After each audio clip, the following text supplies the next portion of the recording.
All right, everybody. Happy late birthday to 13th hour. I guess she had a bad day. I had a bad day. It was a bad Monday. We didn't get to stream because, bad Mondays. Mondays. So I decided to, while we wait for 13th hour and stuff to come in, I was watching Fancy talk about, I was trying to find out what Sarah filed that upset Fancy to make Fancy say she was kidnapped. Because Fancy said whatever Sarah filed made her so upset. She filed for kidnapping.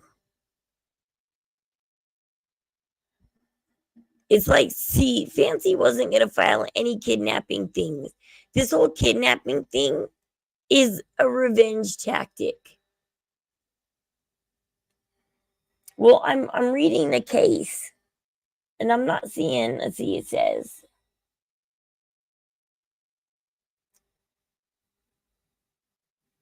this is Fancy's statement to the police.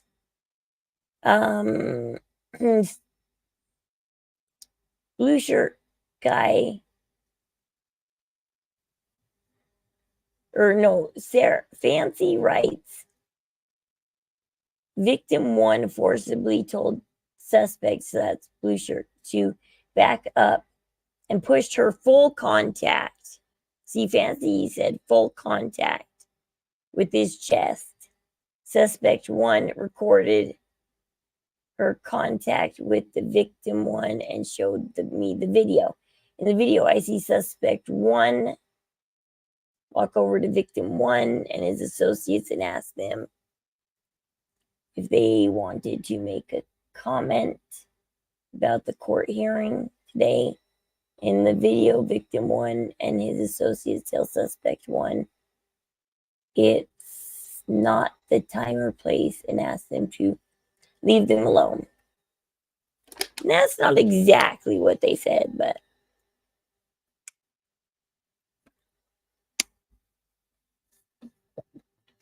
they told her she wasn't a member of the press.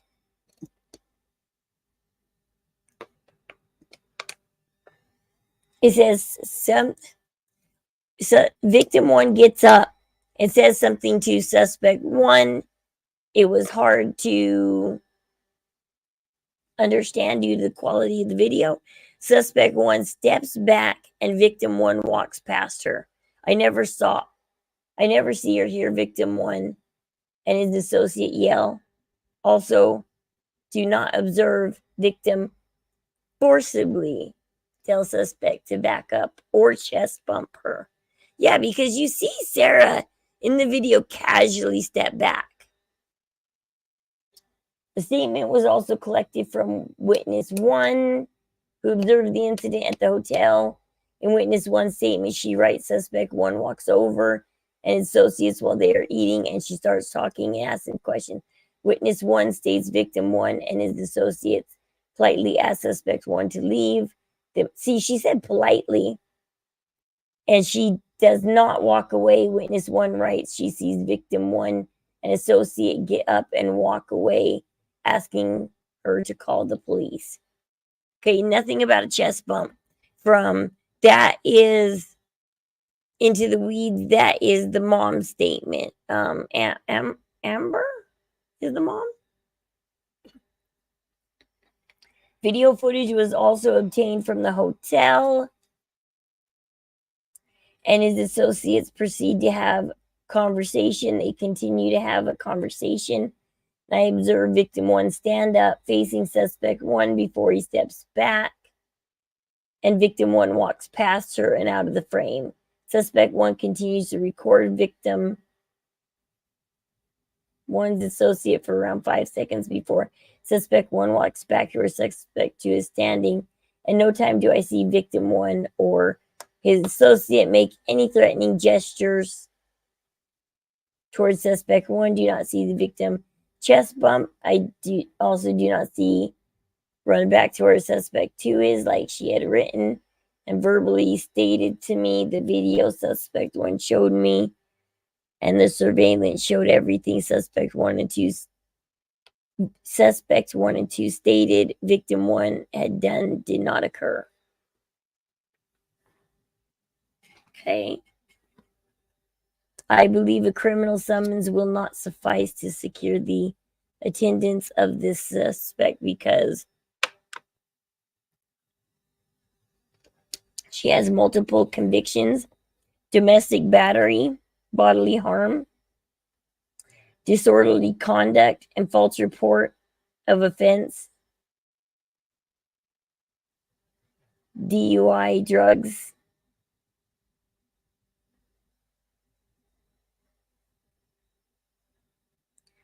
To victimize victims. I even,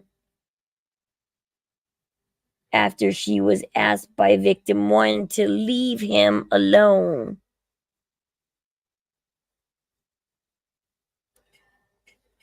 No, she doesn't. She pushes it, man. She pushed it. She pushes it.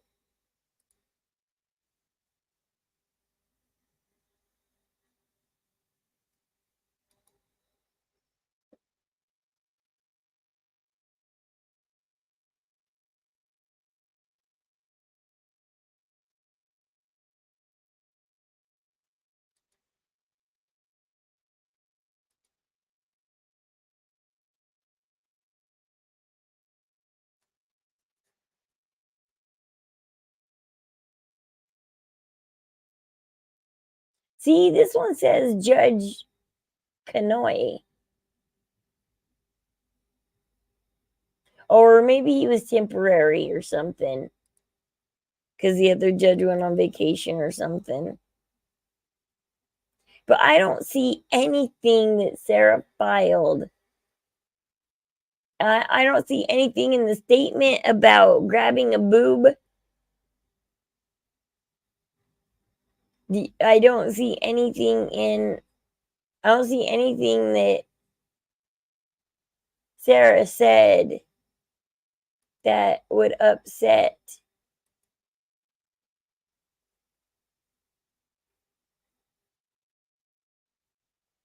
Fancy so bad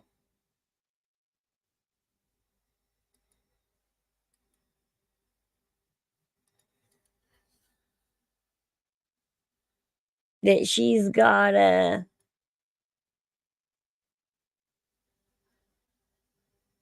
be all pissed off and freak out. And I just see the cop's statement. I don't see that Sarah sent a letter or a statement to the courts. I don't see anything. I see they have different court dates, which is interesting. So the cases are very separated. Because, yeah, she's got different dates set.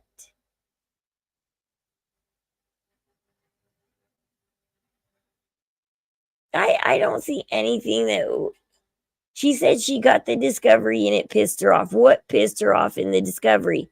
I don't see anything in the discovery that would piss anybody off.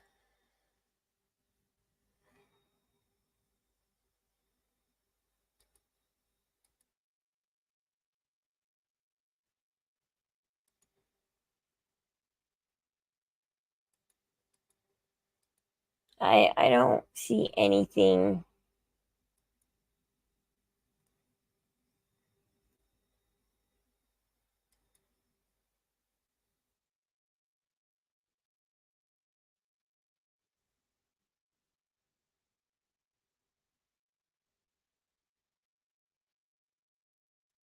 I don't see anything that should piss Fancy off enough to punish Sarah. I'm looking at both cases. I got Fancy's open. Is this Fancy's? Okay, here's Fancy's dockets and entries. Hers is very different than Sarah's. See, dockets and entries. She's got a motion to dismiss filed by April Johns. She does have an attorney. I don't get why everybody's saying she doesn't have an attorney. This says she has an attorney. Unless her attorney got fired or something, but see, parties and attorneys represented by assistant public defender. Assistant? Is she representing herself and she's got a public defender there to help her?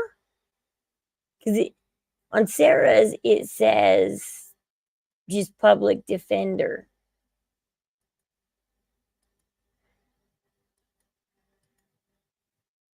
See.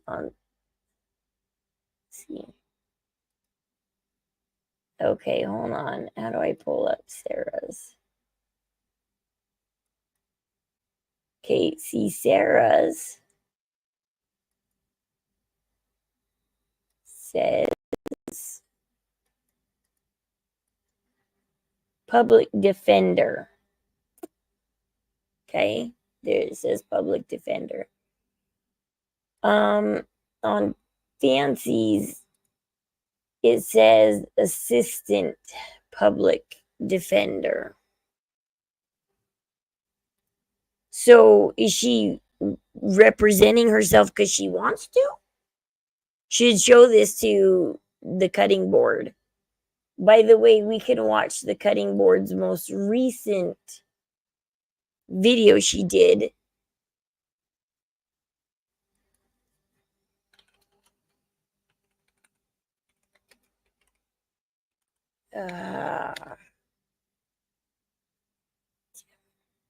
Let's see.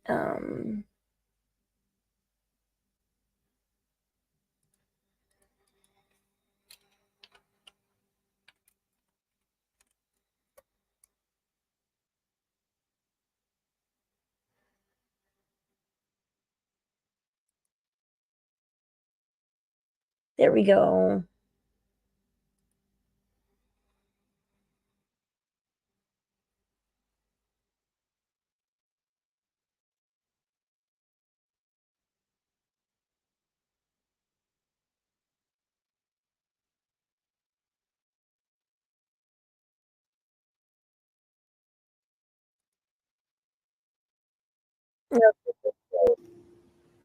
Hi, it seems it's necessary to Boom, boom, Miss Ellie. Unhinged kidnapping claims. open this video with a little Bible verse relevant to some of what I'm talking about today. And that is, lion lips are an abomination to the Lord, but those who act faithfully are his delight. You go, girl. Everyone, I'm Dawn. I like a lot of what she has to say in this video. She has some good. She starts out right now with the same things I've said about the case, but she has some really good other insight that she's gonna put in on the case that I like. Welcome to my channel, The Cutting Board. Thank you for visiting with me today. I appreciate you being here. In this video, I'm sorry, but we need to talk about this unhinged motion. Oh my gosh, you want to hear something crazy? This is insane, okay? So, Dawn's been making these videos against Fancy.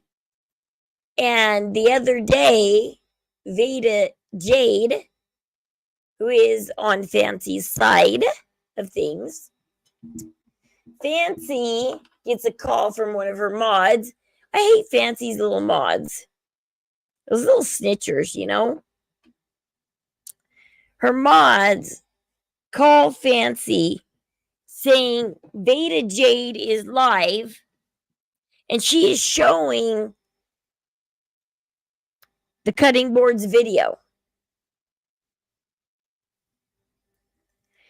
And so Fancy says how she was busy arguing and fighting with Veda Jade, saying you cannot use Dawn's. I don't like Dawn.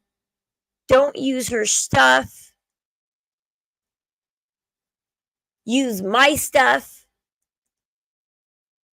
If you want to know about the case, go to my channel. See what I have to say about Dawn and stuff. And it's Veda's channel. Why does Fancy get to tell Veda what she gets to play on her channel? I don't get.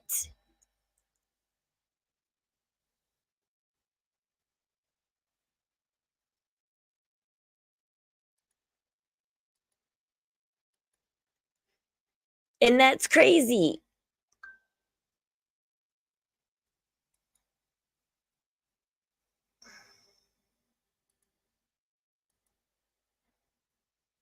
And yeah. It's stupid. See, this is what happens is Fancy is doing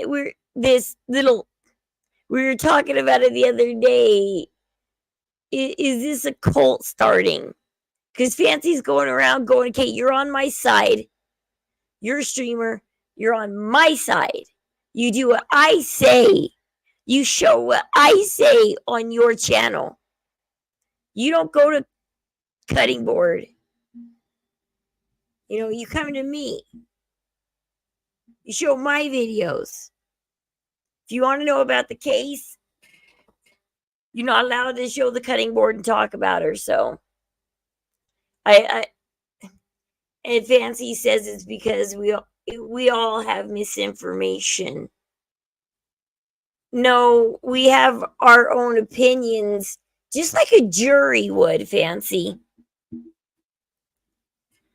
Just like a jury or anybody else. This is why juries don't get a look at the cases prior to going to court. There you are, 13th hour. Because like right now,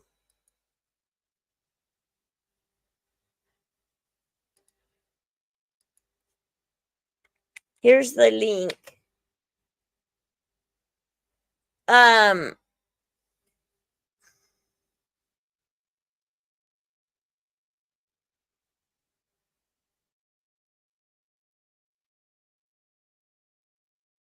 We all have a different the even Nina's on our side of the opinion. Like, Sarah did you a favor. You asked Sarah to take you. You were excited for Sarah to take you. And then you turn on her. If Chillicothe had never happened, Mac wouldn't be up there with Fancy. Mac would still be in the background. Sarah would still be right next to Fancy with the autopsy report and everything. Yo! Hey, girl. Hey! I was just really quickly talking about. Do you know who Veda Jade is, right? No, I don't know who Veda is. So Veda Jade is another streamer. Here, I'll show you her real quick. I mean, the only thing I don't like about Veda Jade is she's one of those streamers that Oh, I'm sorry. I have my granddaughter. Oh, she's so cute. It's a new thing. Yeah, she's got a sweet little voice. She's 2. Okay, Pussy, say hi. You say Veda hi? Jade. No. Hi, little one. Hi. Please. Oh, he says please. She's so sweet. Look at her. She's got a sweet voice.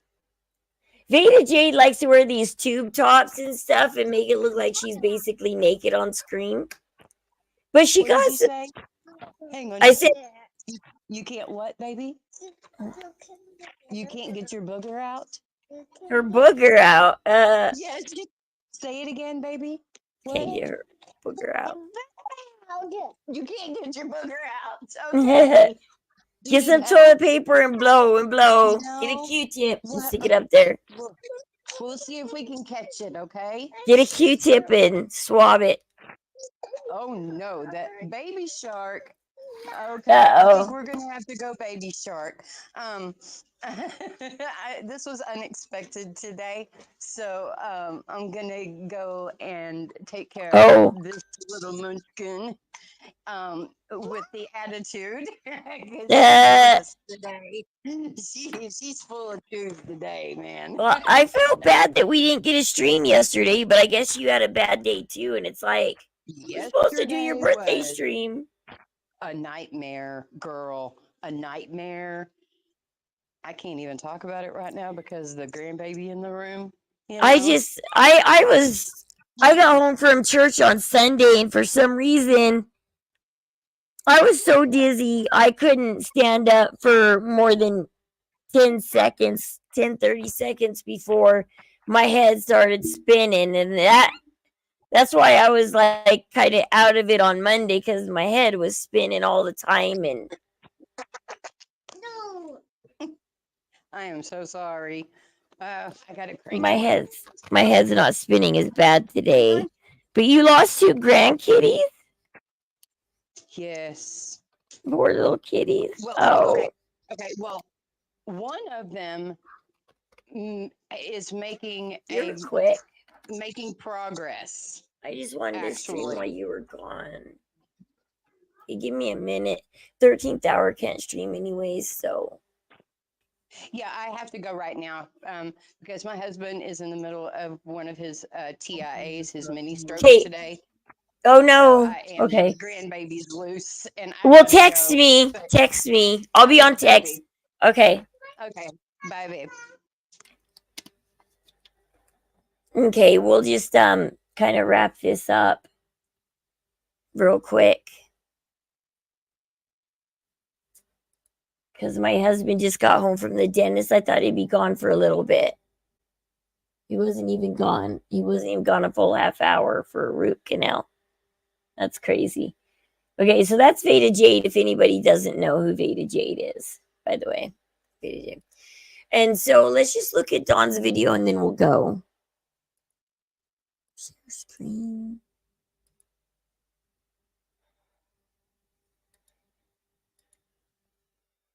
To dismiss that Fancy sent to the judge in Chillicothe.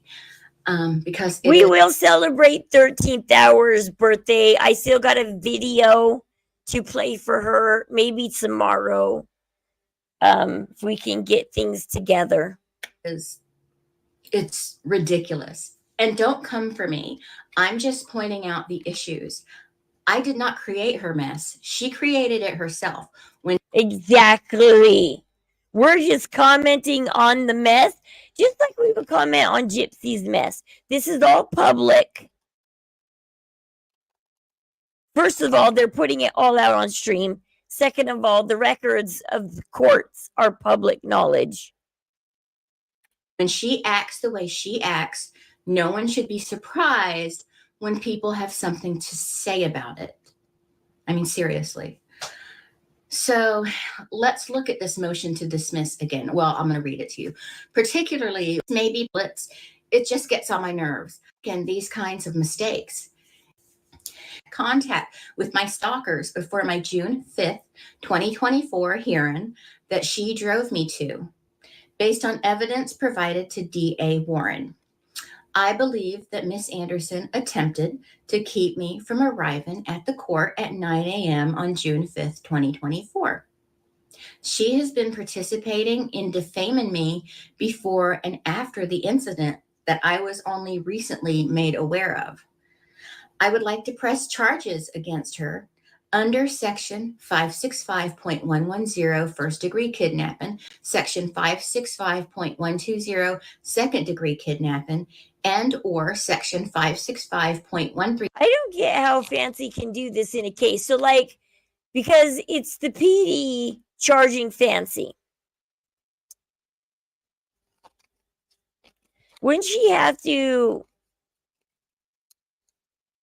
civilly sue Pink Cat? Because, like, you can countersue the people that are suing you, so the defendant can countersue the prosecution. But can a defendant sue their co-defendant? I'm gonna look that up real quick. Can a co-defendant sue a co-defendant?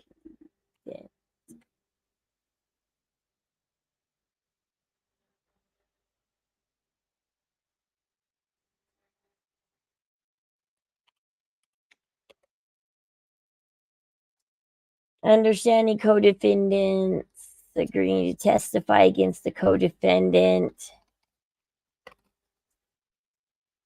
Okay, I mean, I guess you can testify against the co-defendant.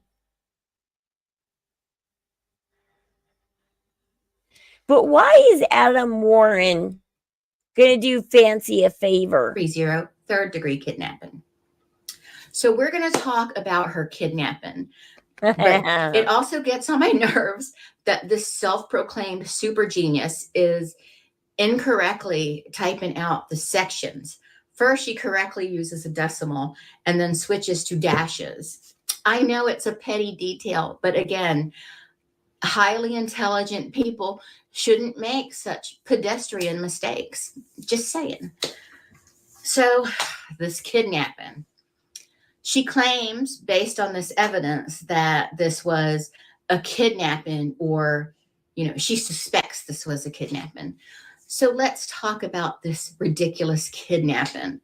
According to Fancy, she had a bang bang on her at all times during her alleged. Yeah, that too. Like, hey, Miss Mama, if Fancy had a bang bang on her at all times, why is she laying down in the car going, hey, y'all, I'm closing the stream because I'm going to take a little nap and rest while we're driving? It's like, if you're so comfortable to lay down and sleep, and you're not nervous whether you're going to have to pull out your bang bang, then are you really being kidnapped? I don't think so. Like, this is just funny because it's like, I think if Fancy and Sarah got into a fight, I wonder, who do you guys think would win? If Fancy got out of the car and refused to get in and they got into a physical fight.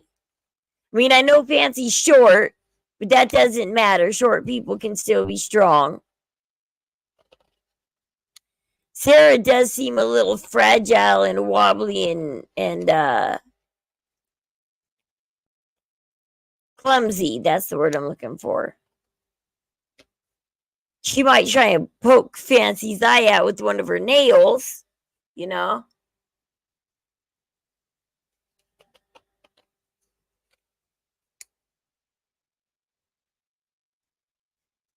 But yeah,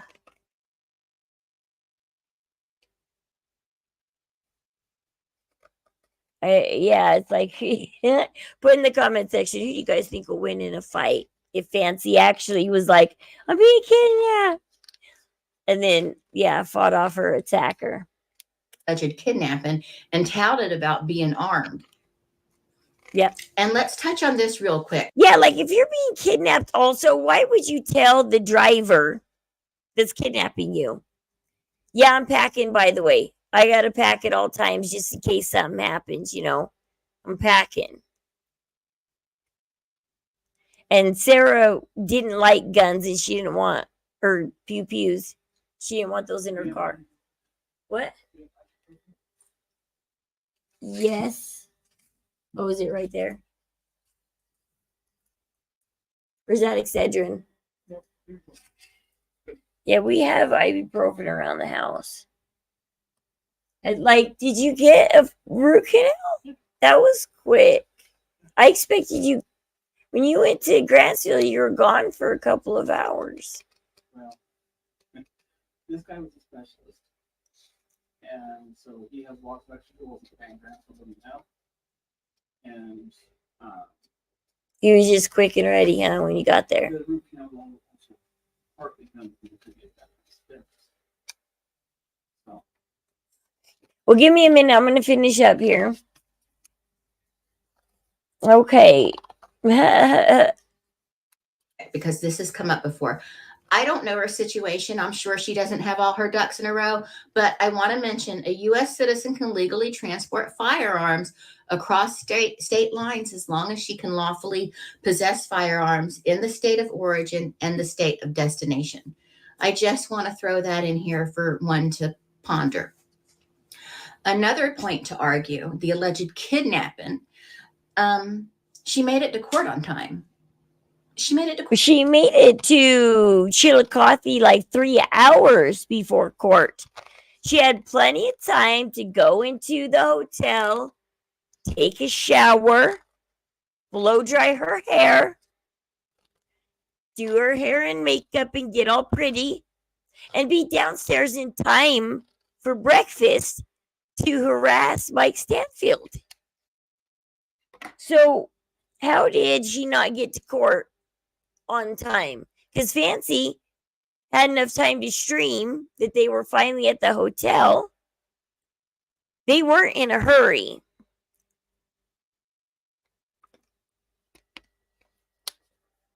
And I love how she cut Sarah out of the video when they get to Chillicothe. She's like, we're at Chillicothe. And Sarah's like, right back here. And Fancy's like, okay, we're done with you. Sarah's like, you said hi. Okay, good. Now it's my stream, my turn. Like, and Sarah was noticing that Fancy was putting her Cash App and everything above. She wasn't just putting both up and stuff like that. And like, Fancy was mostly just featuring her. Like, she hardly turned the camera on to Sarah and let Sarah talk. Like, while they were at breakfast a little bit, they did, but that was it.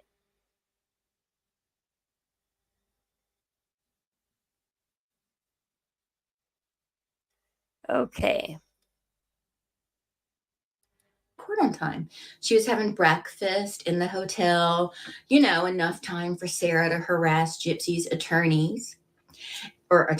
And then they went to court and got there on time.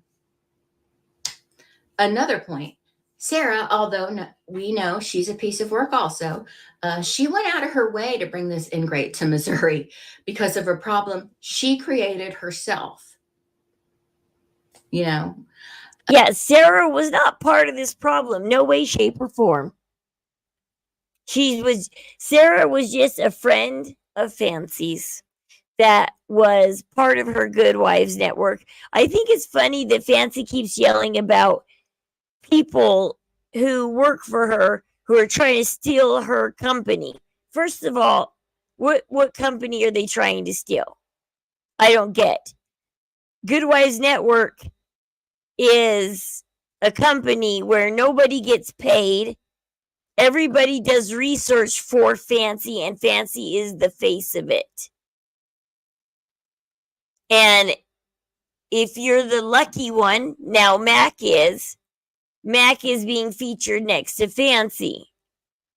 So what company are they trying to steal that they can't start up themselves?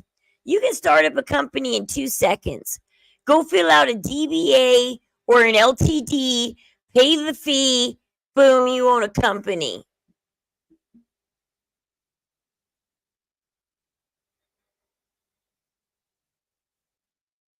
And it's that fill out all the tax documents, blah, blah, blah. Who needs to steal somebody's company? If just leave the Good Wives Network and go make a Bad Wives Network. I don't know. I just think it's funny that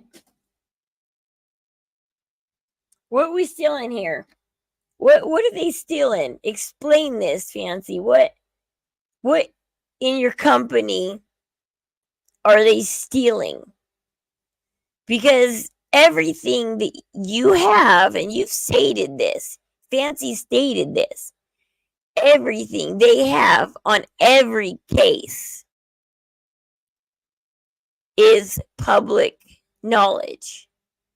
There's nothing that Fancy has that nobody else has.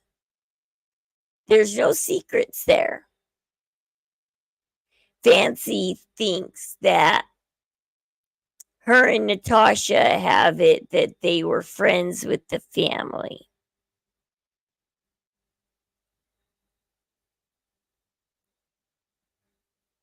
And all this started after they broke off with the family.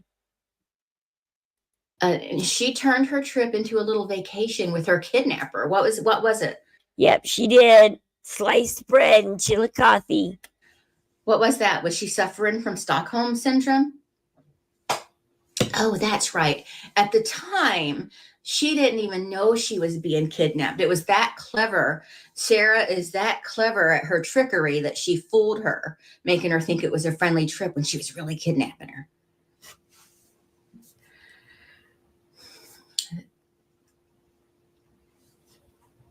Can you believe that she goes on this trip and now months later, she's like, I didn't know I was being kidnapped until now. She begged for money to fund her own kidnapping. In the videos she herself posted of her kidnapping, she never once showed herself in any kind of distress. She seemed to be having a delightful time. This woman, Fancy, is a liar, and she lies, and she lies, and she lies. And people who support her buy it. They don't care. They don't care that they look like astonishingly stupid people to believe anything she says. Every word she has said in the past about Gypsy lacks credibility because she lacks credibility. A lie leads a man, or in this case, a female thing, from a grove to a jungle. A liar will not be believed, even when he speaks the truth. That's a quote from somewhere, but I don't know where. And let's define credibility while we're here. Okay. Credibility. It's the quality of the interested and believed in. Synonyms are trustworthiness, reliability, dependability, integrity, and character. None of these are characteristics Fancy possesses. That's not me being mean. This is me stating facts. And I agree with her on this. I don't see Fancy as being trustworthy. I've watched her lie. Phone call, Kay. I've watched her lie. I've watched her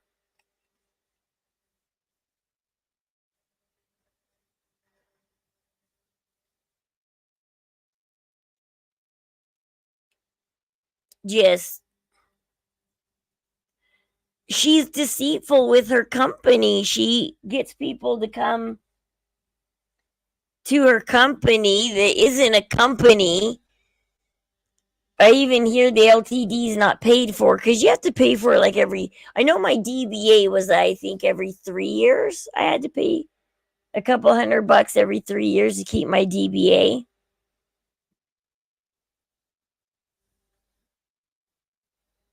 And that's so you can get once you get DBA, that means like you can get a bank account in that company name and stuff, and you can run a company by that name.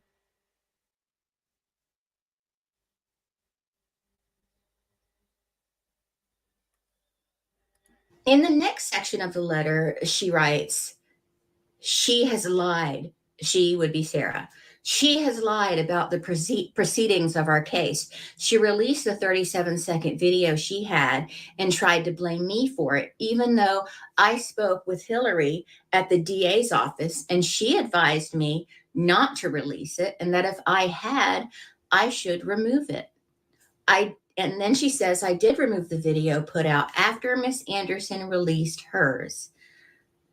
So she posted the video and did not remove it until after Sarah released hers. So what difference does that make? Oh, no. So what? She posted the video anyway. So it was up for probably until way after Hillary at the DA's office told her not to post it. So, well, now it's up everywhere because Dawn's got the video and Dawn likes to show the video. Dawn recorded the video. Dawn will show it to you. and this really says nothing. Nothing in that little paragraph says anything one way or the other.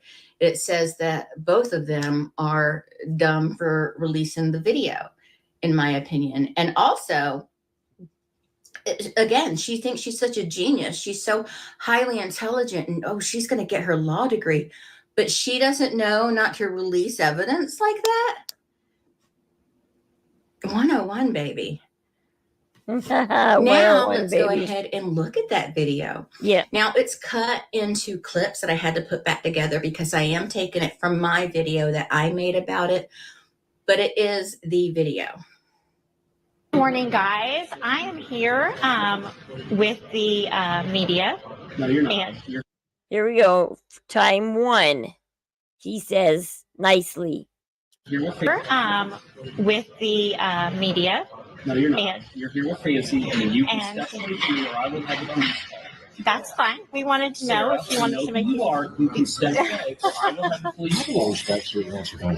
Well, that's He fine. says We just some. wanted to know if you wanted to make a comment. He said something about not respecting. I heard the word respect in there.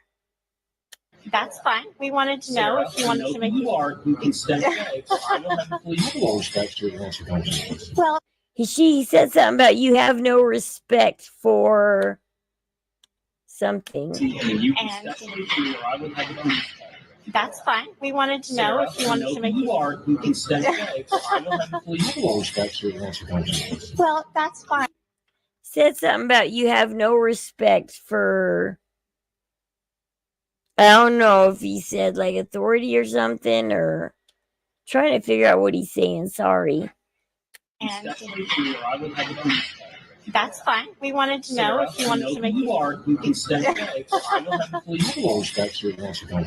Well, Oh that's no, fine. he's saying have a little respect for something. He's saying he's asking Sarah, have a little respect for. Okay, hold on. With the media. No, you're not. And- You're here with Fancy, and you can and- step away from me, or I will have the police call. That's fine. We wanted to know if you wanted to make. You are who can step away, or I will have the police call. Well, that's fine. We just wanted He to said have a little respect for something. I don't know, but he did basically just ask her to have a little respect. know if you wanted to make a comment. He said no. So that's not yelling. That's not. He said just have a little respect, okay? You will step away, or I will have the police call, Sarah. I know who you are. That's fine. I do work. I do work for the. He says just give him some space, and that's where he comes in between them. He doesn't chest bump. Watch her. See, he's right there. He's standing right there for a couple of seconds. If he had chest bumped her, she would have already stumbled back. Right now, we're seeing her standing in front of him. If we can see his chest, I mean, he is kind of up in her grill, but not that far. I do work for the media. He is not a member of the press. Yes, I am. Yes, Oh, I am wait. for the. I know who. If you wanted to make a comment. He said no. You will step away, or I will have the police call, Sarah. I know who you are. That's fine. I do work. I do work for the. He says, come on, please back away. Give him some space. Look how slowly Sarah steps back. How very slow that step back is. I do work for the media. He is not a member of the press. Yes, I am. Yes, I am a member of the press. Please call. And there's also this I want you to watch. Hey guys, it's Fancy, and you're watching the Good Wives Network, and we are sitting outside of the Chillicothe. Yeah, I should have recorded all these because I think Fancy took them down of her and Sarah talking about the case. Courthouse. This morning, while having breakfast with the In the Weeds podcast at our hotel, we were aghast that Mr. Stanfield was staying at the same hotel as us. So in the lobby where we were having breakfast, I was going to take a picture of him from the distance to prove that he was in my hotel in case anything happened to me, because I'm a little bit in fear for myself here. I do not feel safe. And when Sarah came down, she walked over as a member of the media. She interviewed me. She interviewed Into the Weeds podcast. And then she went over to grab a comment and ask Mike if he wanted to make a comment. His associate then stood up and proceeded to yell in Sarah's face and chest bump her. He wanted to make a comment. His associate then stood up and proceeded to yell in Sarah's face and chest bump her and push her and made her feel very, very unsafe. Then they threatened to call the police on us and told us that they did call the police on us. So we came to the courthouse instead, and Sarah is going to go inside and she is going to file a complaint against Mr. Stanfield's associate for assault. We will be updating you as this breaks. I cannot believe the audacity that these people have. I am just in shock. I am just in shock. Sarah, do you want to say anything, sweetheart? I'm just still just shaking. And Mike was actually yelling at me, and he was like, "You're not a member of the media. You're Sarah, and you're here with Fancy." And I know who you are. And I said, "Yes, I am with the media, and I just wanted to give a comment." And then his friend proceeded to stand up, and as he was standing up, he was getting in my face, kind of to chest bump me. And I actually had to stumble backwards, and I'm still shaking. And there they are outside the courthouse. There they are outside the courthouse. So she said, to chest bump me.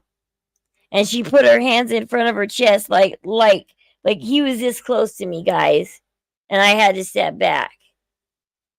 I mean, Sarah just showed you that she said it wasn't a chest bump. Yeah, she said to, and she motioned like he's this close to me. To chest bump me. And he's this close to me. It was Fancy. This is why I lost all respect for Fancy, because you can see this going down, that it was Fancy that claimed the chest bump. It was, I don't know where the boob grabbing came from, because I looked at the CaseNet today, and I don't see anything in CaseNet that Sarah filed saying her boobs were touched. I saw what the cops filed, and the cops didn't say anything about boobs either.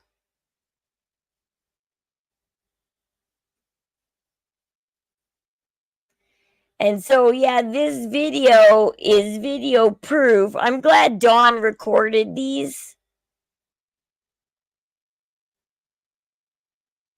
and kept them, because I think Fancy deleted some of them. Because you can go back and you can pull these and you can show that Fancy's lying.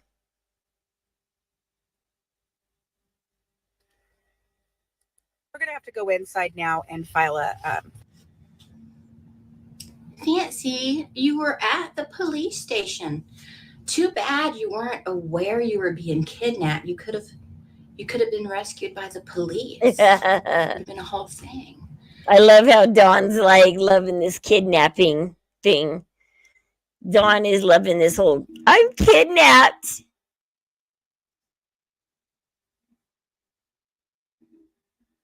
I know. According to, and I hope I don't offend Into the Weeds podcast, but according to Laura, Sarah asked her, should I file this? Because Sarah told Fancy, I don't want to do this. And Fancy's like, revenge, man. We got him dead to rights. She didn't have him dead to rights. She thought she did. She thought, I got Mike Stanfield being a bully, dead to rights. We file these charges. It's a guaranteed win, Sarah. And I get to pay Gypsy back for sending me here, because now I'm going to put her lawyer through the ringer.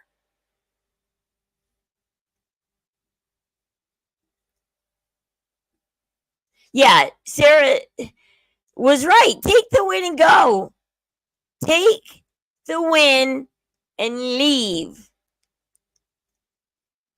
We should all write to the judge and be like, we saw Fancy. No, just kidding. We saw these videos go down.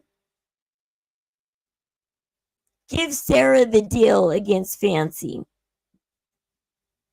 Write the prosecutor. Nah. You need to write the prosecutor a letter.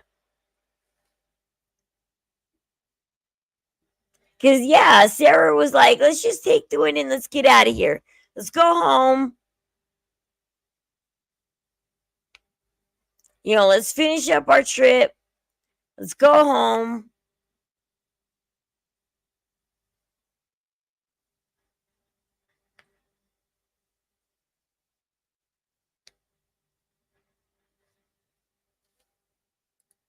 Now let's talk about this part. Miss Anderson is also in contact with a woman that shares her first and last name, claiming to reside in the UK, that since the first week in May has alleged that Miss Anderson and I bullied her so bad that she committed self-canceling. This was a false story. Then the UK Sarah has harassed me and several other content creators, and has lied about her marriage, her family, her self-canceling attempts, her domestic V-word situation, and has died at least 8 times since May. Okay, that's kind of funny. I know. This is not relevant. Sarah Jane Anderson is the one in the UK. If I were Sarah, I'd be going after Fancy for defamation. Yeah, when this first happened, I was saying I hope Sarah, goes after Fancy for coercion. Fancy coerced Sarah to file these charges.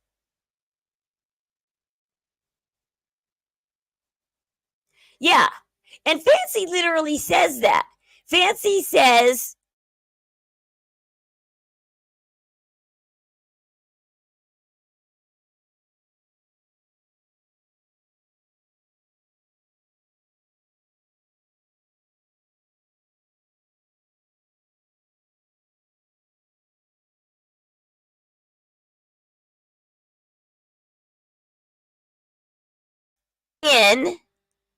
I saw what's going on with, okay. I'm like, the stream's not going down, is it?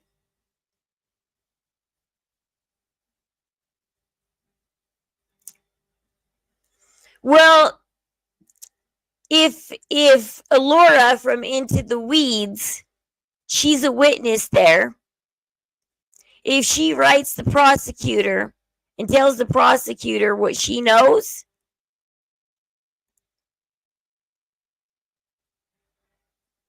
tell her that Sarah was having a dilemma on filing it because Fancy wanted her to and she didn't want to. She didn't feel like charges needed to be filed. Hey, Boudica. Boudica. Ah. And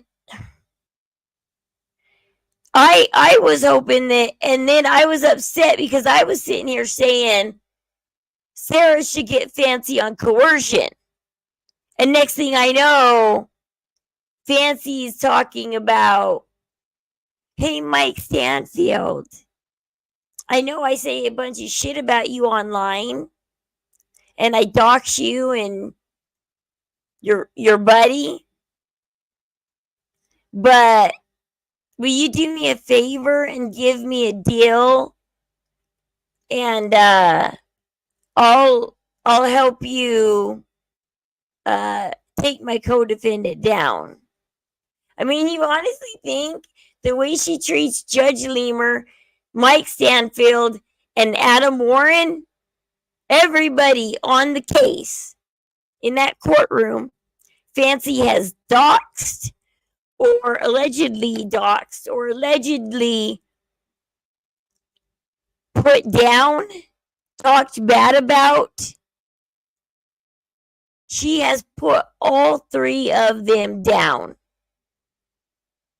Didn't she say something about Judge Lemur like being stupid or something? Or she said something about Judge Lemur once. And so she's put down everybody in that courtroom, and now she's asking them for a favor. This judge does not care about stupid, silly YouTube drama. No, he doesn't. Well, I can't believe the judge hasn't laughed this out of court already. Because the judge told Fancy, right now is not the time to ask for a dismissal. We're not in that.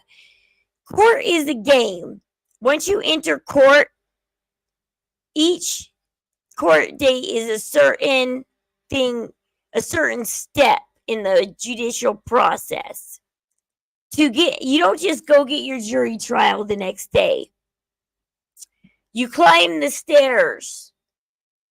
There's steps to take to get to that jury trial up here. And so the dismissal is around the time, it's a couple steps in, it's around the time you have your preliminary hearing where the state has to prove to the judge that they have enough evidence to take this to trial and win, possibly. That if a jury saw this, it might sway them.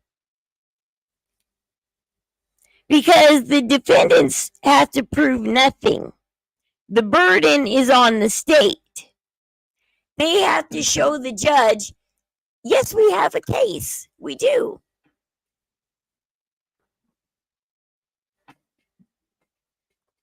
And so Fancy's got to show that she has, or like Adam Warren's got to show that he has a case. And he's got a slam dunk with that video. Those two videos, just damn them.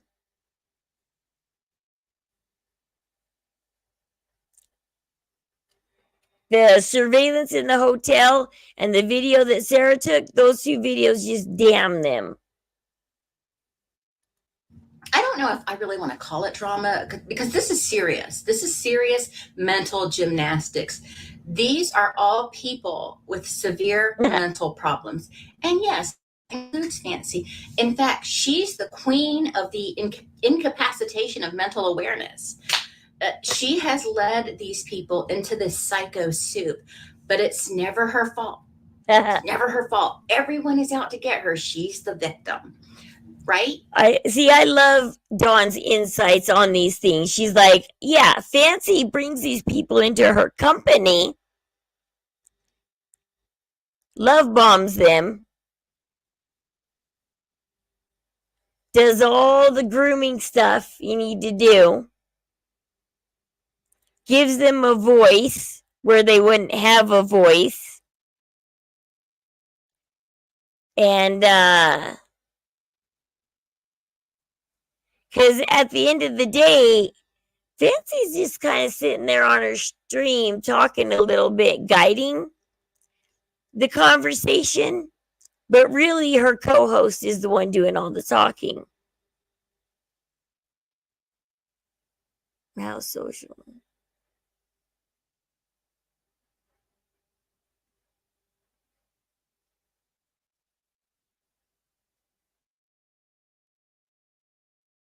Okay. So the judges are on. If the judges ate pigeons, my pigeons. If courtrooms are starting to take internet into evidence, they are. I haven't really seen a case where, well, no, they have. Like Johnny Depp, Amber Heard, emails, everything. I mean, you post it, They do read your posts and stuff. In murder cases, especially, too. Like, they look like right now, the Georgia shooter, they're probably digging through that computer right now for all the social media posts he made. They're digging the crap out of that computer right now. They got an expert in it doing a deep, deep, deep, deep dive.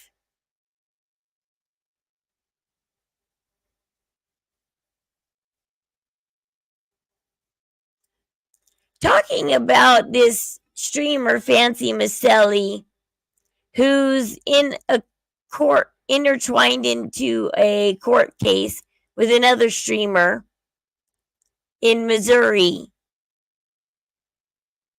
And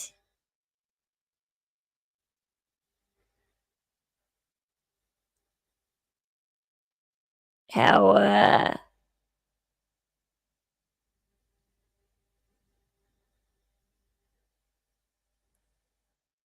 yeah. Hey, Angela. And so, yeah, we're talking, yeah, two people are intertwined in a court case. And it's just funny because one of them is being very silent. I can't really find much on Sarah Anderson right now. She's kind of being silent. Fancy says there is stuff out there that she is talking. Well, Brandy turned on Sarah. Brandy and Kendall interviewed Sarah. Then they turned on Sarah and went back to Fancy. Be right back. My mouth is dry. I need something to drink.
Okay. All right. Okay. Yep. Okay. Yep. I just had to grab something to drink real quick because my mouth goes dry when I talk. And then my voice gets more raspy.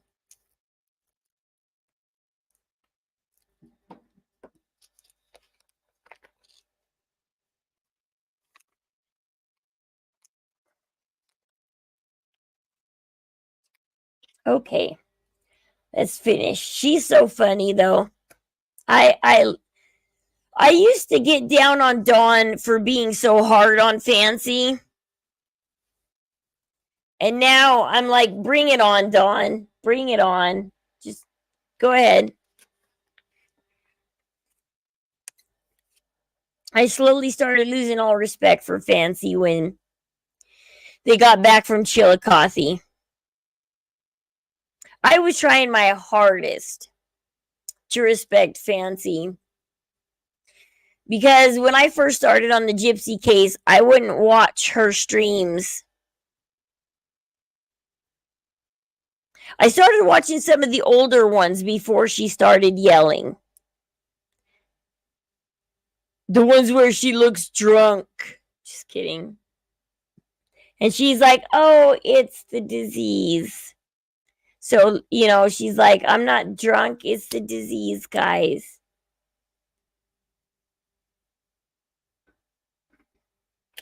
Right? Fancy hasn't bullied and victimized people at all. Not at all, has she? Okay, now let's discuss this part. She says, I object to the charge. The whole kidnapping thing. Yeah, that's what sour. Like, I was already losing respect for Fancy when they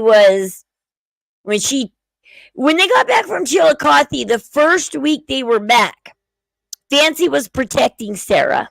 She was telling people she was sick, don't bother her, leave her alone. And then all of a sudden, it comes true. Sarah's no longer working for the Good Wives Network. And now all of a sudden, Fancy's done protecting her. All this horrible just comes out. Fancy forgets we watch her lives. We remember these things. And then, because everybody for a week after Chillicothe kept saying, where's Sarah?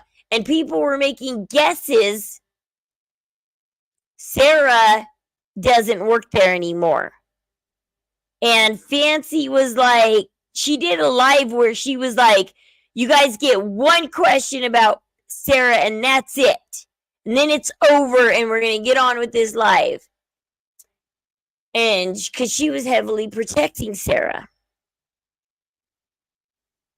Yep, just 3 months ago. Way back at the beginning of June. Actually, that's July always. Yeah, I mean, yeah, I guess 3 months. Okay, 3 months. And then all of a sudden I was sitting there saying, well, I hope that Sarah gets Fancy on coercion.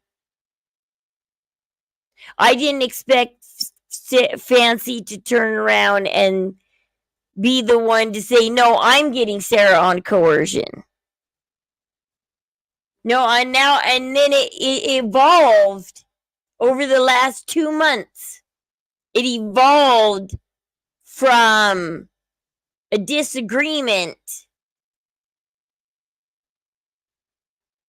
to kidnapping. Yeah, and now you're completely soured big time. It's like, it's over. It's like,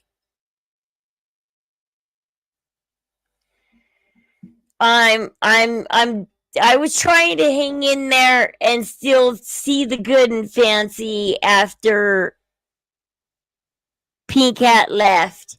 But then also what I started seeing was Brandy and Kendall and stuff featured Pink Hat on their streams.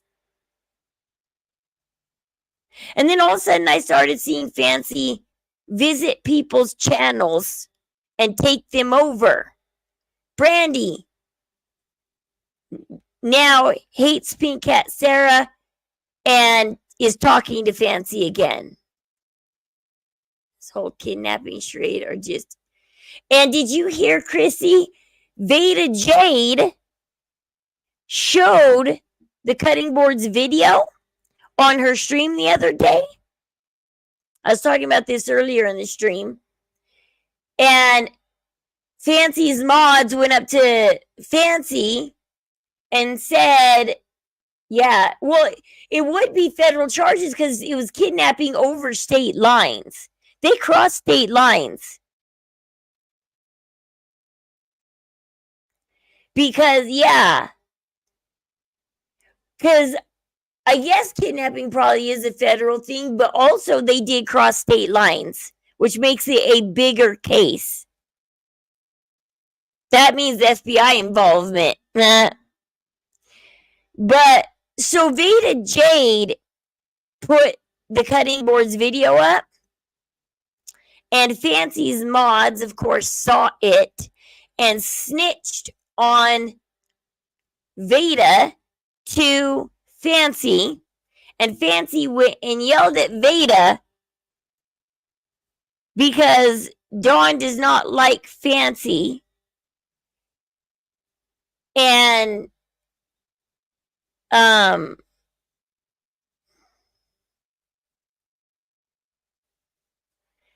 does not like Fancy, and she yelled at Veda Jade saying, if you want to know about the case, if you want to talk about the case, you show my videos, you show me talking, you get my side of the story. You don't go get Dawn's side of the story. And so, yeah, Veda Jade got in trouble for showing the cutting board, for showing Dawn. Federal crossing state lines makes it worse. Yeah. Because, yeah, that they went from what, Kentucky, they crossed several state lines. Here, let's look at a map.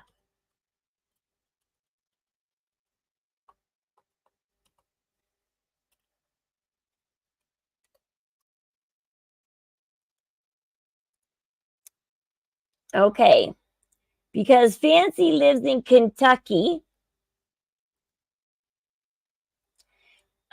They could have either gone through Illinois and into Missouri, through Indiana, Illinois, and then into Missouri, or they could have gone straight into Missouri. Depends on what roads they traveled. It could either be crossing one state line or 3 state lines. It could be anywhere from 1, 2 to 3 state lines they crossed. Okay. So she picked Fancy up in Illinois, not even in Kentucky. I guess so they crossed one state line. So she kidnapped Fancy in Illinois out of her state. I guess she kidnapped her from her husband. As she was kissing her husband goodbye, I guess Sarah was like, just get in the car. I'm taking you. Just kidding.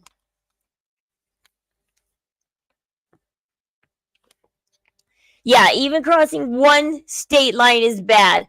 My dad, when he was 16, not only crossed state lines, he went into Mexico. He got in a lot of trouble for that when my dad was 16. Because he took 2 16-year-old girls not only across state lines because they lived in Arizona, but he crossed it into another country. The kidnapping case on Fancy's part. Fancy had the pew-pew. Fancy called Sarah and said, take me. I remember Fancy, when I went on her live and first heard about Chillicothe, she was going, I'm going to have Sarah pick me up and I'm going to finally meet her in person. You guys, this is so great.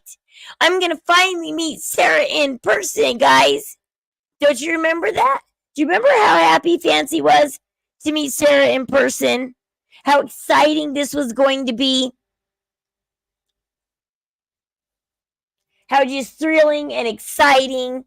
And they got so much donations that Fancy's like, you know what, Sarah? We can stay a couple days and have some fun.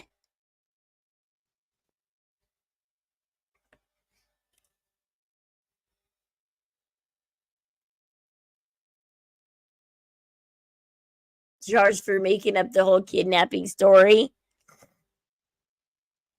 It's so funny. Well, her and Ryan kind of admitted it's not really kidnapping.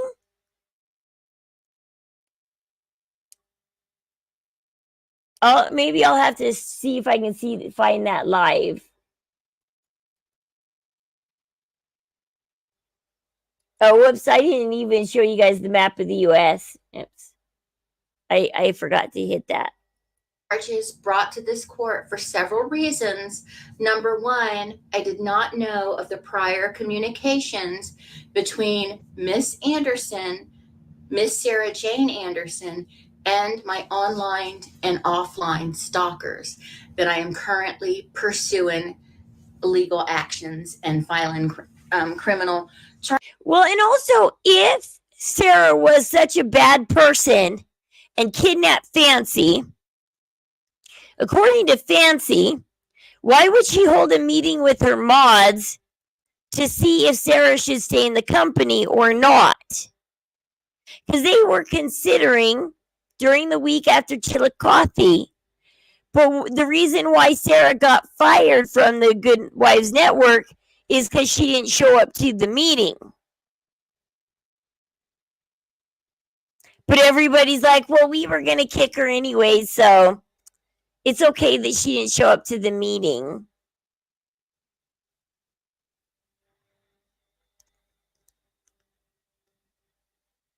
Bread museum.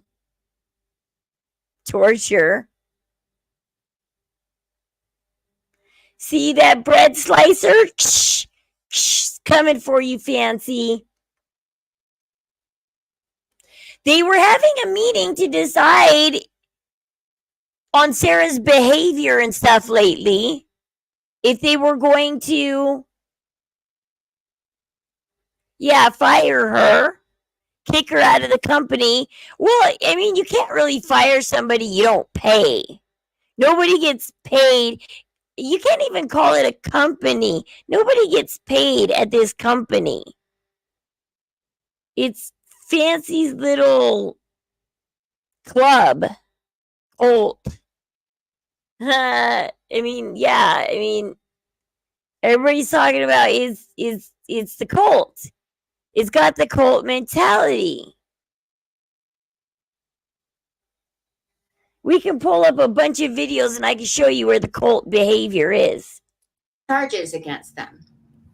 That's written poorly, but this is irrelevant. It doesn't change the fact that she herself said she filed the police report and talked online extensively about this horrible assault. She did that. But no, she's innocent because she was being stalked. One thing has nothing to do with the other. Guess what, Fancy?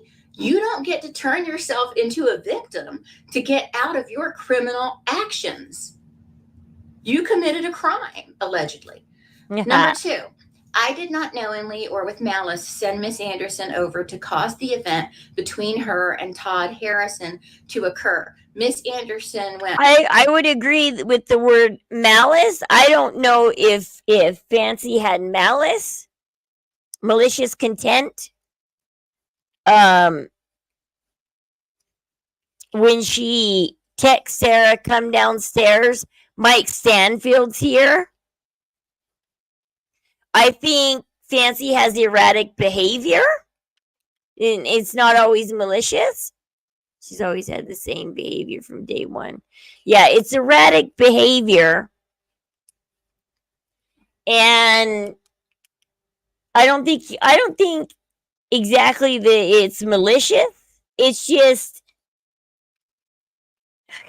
she is very erratic and she needs to be on some meds. If I was acting like that, my doctor would up my meds.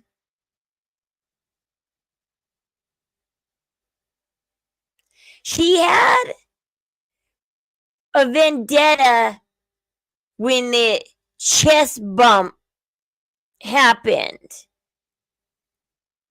She was seeing red. She was like, oh my gosh. She's like, chest bump. boob touching. What else did he do to you? Come on, Sarah. What else? Did he touch your boobs? What did he do? Did he touch your hair? Did he touch your wig?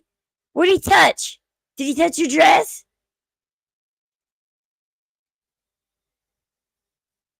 I mean, Fancy was digging it all out of Sarah. What did he do? What did he do? What did he do? What did he do?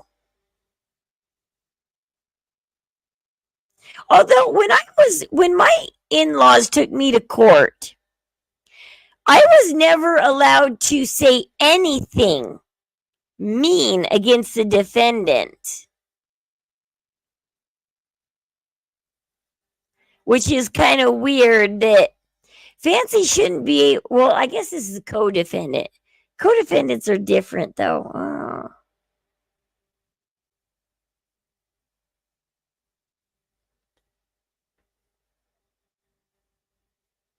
Yeah, you can't fire an unemployed.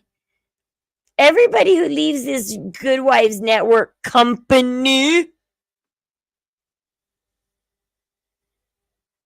I mean, Fancy was begging. I heard begging. Allegedly, Fancy was begging them for money to pay for her LTD because her LTD is not even up to date. I mean, it is illegal to not pay someone that's working for you. I wonder what the laws are in Kentucky about that.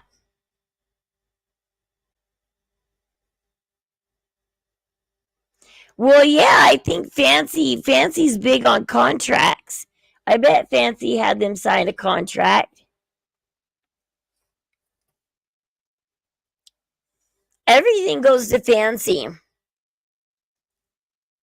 And it's crazy that you bust this out and you show everybody. And what happens?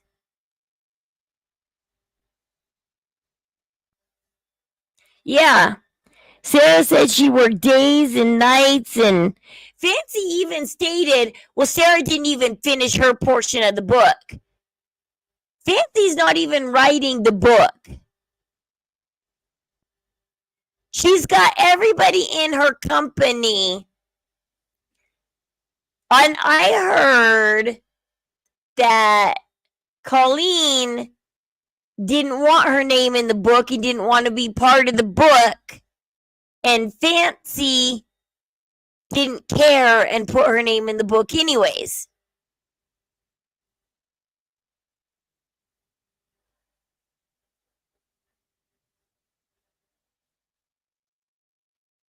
Fancy actually answered that question, Boudica, yesterday. Because people are like, why don't you just leave this Gypsy Rose case, Fancy? It's causing you problems. You know, it's stupid. Just leave. Fancy thinks if she leaves this case, that the truth goes with her.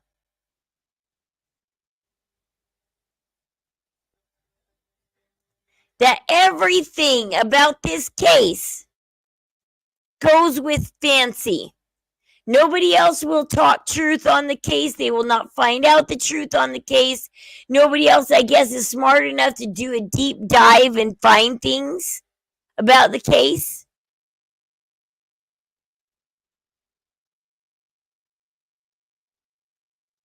No, I don't have Gypsy's medical records, so I'm not dealing in that part of the case. I'm dealing with what I do have, crime scene photos, crime scene, stuff like that, statements.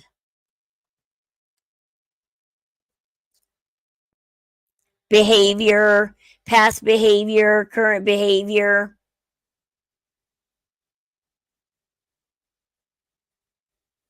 She doesn't think you've gotten all of the info. She thinks if she leaves the case, say, truth goes with it. She said that to Ryan just the other day.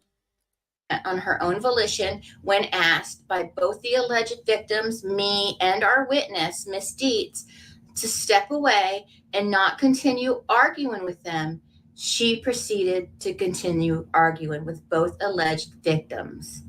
So let me play this clip for you again, because I don't hear anyone call her away. I don't. Morning, guys. I am here with the media. No, you're not. And You're here with with the media. No, you're not. And You're here with Fancy, and you can and step away to where I will have a police call. that's fine. We wanted to know if you wanted to make. You are. You can step away, or I will have a police call. Well, that's fine. We just wanted to know if you wanted to make a comment. He said no. You will step away, or I will have a police call, Sarah. I know who you are. That's fine. I do work. I do work for the. I do work for the media. He is not a member of the press. Yes, I am. Yes, I am a member of the press. Please call. It doesn't matter why Sarah talked to them, who told who to do what. Fancy is charged with allegedly filing a false police report. And by all accounts, and essentially her own indirect admission, she did file this report. And it is now suspected by police and the DA that false claims have been made in it. And as far as I'm concerned, I believe she is guilty. That's not defamation. That's opinion based on the information that she herself put out there. It doesn't matter what anyone has done in the past or what they did after the charges were filed. This is about a false police report allegedly filed by both Sarah and Fancy at Fancy's behest. And she also mentions in this Hey, W. ridiculous letter under the Missouri State Statute 575.080 false reports. It states in one portion of it, a person commits the offense of making a false report if he or she, one, knowingly gives false information to any person, for the purpose of implicating another person in an offense. Or See, I like this definition that Dawn just gave, because this means the second that Fancy hopped on her live and said, we just got assaulted, that was a false report. The second Fancy got on the live, she didn't even have to go to the police station and file.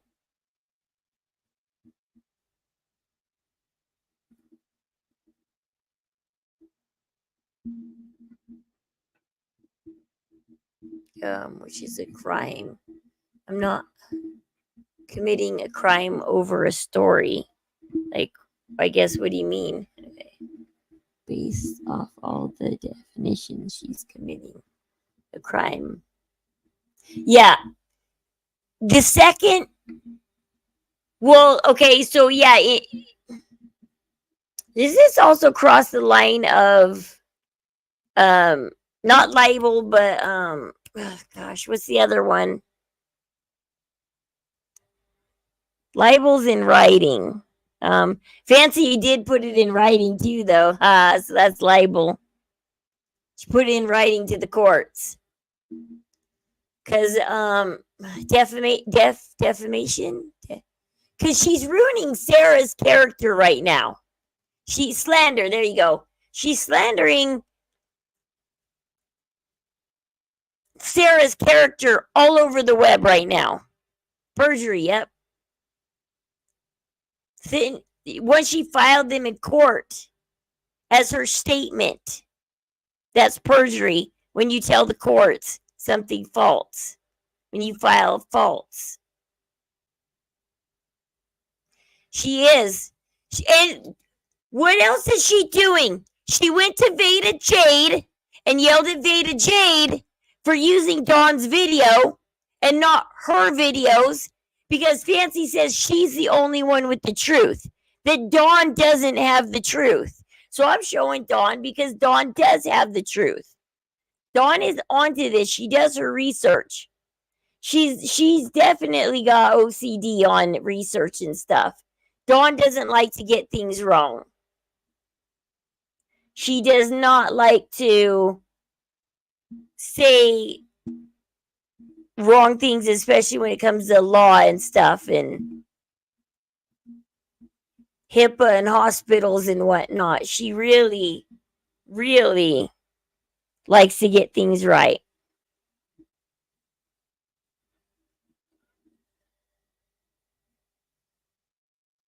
Yes, she did. It's right here, Chrissy Cakes. Let me show you.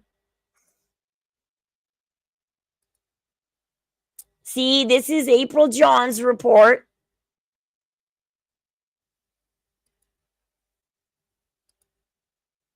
Okay. Motion to dismiss. It's in the motion to dismiss right here. This is what Dawn is reading right now. Dawn is reading this to us right now.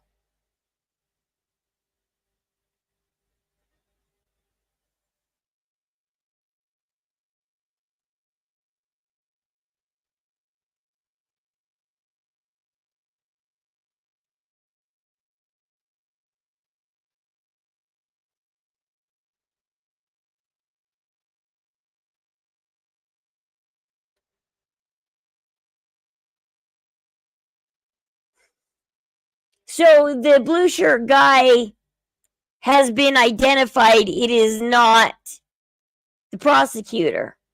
This paper lists the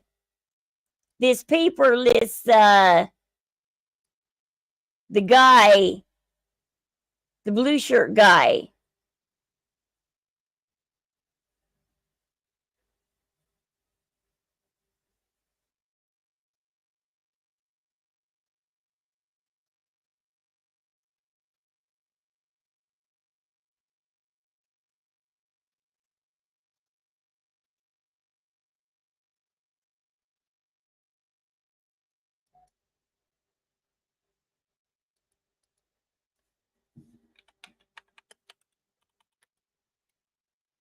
How do you spell his name?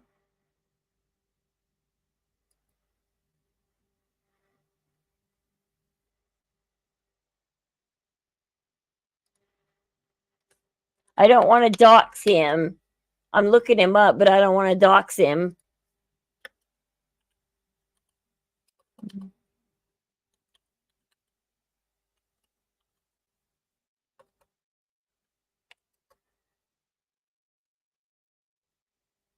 Trying to see who he is.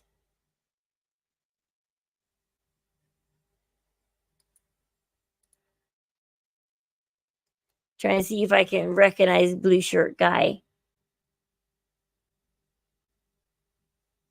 There.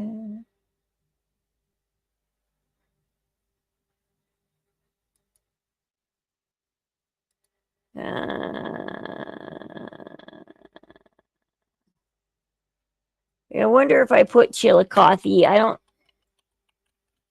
don't think he lives in Chillicothe.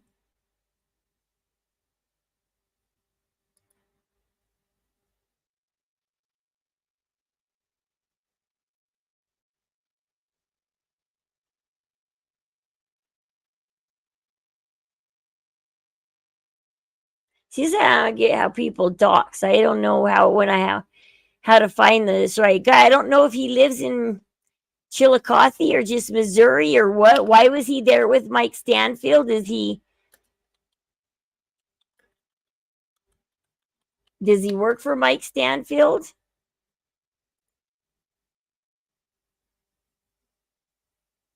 Southwest Missouri. So he covers all of Southwest Missouri. Or Mike Stanfield.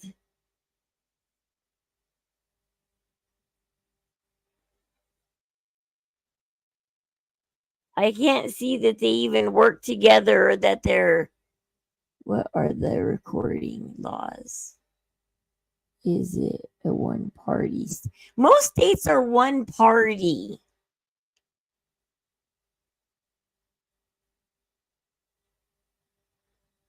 Most states, I know my state is just one person. That's all that matters. But yeah, I was looking up the case because I wanted to see what Sarah filed that pissed Fancy off. But Sarah filed nothing. Nothing. Yeah, well, I don't know who this guy is. I'm trying to look him up. He's not tied to Mike Stanfield. Does he live in Missouri? What was he doing there? Is he a lawyer?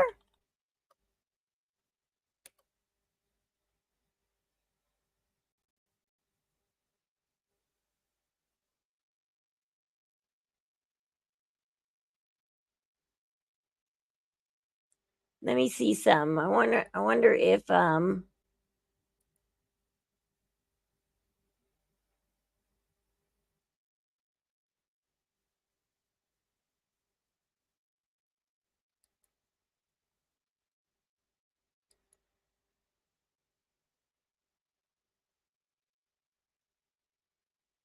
see, yeah, it says making false police report, misdemeanor B, Chillicothe PD.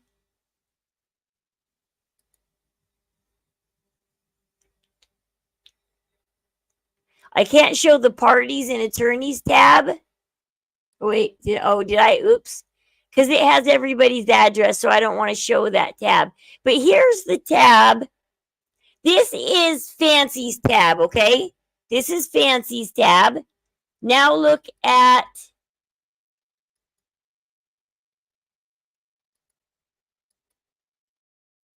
okay, hold on a sec. Sarah Anderson's tab.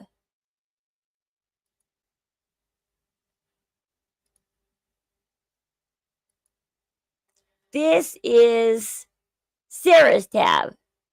See? Nothing filed on Sarah's behalf. Nothing. No dismissal.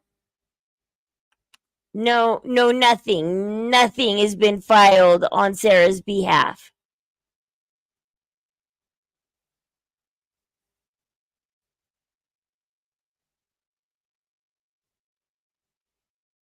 Oh, and you know what's also weird? Look at Sarah's. Sarah says she's got a public defender. Okay. Look at Fancy's.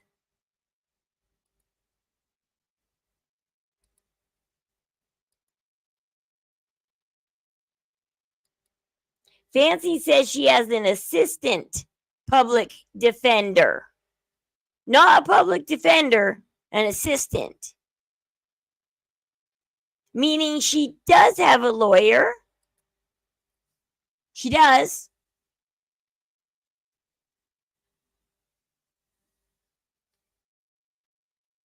Yeah, me and my husband tried to stand up to cops in DCFS and stretch our rights.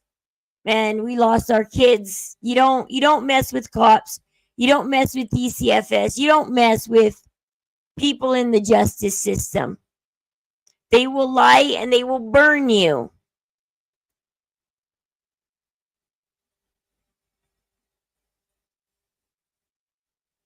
Although in this case, Mike Stanfield's, I think they are pressing these charges out of vengeance. I don't think Mike Stanfield and the police department really need to press these false charges. I think they are doing it a little bit out of a little bit of payback for Gypsy and stuff. But technically, they have the right to file them. They made a false claim.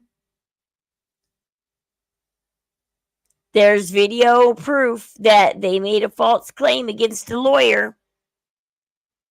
They harassed a lawyer. And so that's what happens.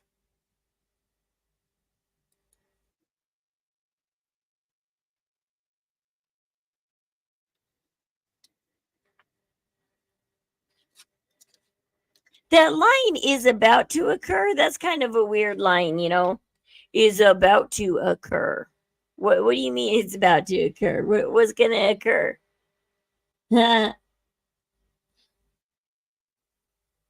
Maybe it's that one. Maybe that Karen that was like, this guy, he's blocking me. He's taking photos of me. He's harassing me. Yeah, and the guy was doing nothing.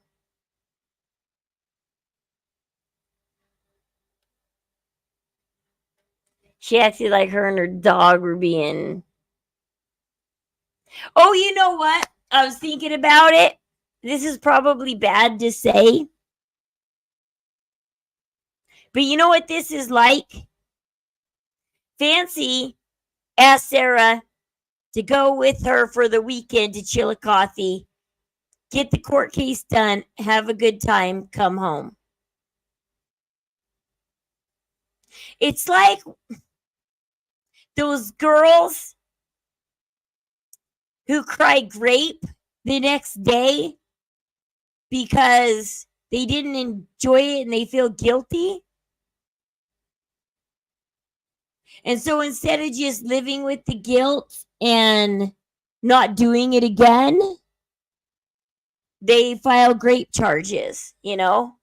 That's what it's kind of like when somebody changes their mind after the fact that you were a good enough person for them to be with. But then all of a sudden, after the event, it turns out they weren't a good enough person to be with. You never should have been with them. They coerced you. They kidnapped you. They raped you. Because there are guys going, hey, it was consensual. She just got upset the next day at me.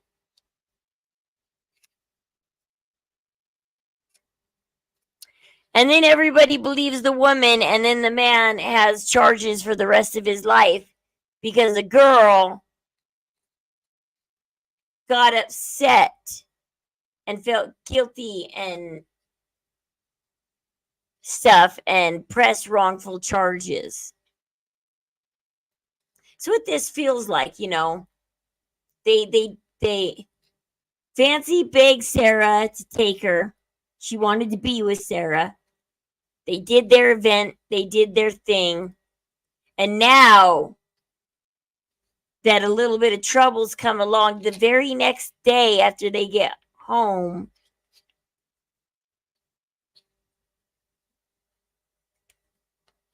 they changed their mind that it actually was a horrible weekend. It was the worst weekend of their life. They're lucky they made it home. They probably kissed the ground they walked on when they got home. I can't believe Fancy's daughter came in backing her up on the kidnapping. Fancy's got her whole family believing this kidnapping story.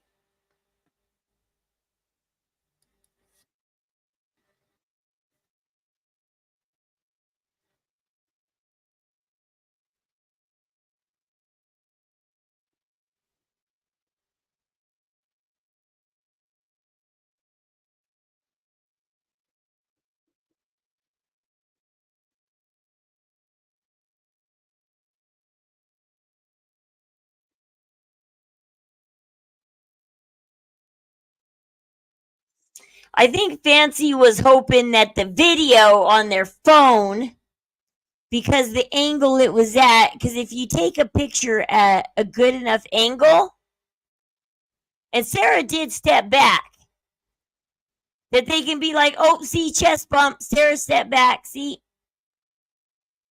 But they didn't know that they also pulled a couple other surveillances, because Sarah took video, and Sarah shows that there was no chest bump. His chest did not go forward like that. His chest stayed right where it was at, with space between them. Probably not much space, but still space. He was cleaning up his dishes and trying to get past her, and she was blocking. But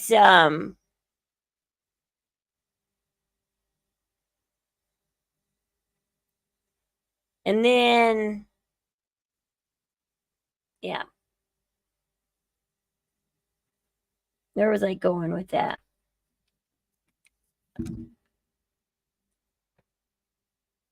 I forgot. Man, my brain is slipping.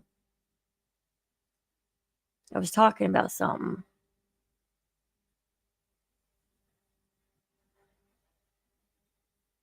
About the chest bump. Oh, yeah.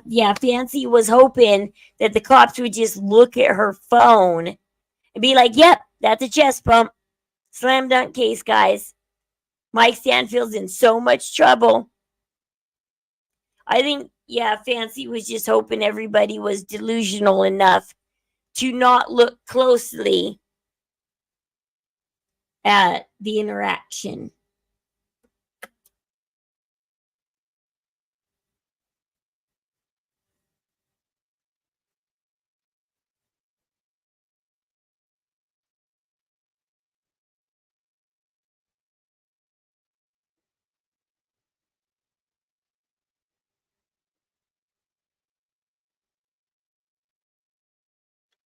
It's crazy how all the leading experts, I don't know Natasha Cooper that much though, so I don't know what to say about Natasha, but apparently Fancy, Natasha, all these leading experts out here on Gypsy Rose's case, Katie Joy, everybody who's met Christy, who's met the family, they just know how to suck in the crazies, the insane people that are just mental, because all of them go mental after Christy stops talking to them. They all go mental. And Fancy allegedly is jealous of Natasha Cooper because she's talking to Christy again. Why isn't Christy calling Fancy?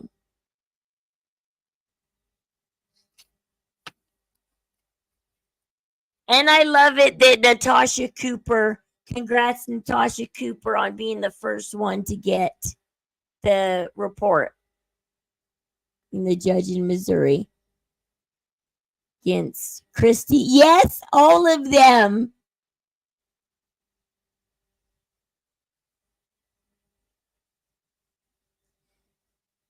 She's asking a lot of this court that this court can't do. I don't even think they can press these kidnapping charges if they wanted to against the co-defendant. I don't know. I've never seen co-defendants turn on each other like this. You know? Usually a co-defendant will just testify and that's it. They usually don't charge the co-defendant and want to see the co-defendant go down and go to prison. But yeah, in this, she is asking. I thought it was funny. I was like, I mean, Bree is not even part of this case. Why is Bree's name on there? Bree's far away from this case. Bree doesn't talk to Fancy. Your co-defendant, but it's usually after you're offered a plea deal. Yeah, she's well, Fancy's coming at this. Well, the judge did tell Fancy, this is too early for dismissals. This isn't the part of the case where we ask for dismissals and stuff. Yeah, that comes next. So next, the lawyers should be talking right now about plea deals right now. The lawyers should be meeting and emailing about plea deals right now. I think Fancy has a lawyer, but I think she's making her public defender sit, because you can represent yourself, but you could ask a lawyer to just be your assistant, to assist you to make sure you're doing things correctly. And I think that's what this guy is. Because she does have a lawyer, but it says assistant on it. Which means she lied about being denied. Because everybody in a criminal case gets a public defender unless you can afford to buy your own lawyer. And everybody knows Fancy can't afford to buy her own lawyer.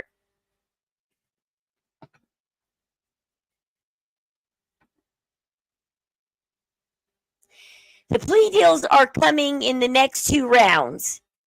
The first time you go to court, the judge reads you your charges and you accept the charges and you plead.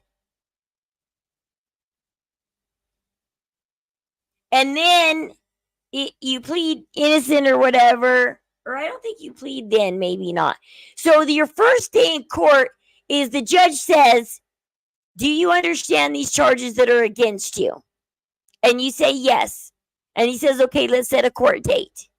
Because you understand that you are here in court, you are being charged. That's day 1 in court. Day 1. The next 2 or 3 court dates are ironing out plea deals. Do we go the plea deal route or do we do the preliminary trial? Which route do we go? So the next 2 to 3 cases, the lawyers and the prosecution need to come to an agreement, which they're at a fork in the road right now. What fork are we going down? Are we going for trial or are we going for plea deal?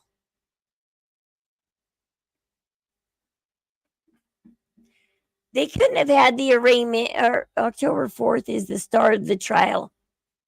Yeah, on the start of the trial, they just read you your right. They just read you your charges. And they say you understand you're being charged, right?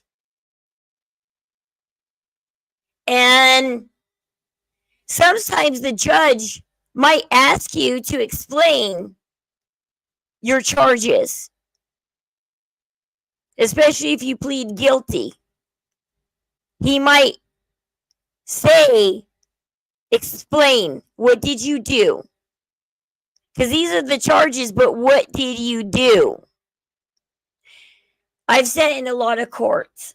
I you know what? Maybe I should go sit in court for another half a day and watch how things go.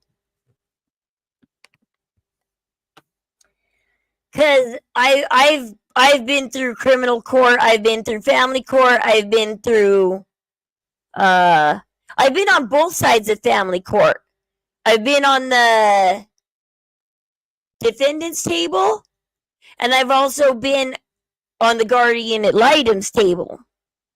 Because I used to be a CASA volunteer. Yeah, let's go.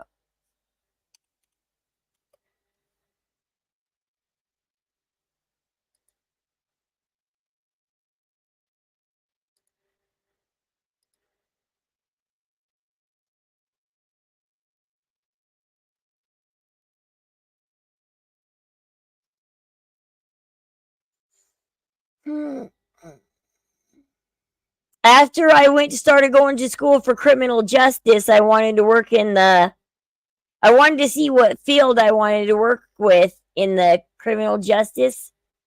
I wanted to see where I wanted to go. And CASA volunteers are always needed. They're very, very important. They're always needed. And I did it for a year. I think you have to re-up your license every year. Like, you have to re-up your license every single year. You have to take a mini quiz and re-up your license every year.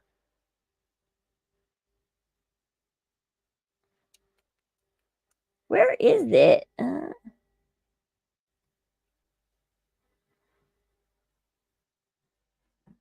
I'm trying to find my graduation day when I was a CASA volunteer. It's on my Facebook somewhere.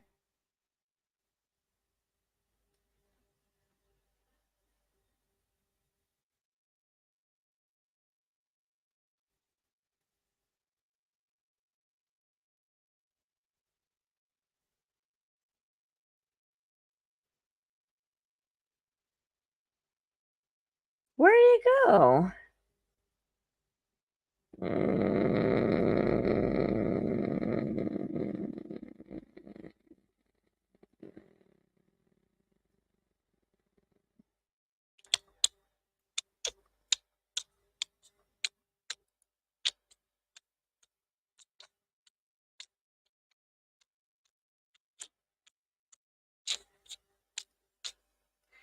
Where did that?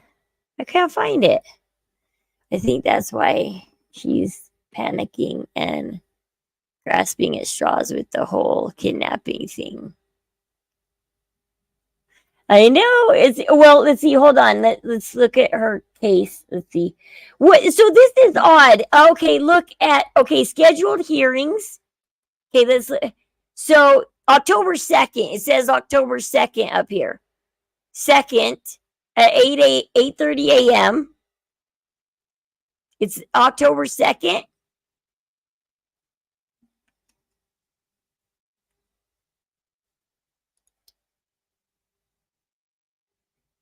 Sarah's is the 25th. Like they're totally separate.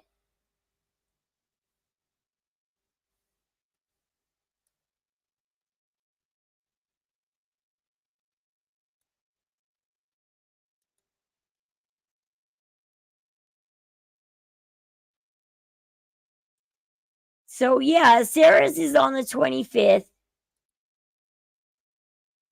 Fancy's is on the 2nd. Yeah, the 25th of September. See, that's what it says for Sarah. Wednesday, September 25th, 2024 at 9 a.m.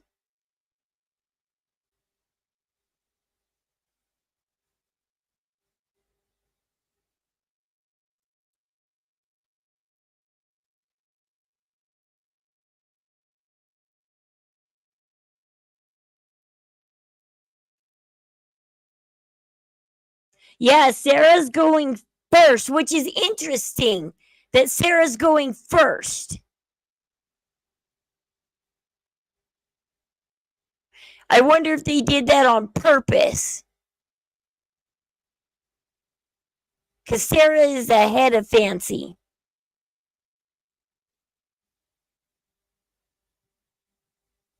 Yeah, this was really weird when I looked it up today because I'm like, well, their cases are very separate.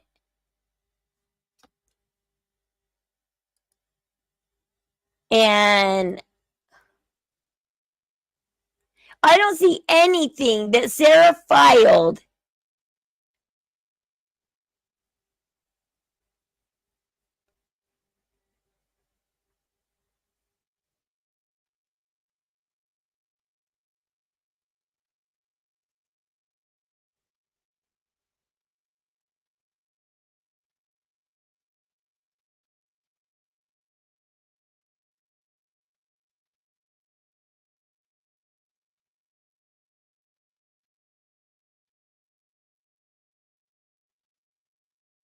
See, look, she went to court on the 17th. Your first court date, you are formally arraigned and informed of your charges. Because day one of court is the judge formally looks at you in the face and says you have charges. Because so far, up until you get to your first court date, the cops say, here, we're charging you in court.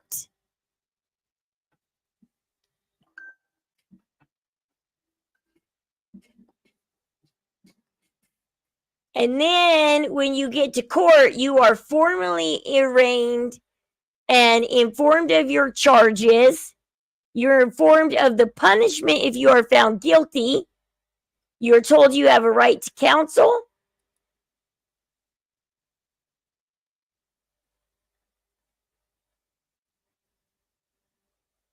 And as the counsel, if unable to retain counsel, the right to remain silent, and that any statement made by her may be used against her. Defendant enters a plea of not guilty. So Sarah said not guilty. On motion of the defendant's cause continued on September 4th for plea or trial setting. So on September 4th, they went to court. Well, it doesn't say, about September. We got July, we got August. Trial setting scheduled for 9:25 at 9 a.m. The hearing is continued and scheduled. Okay, let's see. Let's look at Fancy's real quick.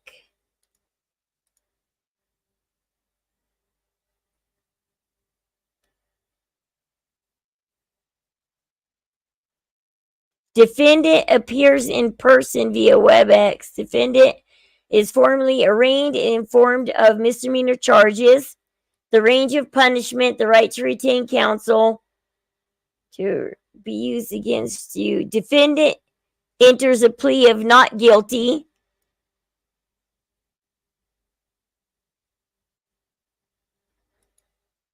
And basically, now that they've pled not guilty, they've been formally charged. They plead out. So now if they plead guilty, then they go to sentencing. If you plead innocent, now we're going to go to court and we're going to decide if you get a plea deal or we're going to decide. And I know Mike Stanfield and them guys, they already know if they're going to give them a plea deal or not, or just burn them. But Mike Stanfield does watch social media, so Fancy might be screwed. Because Mike Stanfield, I wonder how much he watches some of us other streamers that report on this. And say stuff about it. So he's like, aha, I know what's going on now.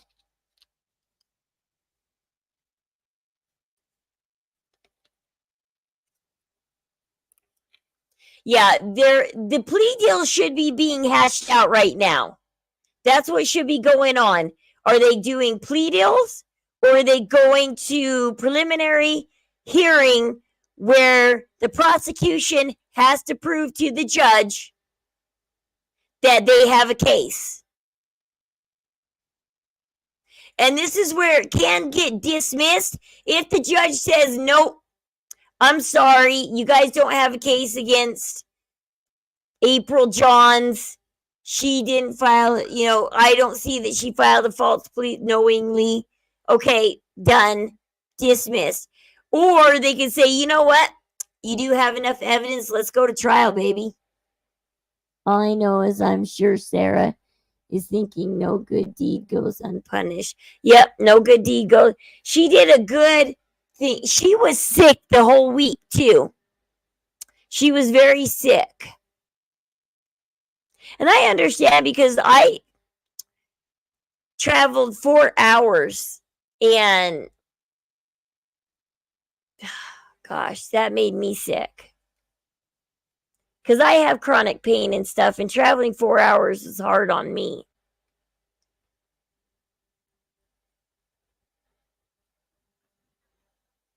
Okay, let's see. Okay, on September 4th, Fancy appeared in court in person and without counsel.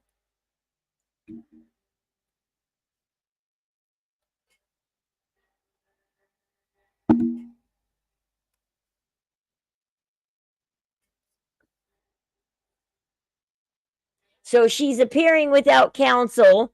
Motion to dismiss taken up and denied. On motion of the defendant, the matter is continued for plea or trial. See, I told you, for plea or trial setting, they either need to hash out a plea deal and give it to the judge, or they're going for a preliminary hearing. They are at a fork right now. Both Sarah and Fancy are at a fork. I don't see why Adam Warren or Mike Stanfield or even Judge Leamer, after all that Fancy says about them online and all the names she calls them and how she says that they are, you know, like corrupt and everything Fancy says about them, they're not going to want to hash out a deal with her. I bet you, I hope what they're doing is hashing out a deal with Sarah. Mike, call Alora. She said that she'll back Sarah up on Fancy. Sarah wanted to take the win and go. She didn't want to file charges. Sarah wanted to just go home. Take the win they already had in court and go home. So yeah, Fancy went for her next hearing, but her motion was denied. And now she's got to either hash out a plea deal or go to preliminary hearing. And once you go to preliminary hearing, you got about 4 or 5 more court dates until your jury trial. Like, it takes about 6 months or more to get your jury trial. It takes about 6 months, and you have 1 hearing a month up until.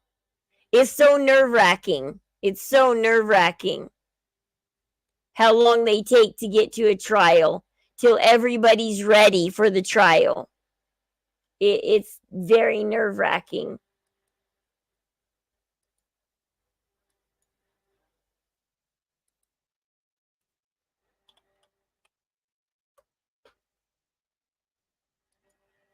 Yeah, I've been on both sides of the court. I've been on the prosecution side and I've been on the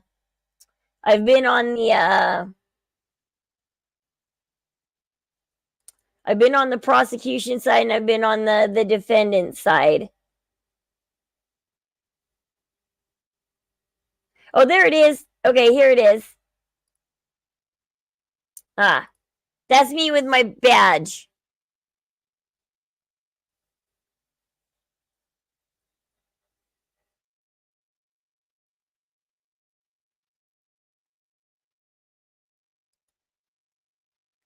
This is when I graduated the CASA class.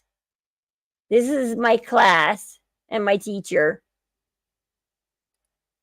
And I took the class. I think it was like a 6-week course or something. I don't know, a 6-week course. I can't remember. It was 6-8 weeks, something like that. It was fun though. There's us in the judge's chambers after the judge swore us in as volunteers of the court. So you go to class, you learn, and then if you pass the test and everything, you get to go sit. And the judge that swore us in, he started out as a CASA volunteer. He wasn't gonna. His dreams were never to be a lawyer or anything, but somehow he came across the CASA program. He became a CASA volunteer, and then he became a lawyer, and then he became a judge. And there he is. And he loves swearing in CASA volunteers because you can see me. I'm right in front of the seal. It's a small picture. It needs. I don't know how to make it bigger, but I'm right there in front of the judge's seal. And there's the judge over there. It was a fun day. And so I was proud of myself. I was like, I'm going to work in the court systems. And then I ended up on the wrong side. I keep ending up on the defendant side. I'm trying to end up on the other tables.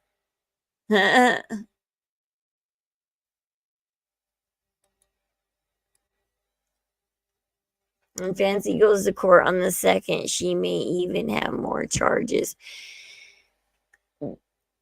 It depends. Yeah, Sarah's going a week prior to her.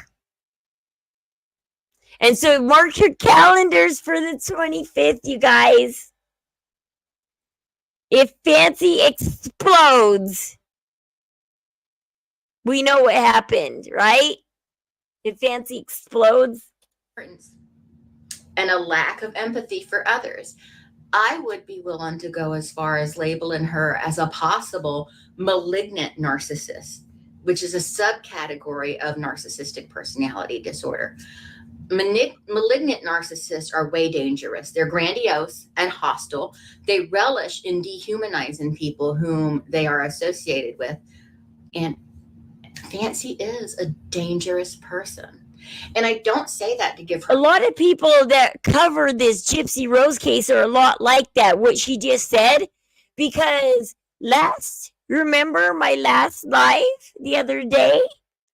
When Nina is now pretending like she doesn't know who Fancy is.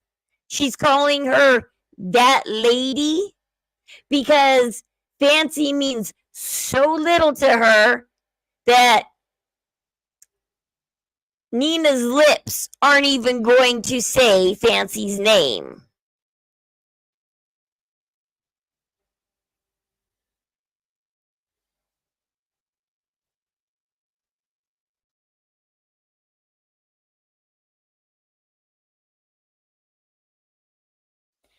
I just, yeah, like,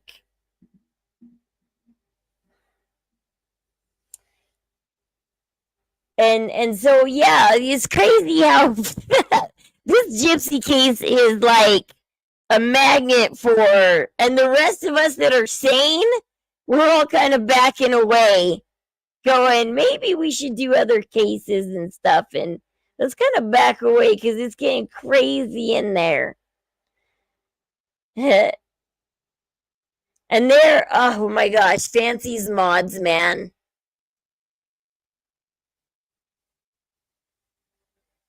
They're everywhere, all over the internet. How do they spend their days? Because they always know when somebody's live talking about Fancy. Or they know when somebody's live doing something that Fancy doesn't want them to do. Like Bday Jade wants to show Dawn on it's Bday Jade's platform. Who do you think you are, Fancy, to tell Bday Jade what she can and can't do on her platform just because she's friends with you? I mean, are you going to put charges against her? For what? Because she talked to somebody you didn't like? I'm like, she's going to probably bring up some bogus. She can't do kidnapping because that's not technically kidnapping.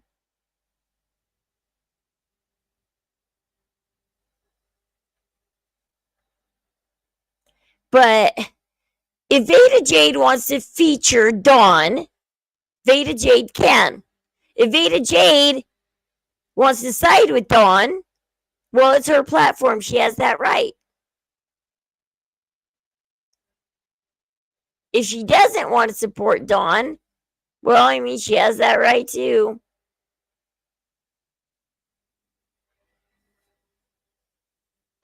Power. She deserves no power. I say that because she is truly going to cause great harm to someone one day if she hasn't already. And people need to be concerned, not afraid. She's nothing to be afraid of. She ain't a damn thing to be afraid of. She's just as much as a disgrace as Gypsy, possibly more, because she wants to convince everyone that she's a really great person to want to expose Gypsy. But all the while, she's the monster she's painting Gypsy to be. No, maybe she hasn't killed anyone yet, but give her time. No one is safe in her presence. And I will pray for her husband, because as much as she victimizes everyone else, her viewers, her cohorts, everybody, he probably gets the brunt of it. I kind of worry for that dude a little bit. Now, no one should go real life with anyone on here ever. No. But like I said before, I'm not convinced Fancy didn't send that DoorDash to herself. And Dawn is right on here. Because this is odd. I've never done DoorDash, but Fancy said she got a ding on her phone that there was a DoorDash at her house. If she hadn't have ordered it, why would she get the ding that it arrived? I can look and see if Veda Jade's video is still up. All I know is it was a day or two ago and Fancy got very pissed at her. And it's like,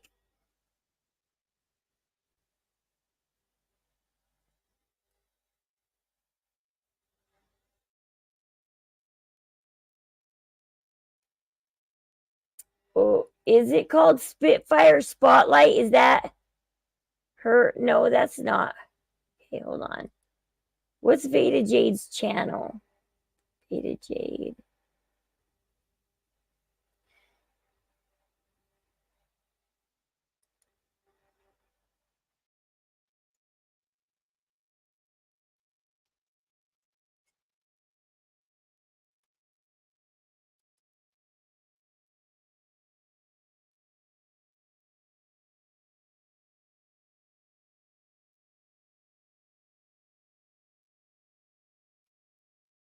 Let's see. I'm trying to find her channel.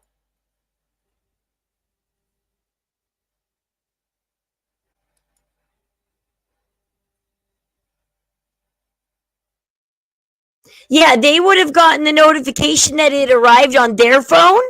Fancy wouldn't have got a single notification on her phone. Not one. Because she didn't order it. Why would she have a notification? They're not going to notify. DoorDash doesn't know if you gifted it or not or whatever. The notifications go to the account that ordered it.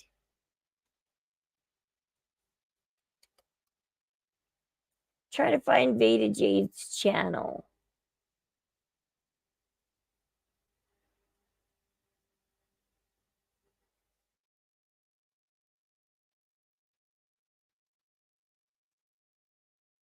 Tube top Tammy. She does always wear tube tops.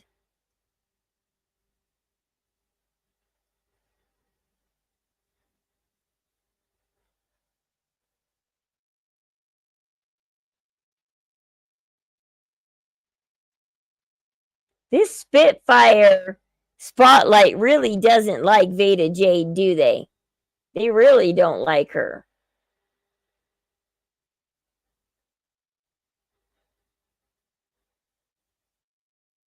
What is Veda Jade's channel called? Veda's channel is called, Crime Rewind. Okay. She's Crime Rewind. Okay. Thank you. Because I'm like, I typed in her name and I just find a bunch of hate channels against her. There's a Spitfire person that really doesn't like. Whoops. Why did I say Crime Jade? Crime Rewind. I'm being dumb. Okay. Crime Rewind. Videos. Okay. Lives. Okay.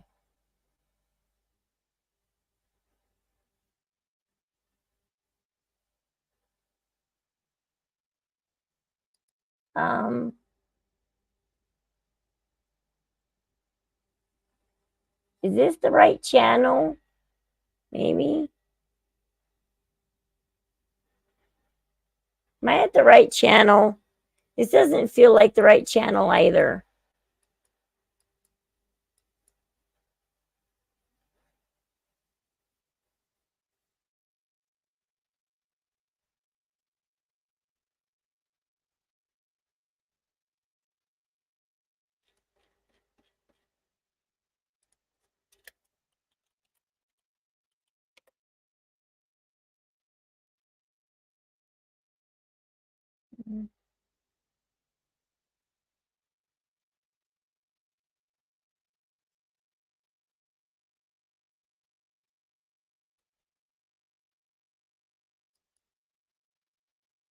It just doesn't look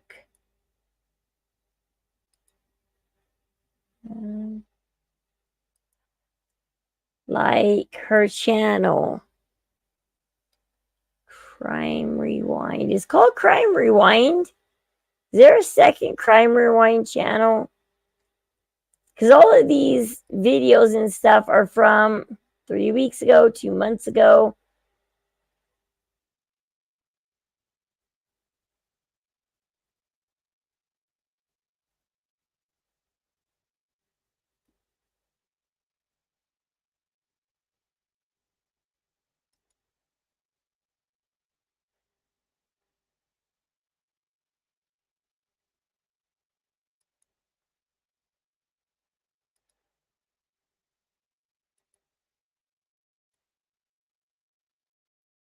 Okay, this is her channel.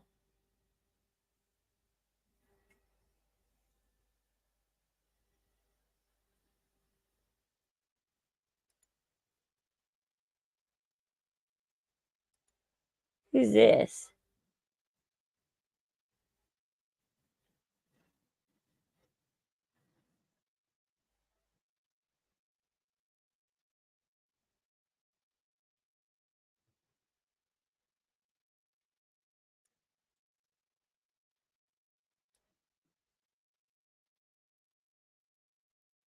Two days ago?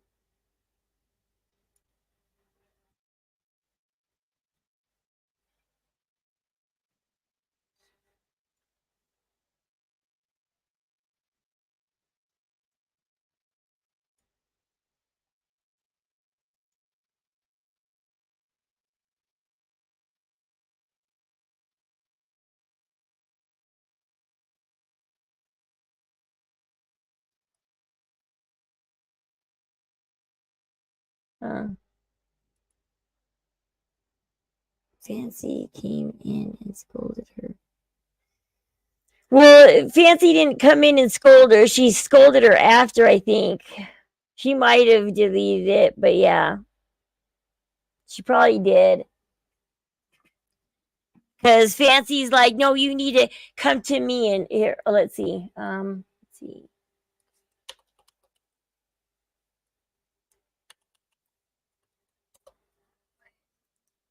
Network.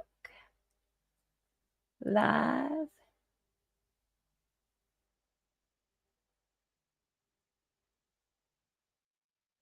Did Fancy delete hers too?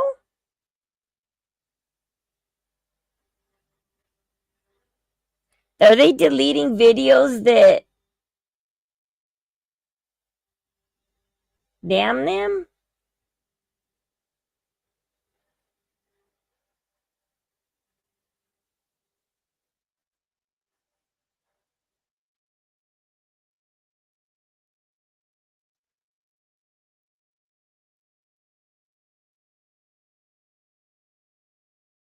Try to remember what video I watched. That, oh man, see, I need to write these down and timestamp them. When will I learn? I will never learn. I should have been like, oh, Fancy said something bad. Timestamp it. Here's the video, blah, blah, blah.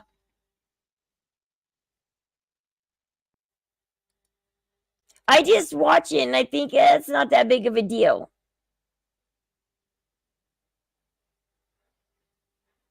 But it is a big deal.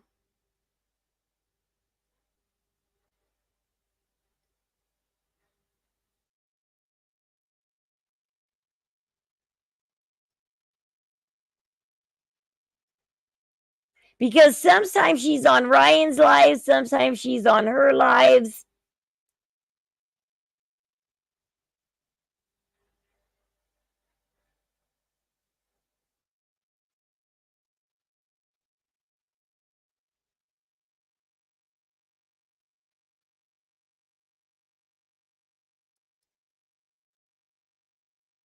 Where is this? This is a quick 9-minute video.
Oh, whoops, sorry, I'm not showing this to you guys. Oops. See this? Okay, watch this. Yeah, here you go. I've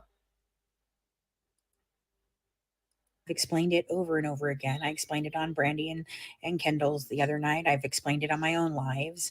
And if you guys don't think it's a kidnapping, that is more than fine for you. However, I was there and I know what happened and I know exactly what she was doing and when she started her plan to do these things.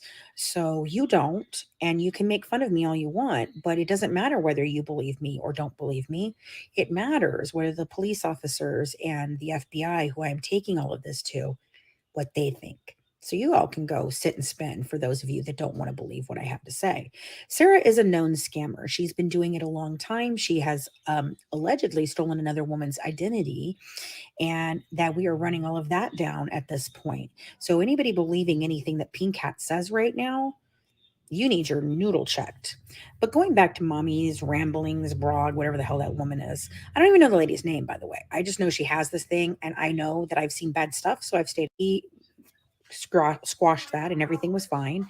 And then about 8:45 I got a message from my team again telling me that Pink Hat Sarah was live over on More Little Scary Stories. And so I went over there. I was in the chat for a little while. She was again lying about the stuff that happened with Alicia. I wasn't even mad about her. Stop lying about freaking for your is going to summon. That was what I was doing from 8:45 till 9:55, I believe. And then I went in with my husband for a little bit, and then I talked to Mac for the rest of the evening. And so I don't know when Mommy's whatever was going on, but I was not on there. And I do not believe it sounds like me. I also don't think it's an AI voice changer. I think that it's just a person who is using a third party. It's lagging, and he was also running a TikTok at the same time. So that could have a changer. Now, certain that done shortly, and hopefully we'll get some more information with all of our friends and Emma and Nicole, all of them.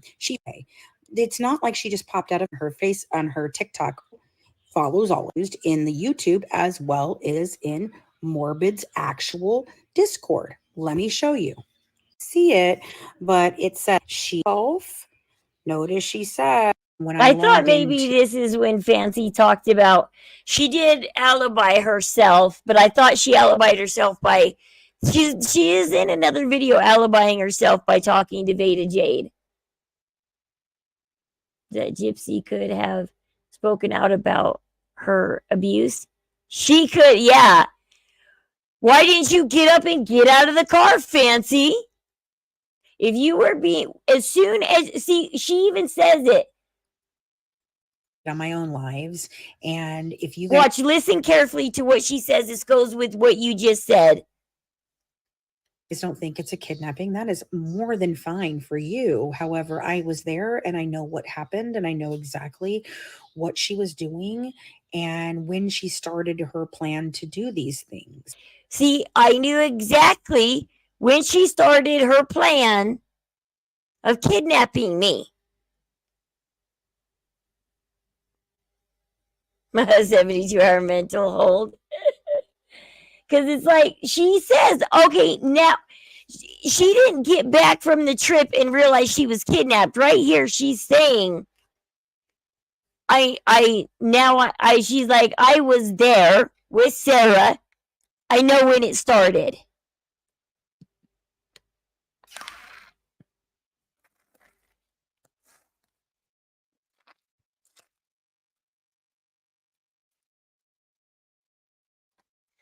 Fancy flips out way too much when things don't go her way. I can't believe she still has people that, like, when I was on Twitch and I would play games with people, and if I got angry at all in the game, people would be like, hey, we're done with the game. I'm leaving.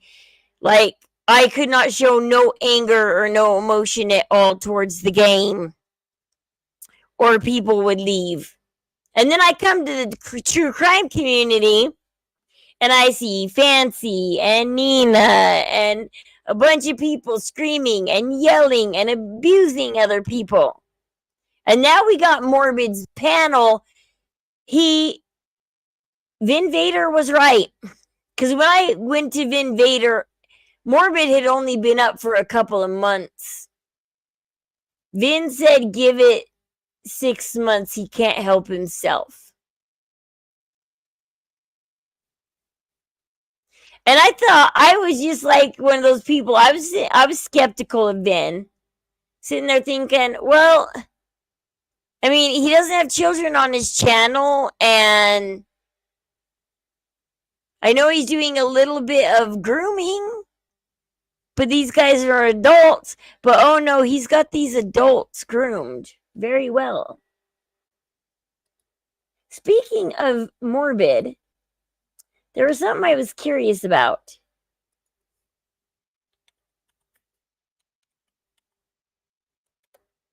That I just realized the other day.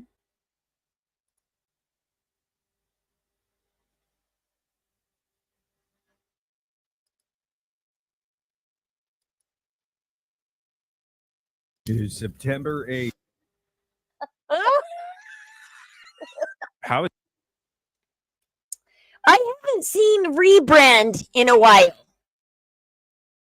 Ever since What the Bug kicked Rebrand off of their panel, and then Rebrand went back to Morbid's panel, I haven't really seen Rebrand. Has anybody seen Rebrand? Is Rebrand doing okay? Because, see, I don't see Rebrand anymore.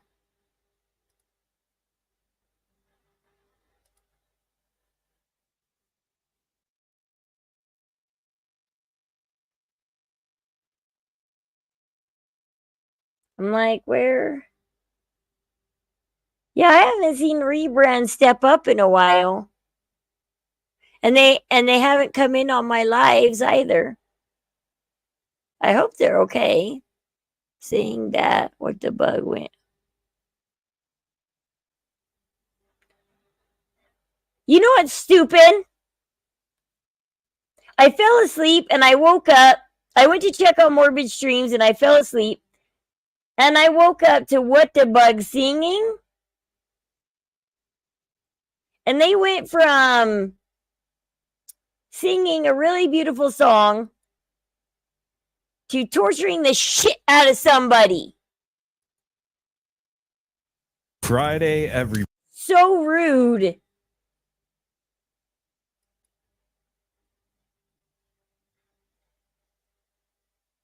It was like, oh my gosh, you guys. They're like, see, guys, we do good things.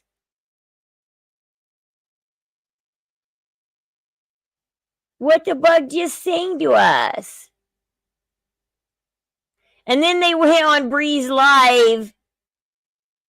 And then somebody from Breeze Live came to Morbid's channel.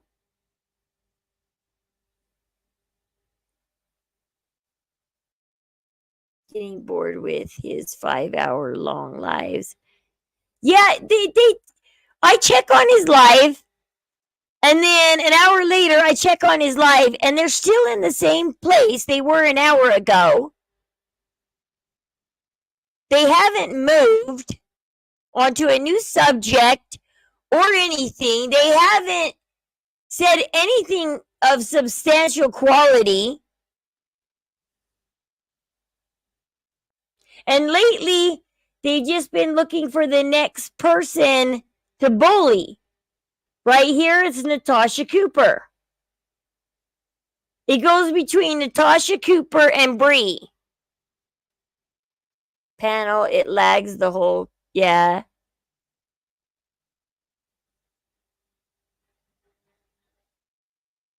And now Nina's got to come up on panel because she's got another place to voice her woes. Oh, poor Nina. People are so mean to Nina.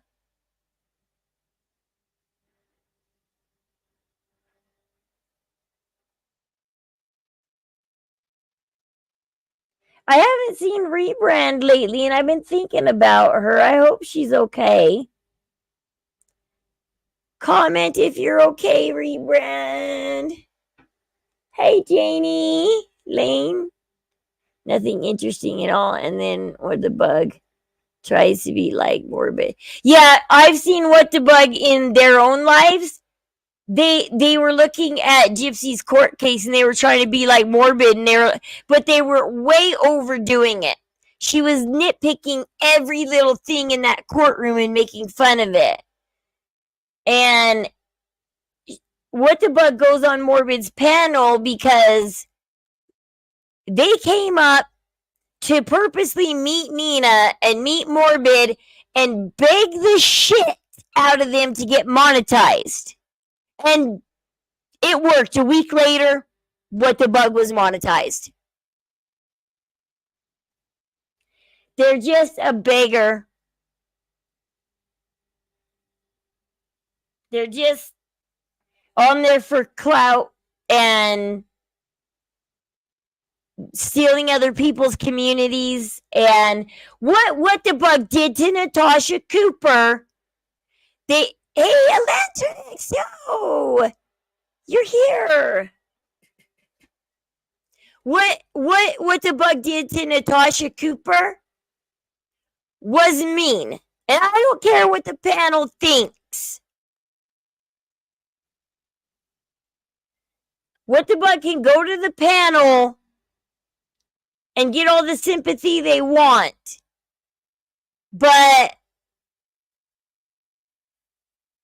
Natasha Cooper didn't ask anything wrong. I don't think that Natasha Cooper did anything wrong at all.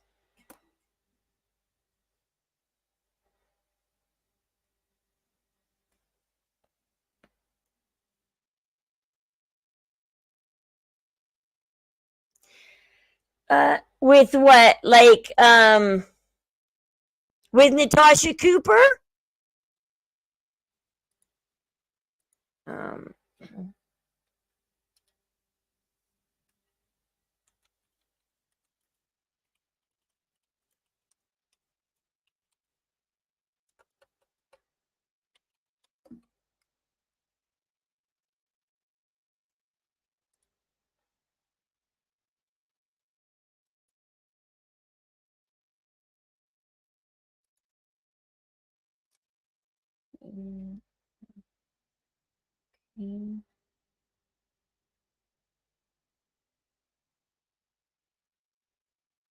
Okay, it'd be under lives.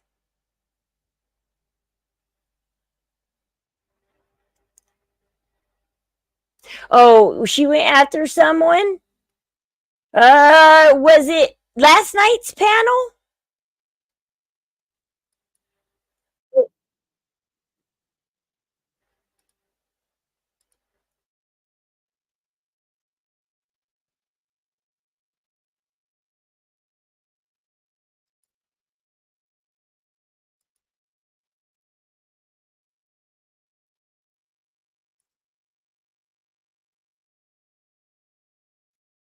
It was Cat Lady and Crochet that they went off on? Okay. Let me see if I can. Because there's Cat and Crochet right there. I don't know who Cat and Crochet is.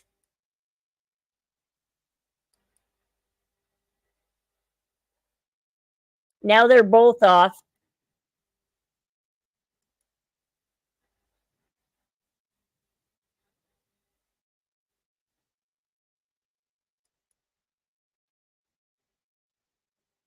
Baby is right here.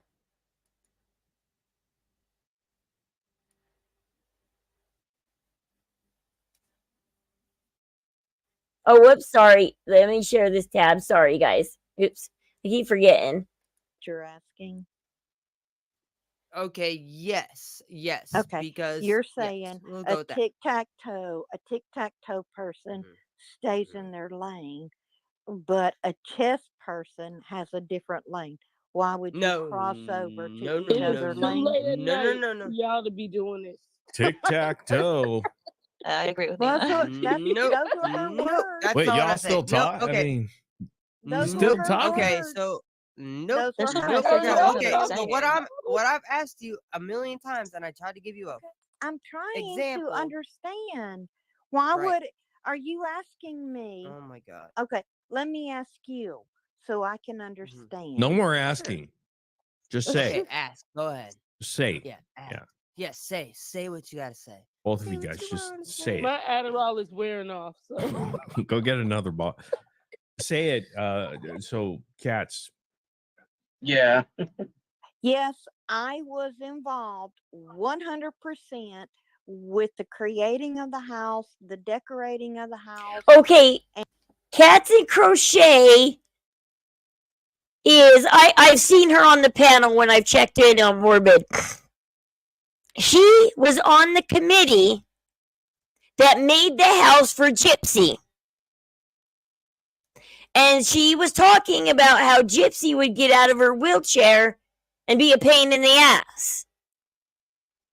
So Cats and Crochet has known Gypsy since they got to Missouri and went to Habitat for Humanity. And she was part of the team that decided who gets a house built for them. And they decided to go ahead and do Gypsy and Dee Dee because they seem to be the most dire need. And so that's what she keeps talking about because I've seen her on panel before talking about it. And part, and yes, I got to know the family. Period. Okay, but you did not But- wipe Gypsy Rose's ass. Yes or no? Did you wipe her ass? Hell Boom. no. What the fuck took 2 hours for that? God fucking shit. What does I that said mean? that. I said that an hour ago. I did not do anything.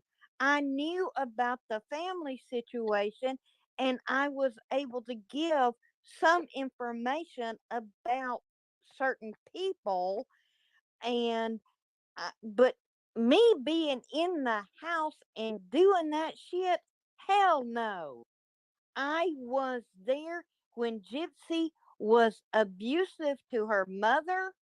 I was there when Gypsy was demanding certain things. But me being in that house and wiping her ass, I don't know where the fuck that came from. And I'm sorry I'm using those words because I do not Well, when you normally. use it, it's kind of pleasant, so it's okay. No, it's not Okay. pleasant for me. I'm just sick and tired of somebody saying I'm a fucking liar. Period. I'm done with it. And I also know didn't what call I you a did. liar. I'm I asking know a what I question. did. I know who I am. I know where I Right. was. I Me too. know what happened after the fact I left because I was still in touch with the family, with the neighbors, and we had to continue with our project to make sure that house stayed sturdy for So 1 you year. had Well, like Cats and Crochet just said, she doesn't like to swear. They just made her swear. Understand what? Like, yeah, like this lady is like, no, it's not okay for me to swear, Morbid. It's like you guys can swear, it's not my thing. She's like, I don't swear. But What the Bug was pushing her.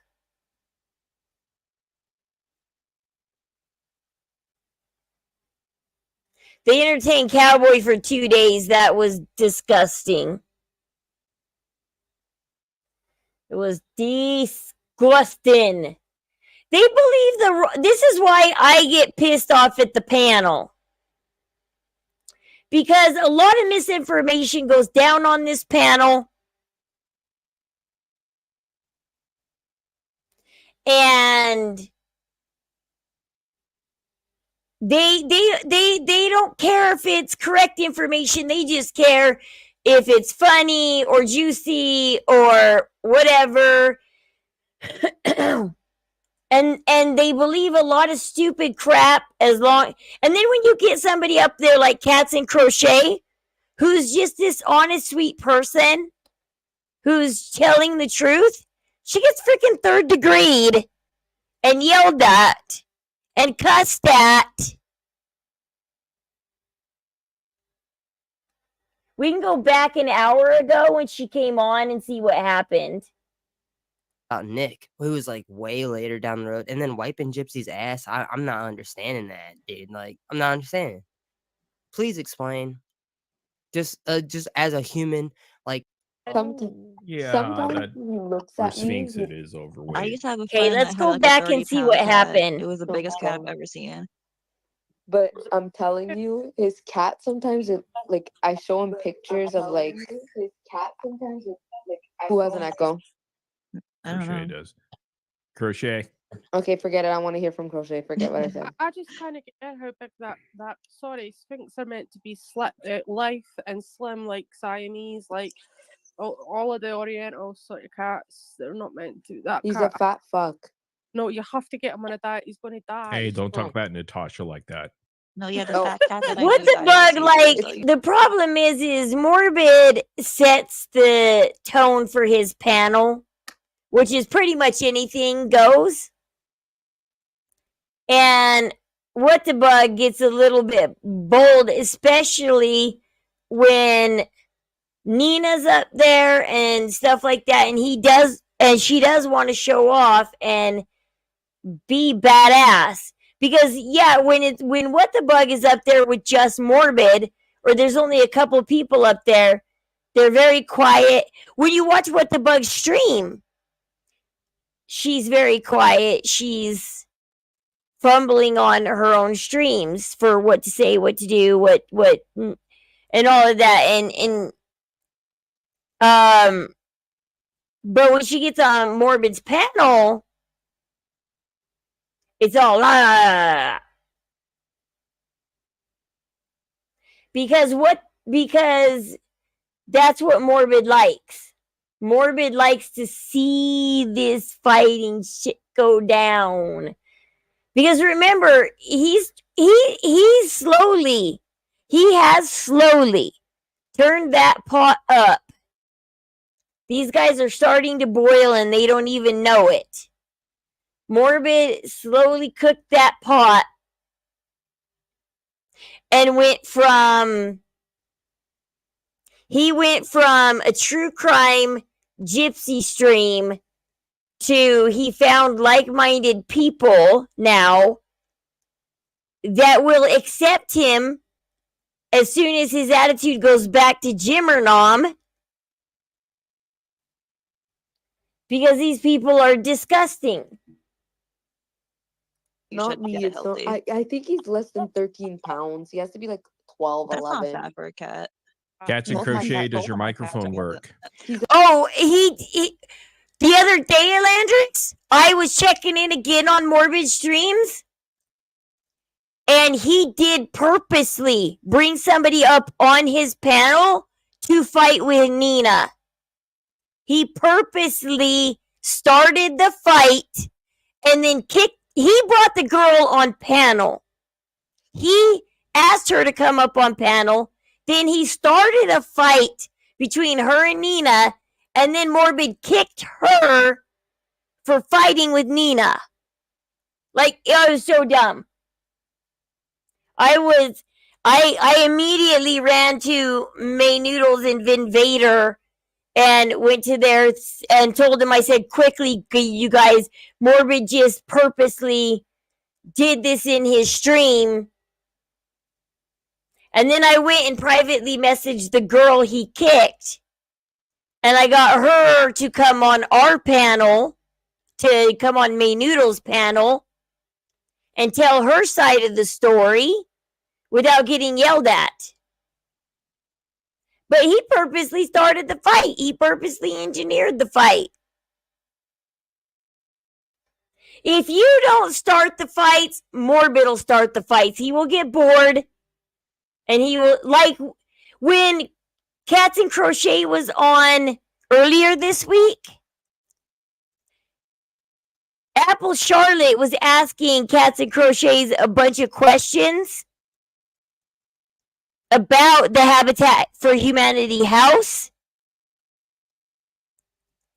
And Morbid was so bored with this pleasant conversation that he put up a picture of Natasha Cooper as Pizza the Hut from that one movie that makes fun of Star Wars. What is it?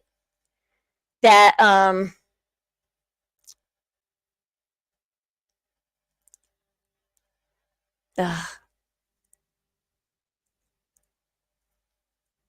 not Star Wars, like that one movie in the 80s that makes fun of Star Wars, that they have that pizza guy that Spaceballs, there we go. I knew you knew it, Landrix. Good job. Spaceballs. He put up Pizza the Hut from Spaceballs and started talking in an odd voice because he just couldn't stand the pleasant conversation.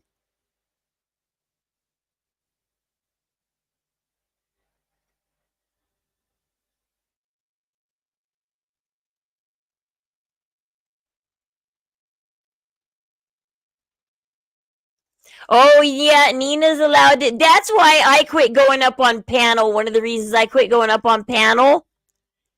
Because after Nina finally started stepping on panel, because everybody wanted her to, but she wouldn't until the Kate incident.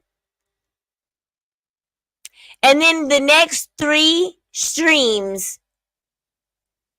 was Nina. All Nina. Nina 3 nights in a row.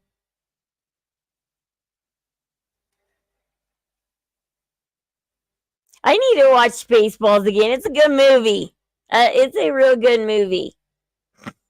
The fat fuck. I hope dog, so. dog. Oh, there you Okay. go. Let me see. So your settings I don't are know messed. what happened. I So was if you could talking. step away from your microphone, just because it's pretty loud and I can't control your microphone level for some reason. Is that better? A little bit further. A little bit further. A little bit further? Yeah. Not too How close. about that? Further. I need the score. Come on, A little bit Morbid. further. She's doing just fine. Go Quit ahead. making her back up. Mine's a shit. Say something, Cats. Did you hear the It just shut down for. Okay. again? Okay. Basically, I told you and I warned you and I reached out to you and I said, hey, because Okay, so I guess What the Bug has privately messaged Cats and Crochet. And so this is now coming out of private messages onto Morbid's panel. And so What the Bug is already fired up.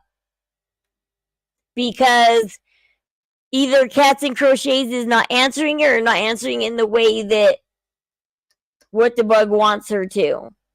well, actually, you asked me a question first, and I was like, "Hey, just want to let you know, like, this is my contact. Like, obviously, you may or may not have problems with technology. I'll take it upon myself to message you." I messaged you, and then you told me that you had concerns about a certain person, and basically, I ended up telling you about that person. Katie and said, Joy. I don't have any. Yes, exactly. And I don't have any personal experience, but I'm just telling you based off of everything that you said. Yes, facts, facts, facts, facts, and checked. Everything is factually checked. Now, my question to you is, after all the bullshit that she tried to bully you out of and try to play like she had legal situations, Katie, I could give a fuck if you're listening, okay? Because I'm going to be calling you out. I could give a fuck if you're listening. You don't scare me, okay, dude? Guys, yeah, maybe it's a new bug. It's not really. It's the same bug. I'm just been here now, and I'm sick and fucking tired of it. So, Kat, you told me and all of us here on the panel that you worked on the construction and the design and the prettiness of the house. So, do you now also caretake, or at this point in time, also turned into a caretaker? And how many people are in? I know they're in.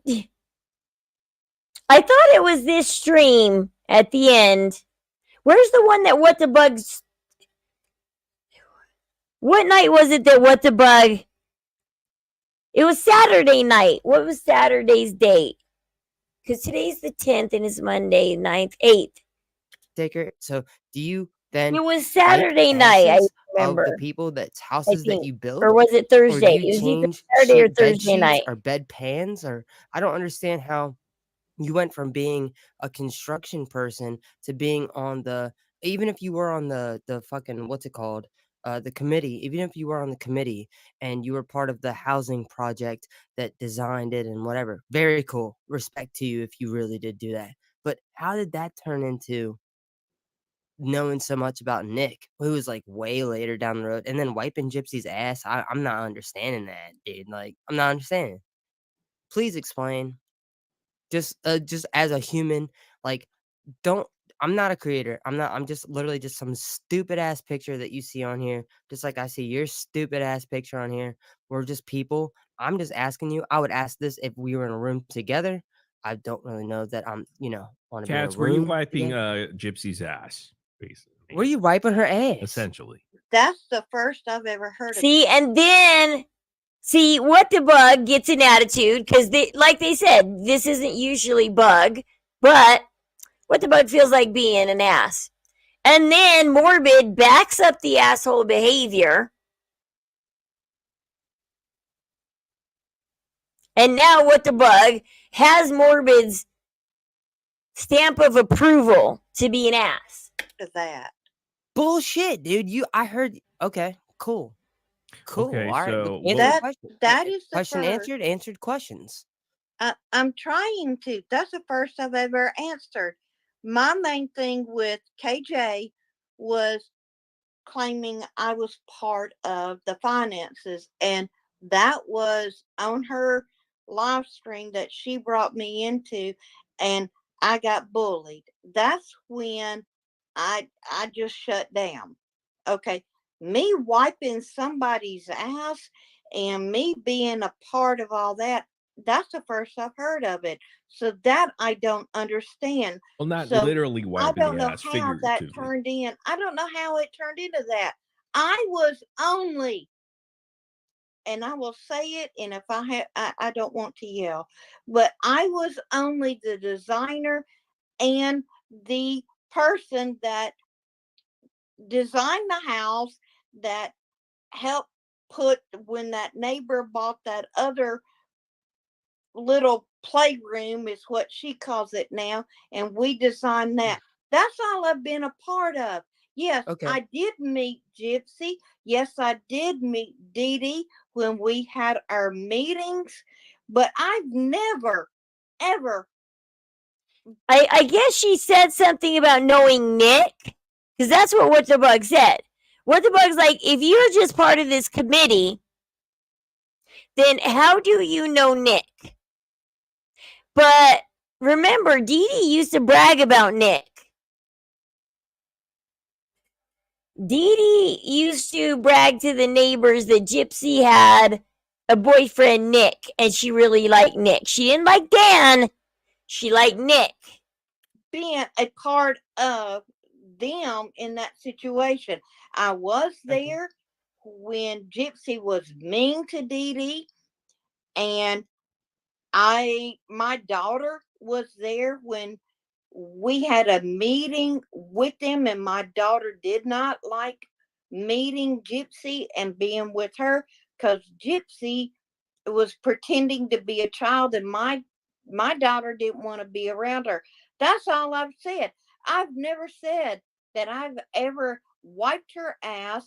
I've never said I was a part of anything. So I don't know how many stories has been created about me, but I will tell you exactly who I am, what I did, where I was, and what the part of their life I was with.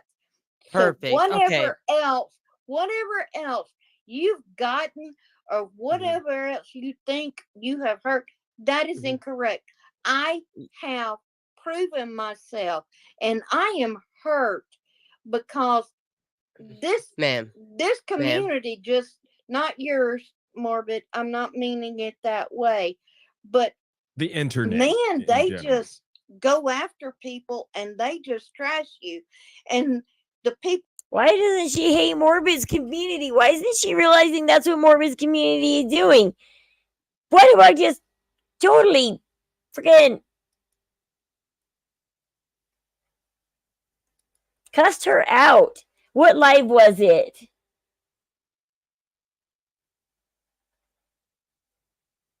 Five days ago, 3 days ago. Restricted. Trust me.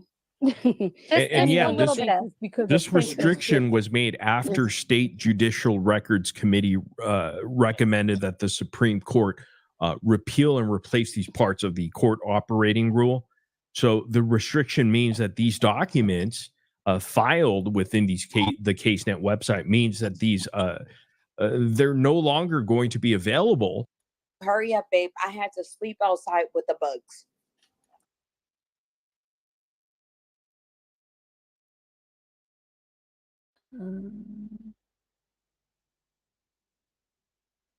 Trying to remember what night it was. It was within the last couple of days. Trying to remember. I'm going through Morbid streams real quick, trying to remember. I mean, you got to see what they did. You got to see what they did. It's freaking, it's insane what they did the other day.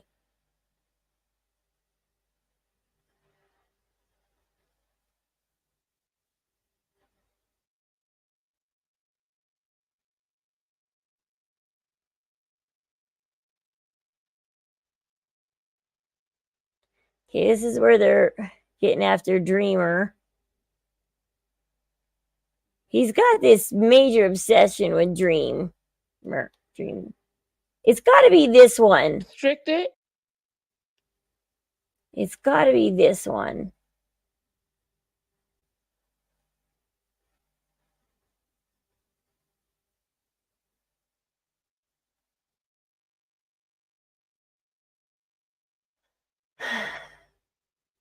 Where is it?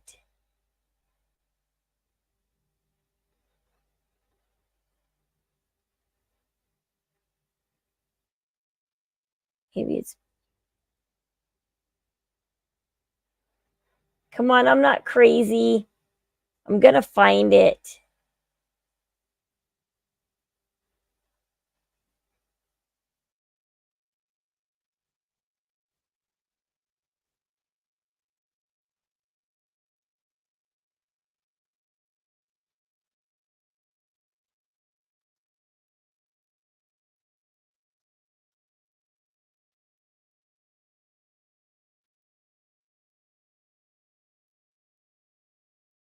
Where is it? Damn, man, I'm trying to find it. It's a circus. It's not about, no, it's not about, he uses Gypsy to get people to come to panel, but then the panel goes unhinged after that. I swear it was towards the end of the night.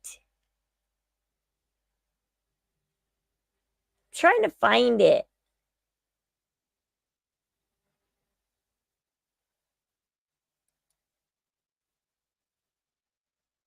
Like It spot was. on. Hey, Bree, you have 0 facts. Number one. Emma. Wait, say that again.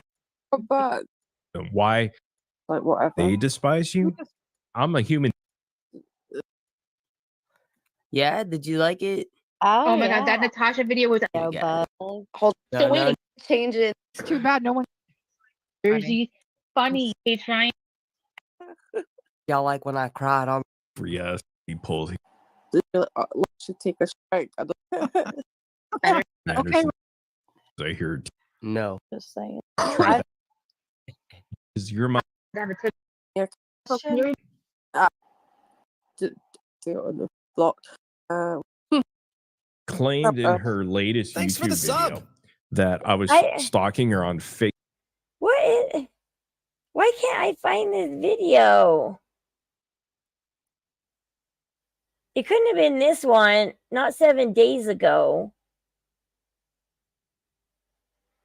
I don't think it was 7 days Rose ago. with 4 content creators. Get the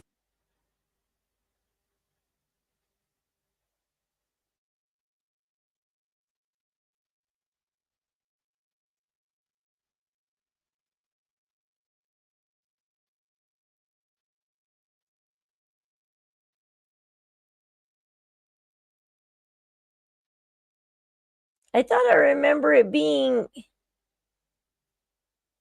just the other night.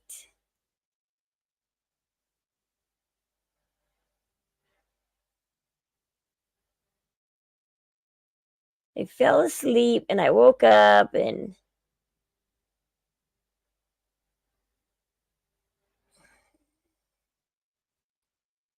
trying to find it.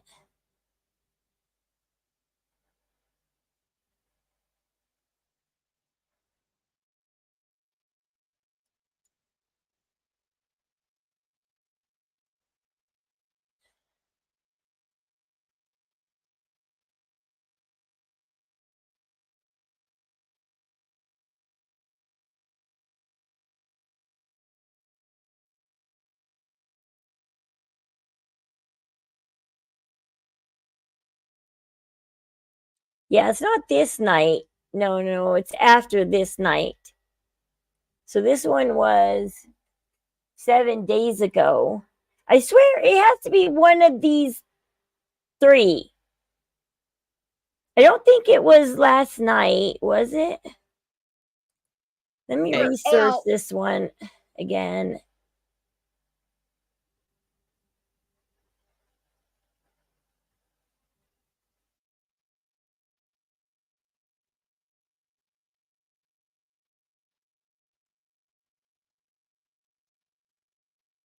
Trying to find it.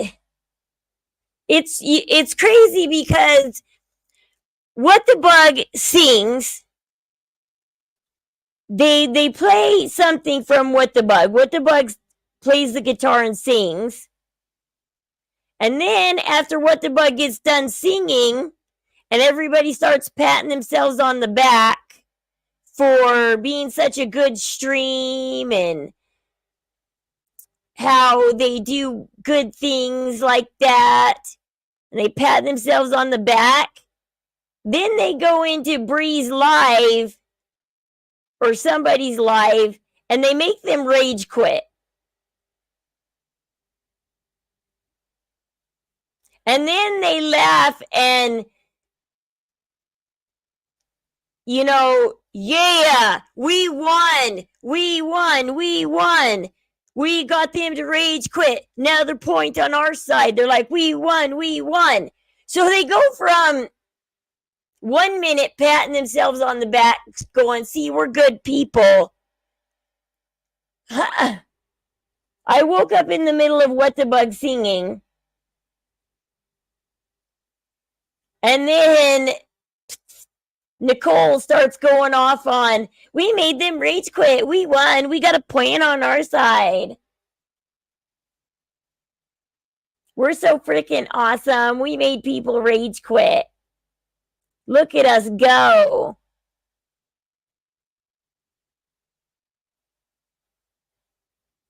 I was trying to find it. And so it's just like they go from 1 second they're singing, they're patting themselves on the backs for doing something good and productive. And then they turn around and bully a bunch of people and make people rage quit. And then pat themselves on the back for winning. And then basically after they get the taste of blood in their mouth, they want to go make somebody else rage quit. Because it's like, oh, we tasted blood. Let's go do it again.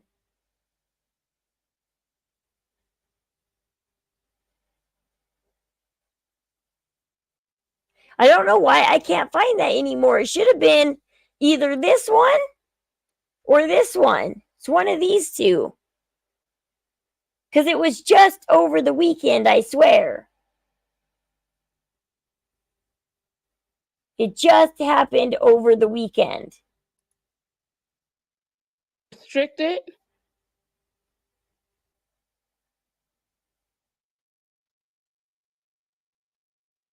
Wait, was that it? Hold on. No, that's not it. I'm on your top, bitch. You fucking smooth, shiny head ass, Mr. Clean, bitch.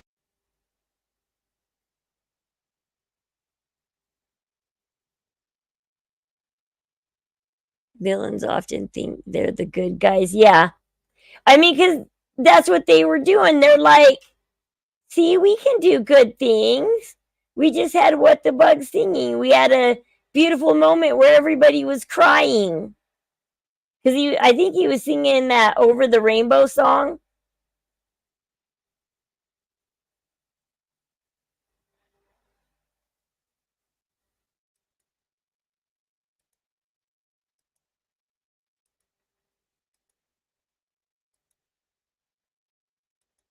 And then they go and bully the shit out of everybody. And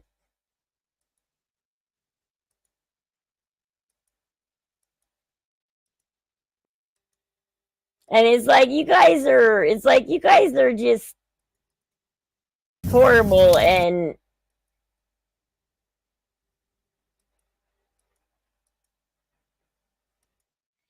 he had a big picture up of What the Bug. So it's like I will know it when I see it. Because they had a picture up of What the Bug playing the guitar.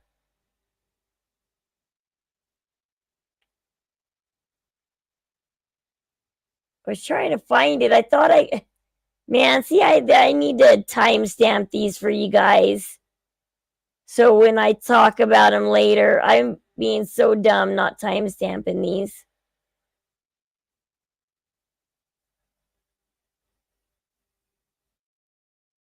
I should have wrote down what video it was.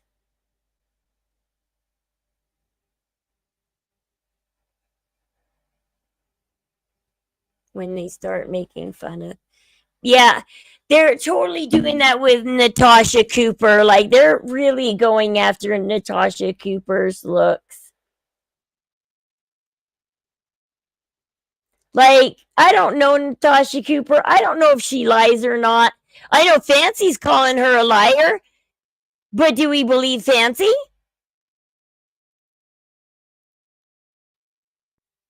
Can you believe Fancy if Fancy called somebody a liar? But I'll do it for you about now because you trim it out. Actually, after she blocked me, but she's lost quite a few followers. and did you guys see how Sesbree lost her main channel and then it gets taken down? Yeah, they're just ridiculous. I mean, So I just Did you hear what they did? What Morbid did? Did you hear what they did? They got Natasha Cooper's PayPal taken down. Natasha Cooper lost her PayPal. And Morbid was going around to everybody going, hey, you hear Natasha Cooper lost her PayPal. Huh?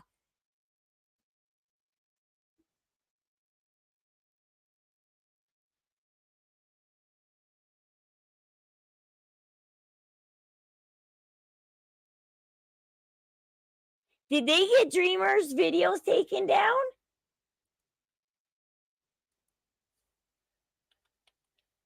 Is Dreamer's videos down?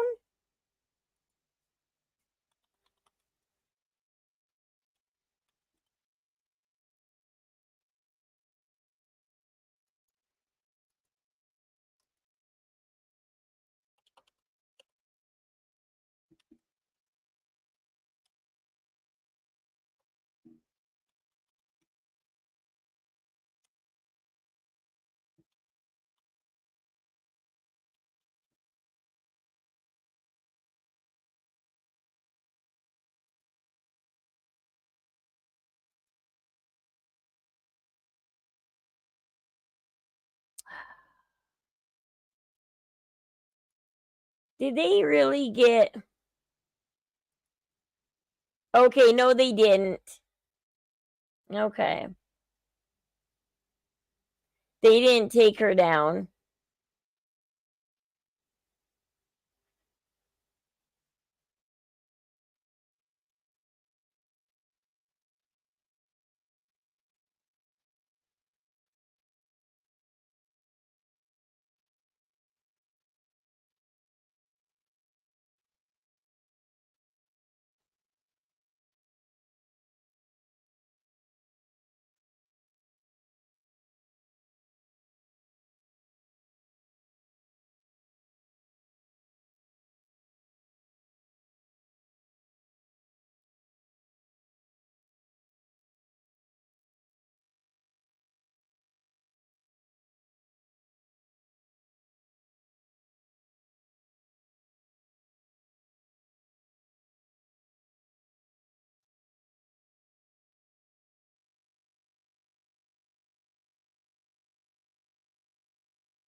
Oh.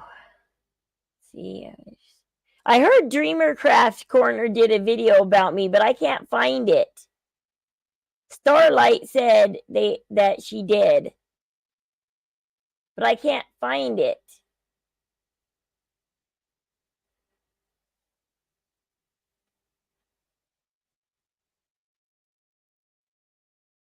I don't see a video with me in it.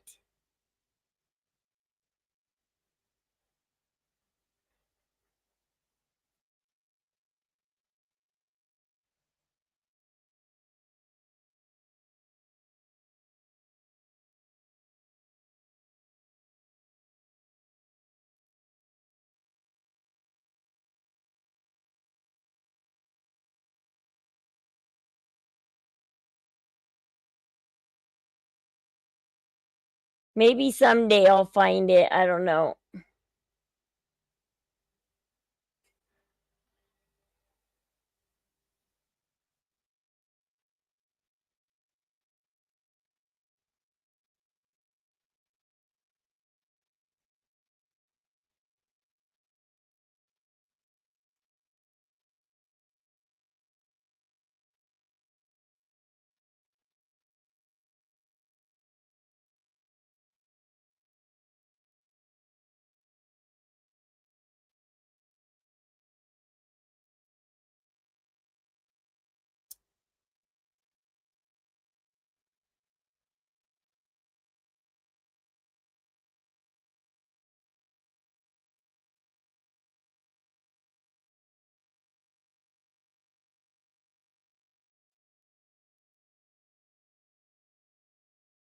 They do a lot of videos.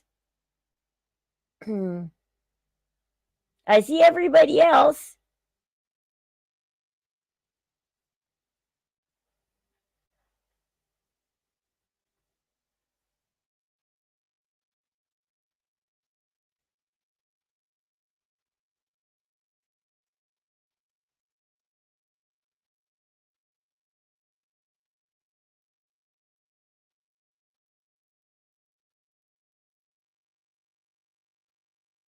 I don't see me. I don't see anything about me.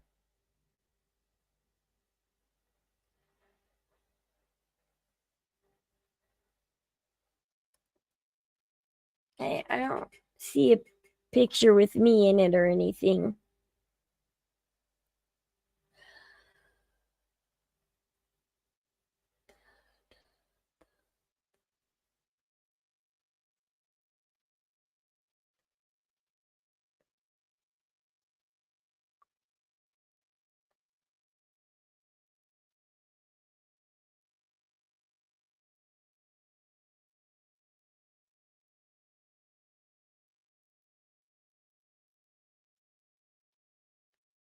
It's crazy if she did make a video about me and she came across, I don't know how she came across my name, but I am on TikTok though, but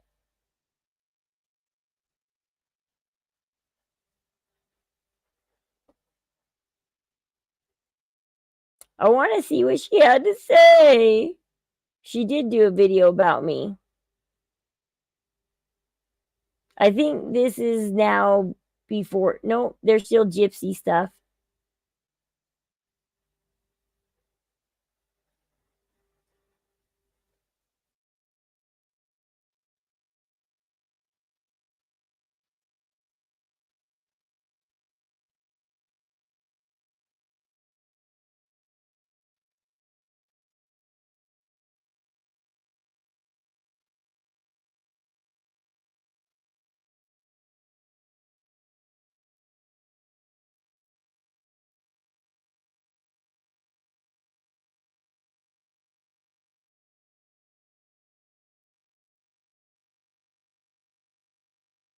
Trying to think. Okay. No, I don't see it. I don't know. Oh, I'll just figure it out later, I guess. I need to write stuff down. I have notebooks all over, notebooks and pens all over this house for me to specifically write stuff down, and I just never do it. What? 13th in chat. Okay. Let's see.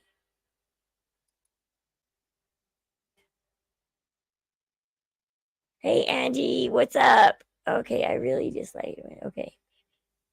Okay, now what? Okay, so yeah. There we go. I wish I could find that for you guys.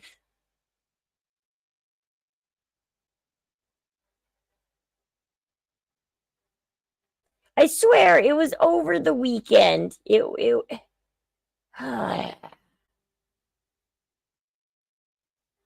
it had to be one of these last 2 nights.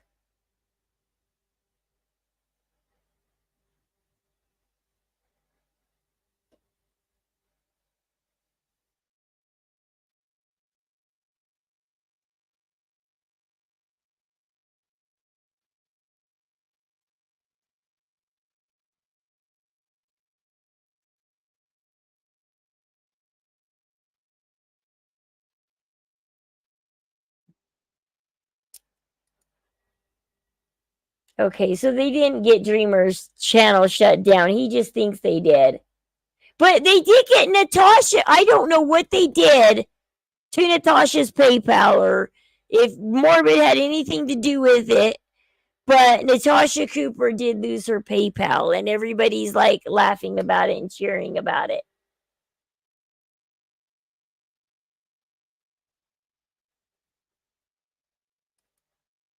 So I just reposted.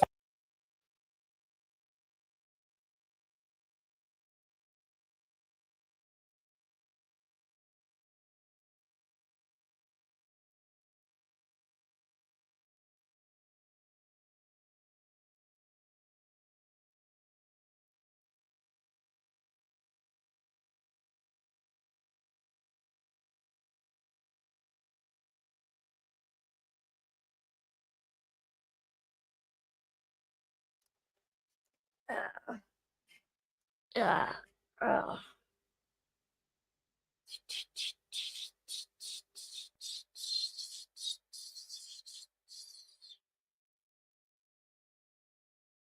Yeah, it's, I don't know. Oh my gosh.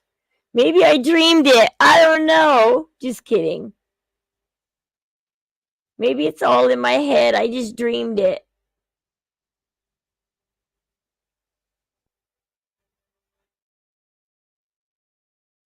But see, look at this stream. All this stream is Dreamercraft. That's what this whole damn stream is.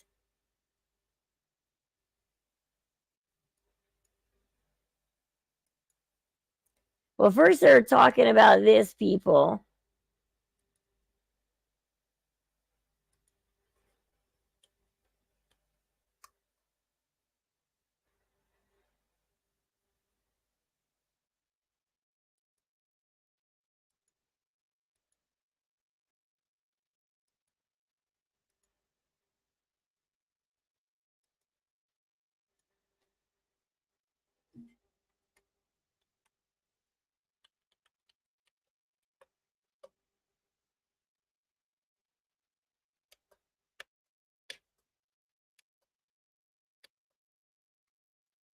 Okay.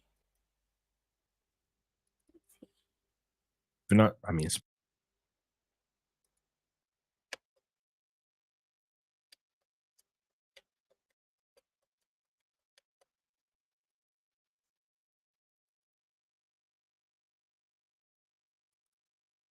Or else.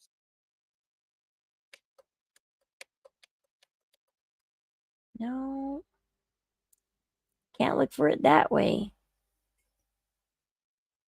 I don't know. It's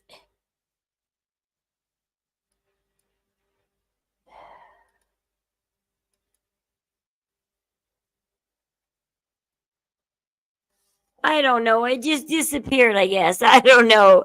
It up and disappeared.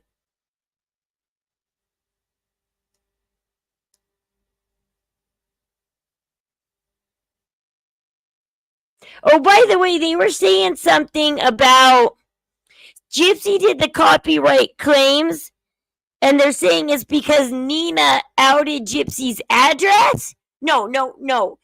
I don't know who did it, Conspiracy or Nina or both or whatever, but it's not Gypsy's address they outed. They outed stuff like Gypsy's doctor's office address, places she goes to take care of the baby and stuff. Because Nina was like, I didn't out her address. And it's like, no, not the her physical address. People were outing doctors' offices and stuff in places where Gypsy was going, making it so her stalkers now know where her doctor is.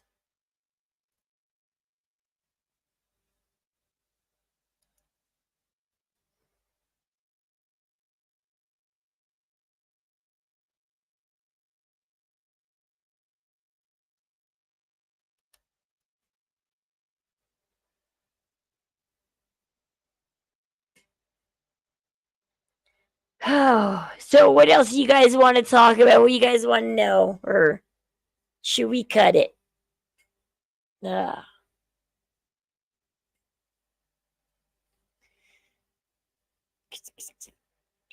It's like mark your calendar for September 25th and October 2nd. If Fancy gets new charges,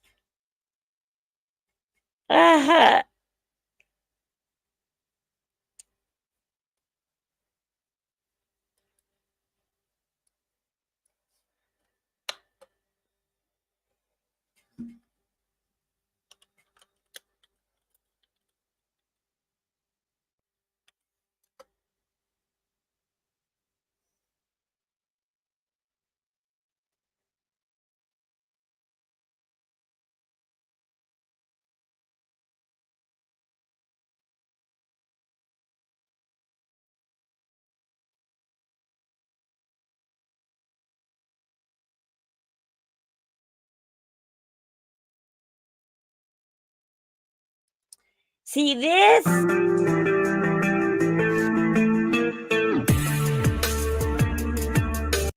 And lied to me. These streams are getting kind of boring a little bit now because Fancy's in the chats and making sure they're talking about what she wants them to talk about. And now they're like, Sarah, you lied to us. Tell us why. So we go back and forth again, messaging. And she has the nerve to say, and Brandy can back me up on this because the whole time I kept saying, Sarah, you need to be quiet. You don't need to say nothing. You don't need to be on panels. You don't need to be in people's comments. I sleep at night. She stays awake at night. Every morning, was I not getting up, Brandy, putting out fires? Every day. I would go to sleep and I would be like, I had talked to Harley, I had talked to Bree, I had talked to other people trying to give Sarah the chance to take accountability and let each other, let them explain to her why they did what they did and let her explain to them, like everybody be able to talk. And I would go and do these things and open doors for her slowly to take accountability. And I'd wake up to the next morning to everybody being pissed off. And I'd be like, what is going on? And I'm going here and putting out fires and here trying to say, please give her a chance. Please, just hear her out. And then I had my inner circle. How are you doing? My inner circle was literally pissed. All of them. How are you doing? Why does this keep doing that? This is getting complicated. Hold on. Let's see what the comments say.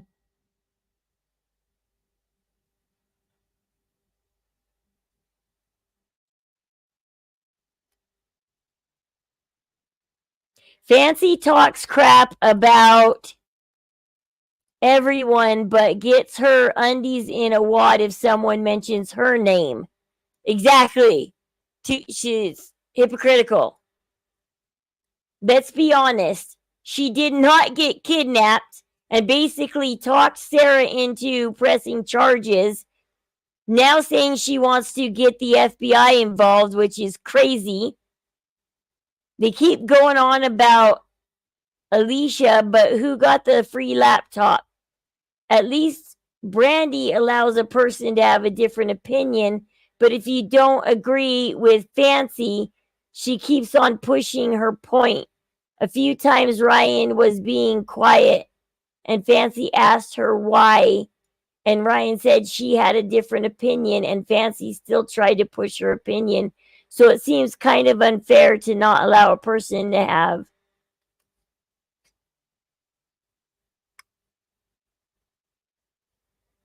Fancy through you, Kendall, Ryan, NC, and many others completely under the bus many times. When there is a falling out, she goes bananas and even lies. You see this as a problematic problem. They both took from that girl multiple times, laptops and a lot of money. Not a good look supporting that behavior. Probably why you still can't obtain any real followers.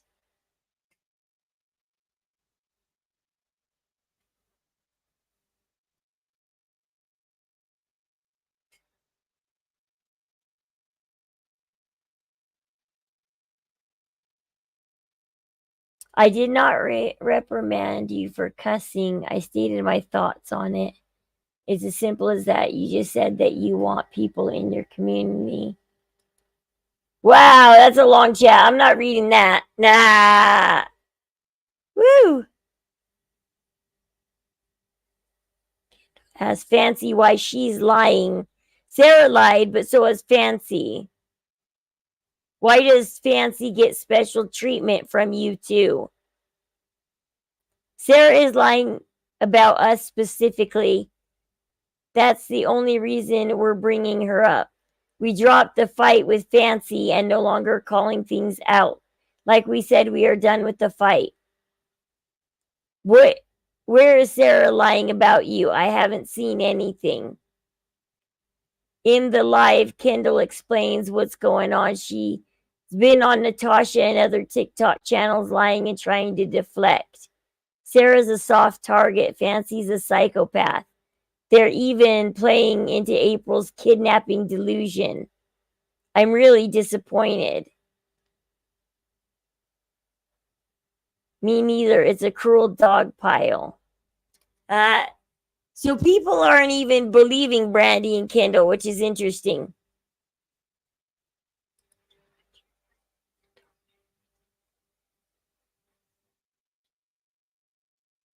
Ooh.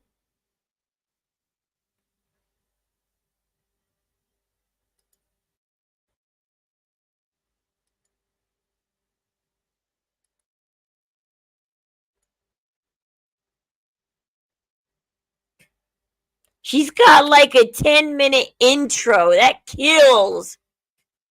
I have to bounce. Okay. Well, thank you for coming in, Boudica. I love you guys. Love you. Beast to feed. Yeah. Yeah, I probably won't be. I should get off soon, but I just wanted to go over a couple more things and then I just wanted to look at a couple of things. Okay, come on, Natasha. What do you got to say about Fancy?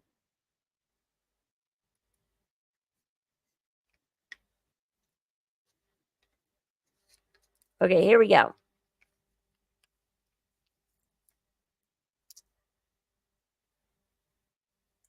Oh, whoops. Oh, crap. I got that wrong. Ah.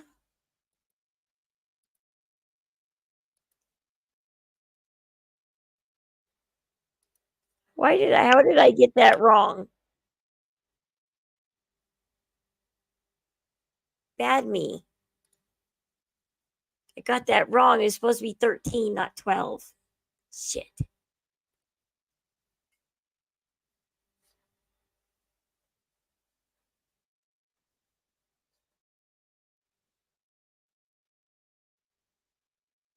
Okay, come on. Let's get on.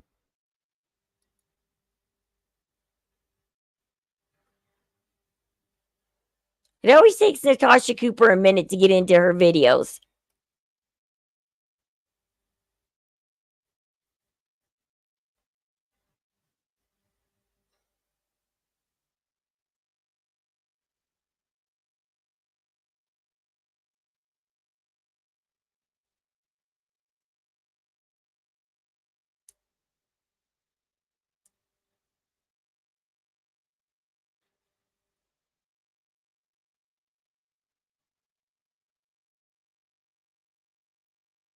It's mean when people do that, report your channel and do that to you. Like I am a little worried about my YouTube channel because I don't want to lose all the videos I've done in the last 2 years and then there's a 7-year gap. Well, I did some videos for a couple of years and then there's a 7-year gap and then there's a couple more years of videos.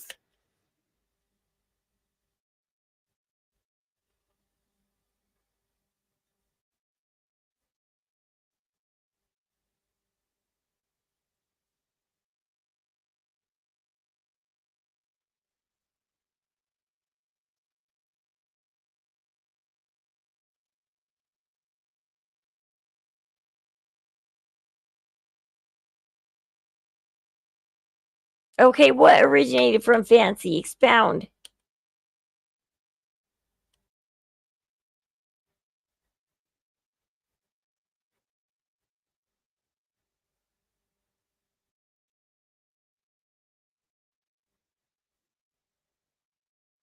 Oh, what? I forgot to share this. Oops, there we go. Feeding Fancy all the information. So I made a Facebook group and immediately Fancy came in telling me I didn't know what I was talking about. She was the person that had all the information. I should ask her. I should do this. I should do that. Tip your host. I'm not sure what your issue is, There is nothing about me that's not out there, baby. Nothing. Here's a little tip for you. Since you're in here on a fake profile, I have used my entire fucking name since I started. Natasha fucking Cooper. Do you really fucking think if I had anything that I gave two shits about anybody knowing that I would use my real name? I'd be a titty baby bitch coward like you and hide behind a fake ass profile because I don't have the cojones. Make sure that you know who the fuck I am. Book group back, just like I do every fucking body else. Nobody's going to tell me what to do or how to do it. Nobody has since I moved out of my parents' house, and nobody is going to. So then I started thinking, who the fuck names themselves Fancy?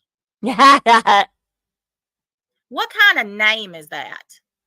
And it was Francesca Maselli. Francesca. She's a white girl with some kind of somewhere between red and blonde hair, and she wants a Italian name. 13th Hour was laughing about that because, 13th Hour is married to an Italian, and yeah. Fancy Maselli. And I was thinking, who names themselves that? Something about this doesn't. So I did what I do, and I started digging. And I found out, guess what? Fancy is not her name.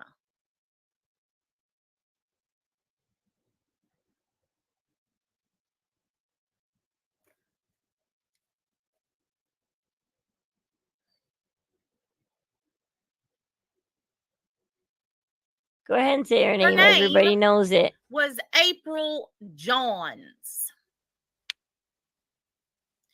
Fancy Maselli, Francesca Maselli, is her stage name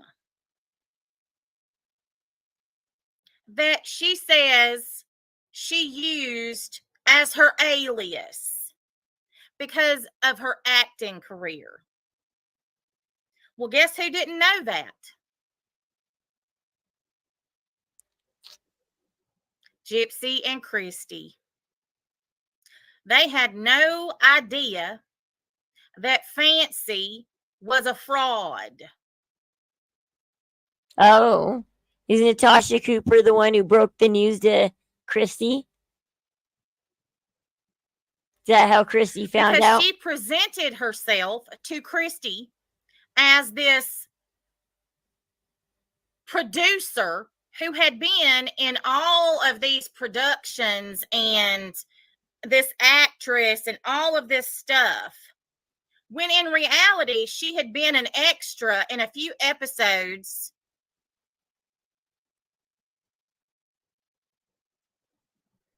of a TV show back in the early 90s. And she was in a Taylor Swift video, and all you could see was the back of her head. Yeah. Be like, that's my head. And then I found her mugshots. And she had several.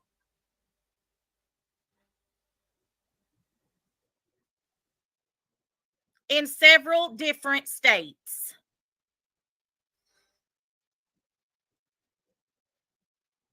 For fraud, defrauding the government, welfare fraud, theft.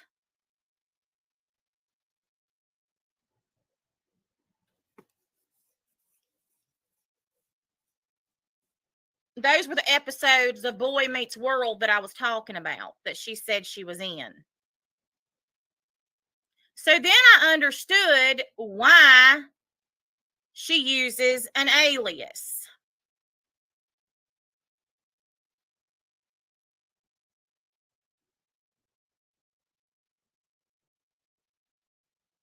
But she had completely lied to Christy and made Christy think that she was some big wig producer with all of these connections in Hollywood who was going to produce Gypsy's life story and make them a shit ton of money for Gypsy to have when she got out.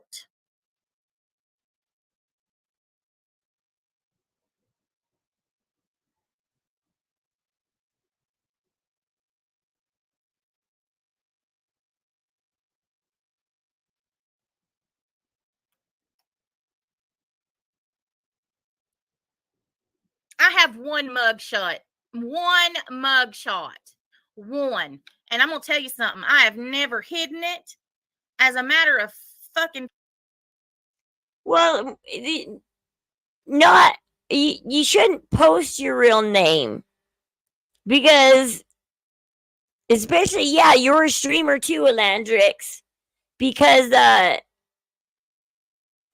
you could get stalkers or crazy people, but they'll still figure it out though. I don't know how people dox people. I don't know how they do this. They just do it because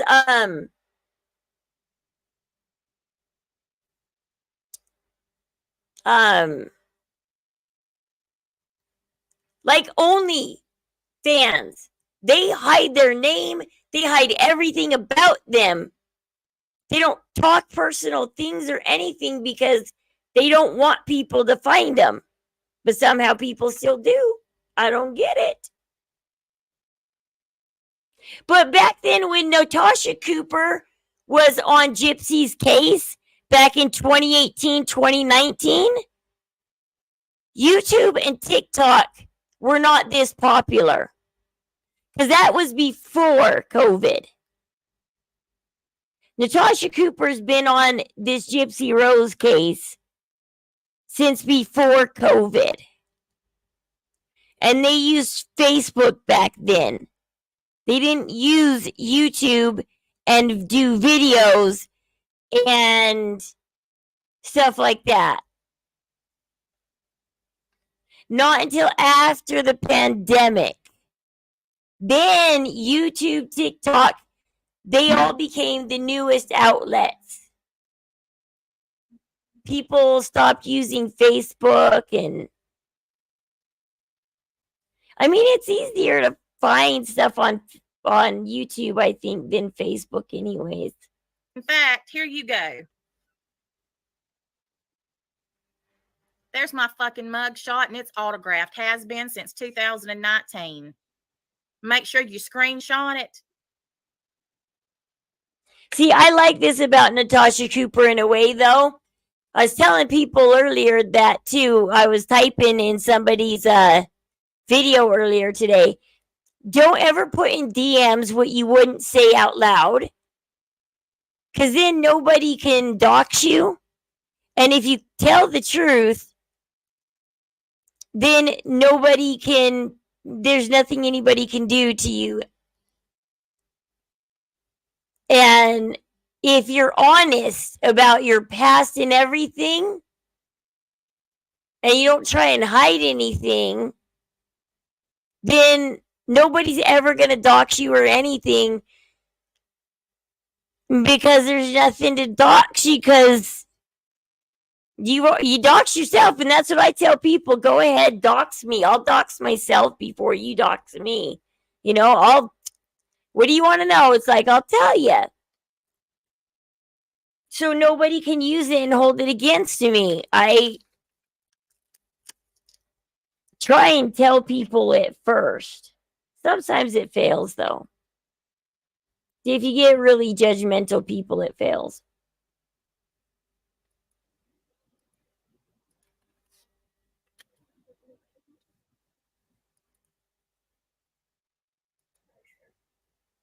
Mm-hmm.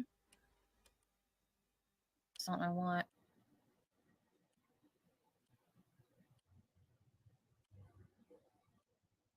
I ain't never tried to hide shit. Never have I ever tried to hide shit. I have always been just exactly who the fuck I am. And I have always used my government name.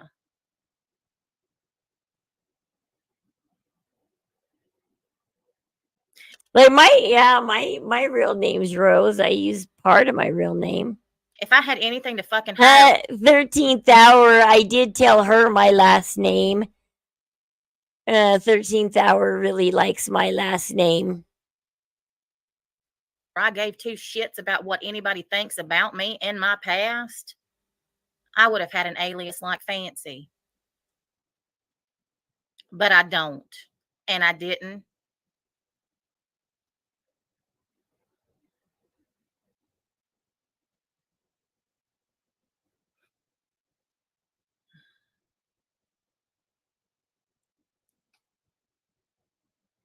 You don't even go here.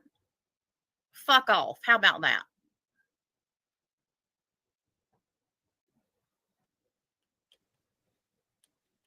Okay, come on, talk more about Doing things in her best interest. I guess So Natasha where is she Cooper does getting talk a little this slow. inside information to write a book? Fancy's books aren't worth buying. She's giving you the information on her YouTube. I'm good. How are you? Jehan, how are you?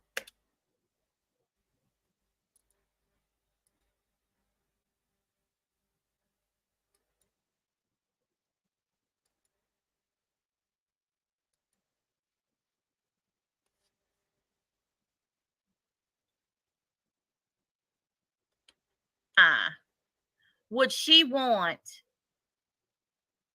to be in charge of or a keynote speaker at somebody's rally that wants nothing to do with her, who she's never spoken to, and who she has tried time and time again to make sure he never gets out of prison? Why would you want to do that?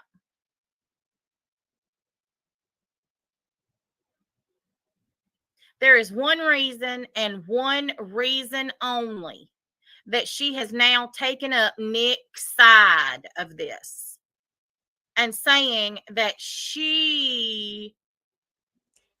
It's good to meet you too. Is supporting. She is no more making a documentary than the man in the fucking moon. I don't know what's the point anymore of Fancy's documentary and books because she has it all out on YouTube. Why should we pay for free info? And she gave us a sneak peek of her documentary the other day. Did anybody see the sneak peek? Because they just made fun of Ken for being gay. And I was like, hey, I'm done. That's whatever. It's like, I'm done.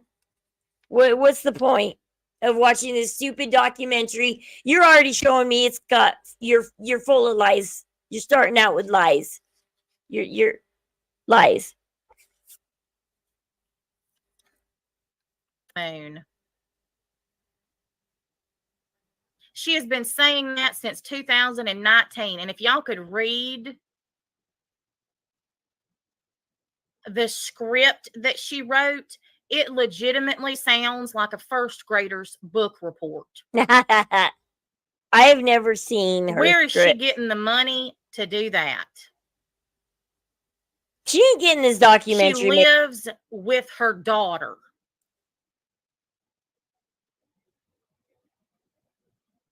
She doesn't have a car. It was repossessed. She's been evicted about 24 dozen times. Wow, she's truly so doxing her.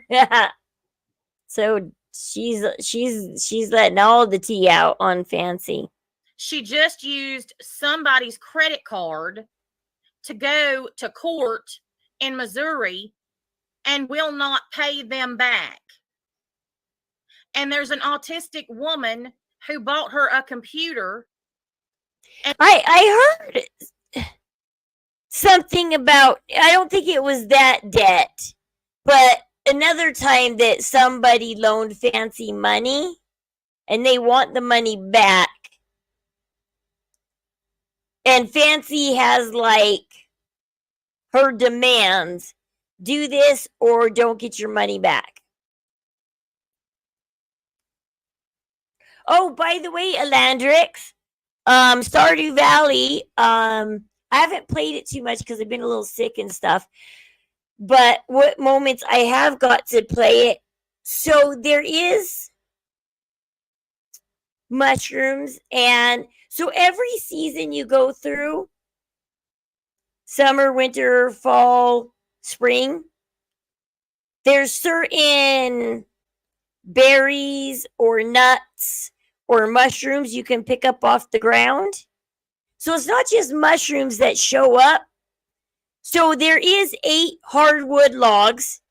When you do smash them, they do come back. So you got your own personal hardwood forest right there, which is cool because there's only 4 other logs in the game.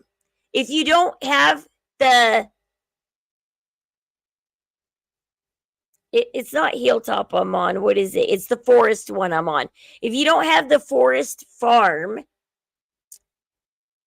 then you only get 4 logs that are hidden, and you have to unblock the way to it before you can even start getting hardwood. And so you only get 4 a day. But if you get the forest farm,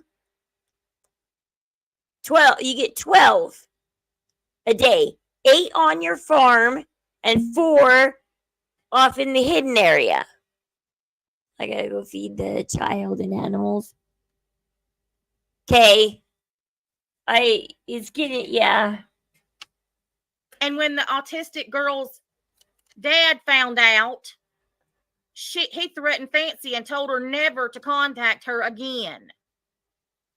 All of this within the last month. The girl was giving Fancy her whole paychecks. And Fancy wasn't turning it down or saying no.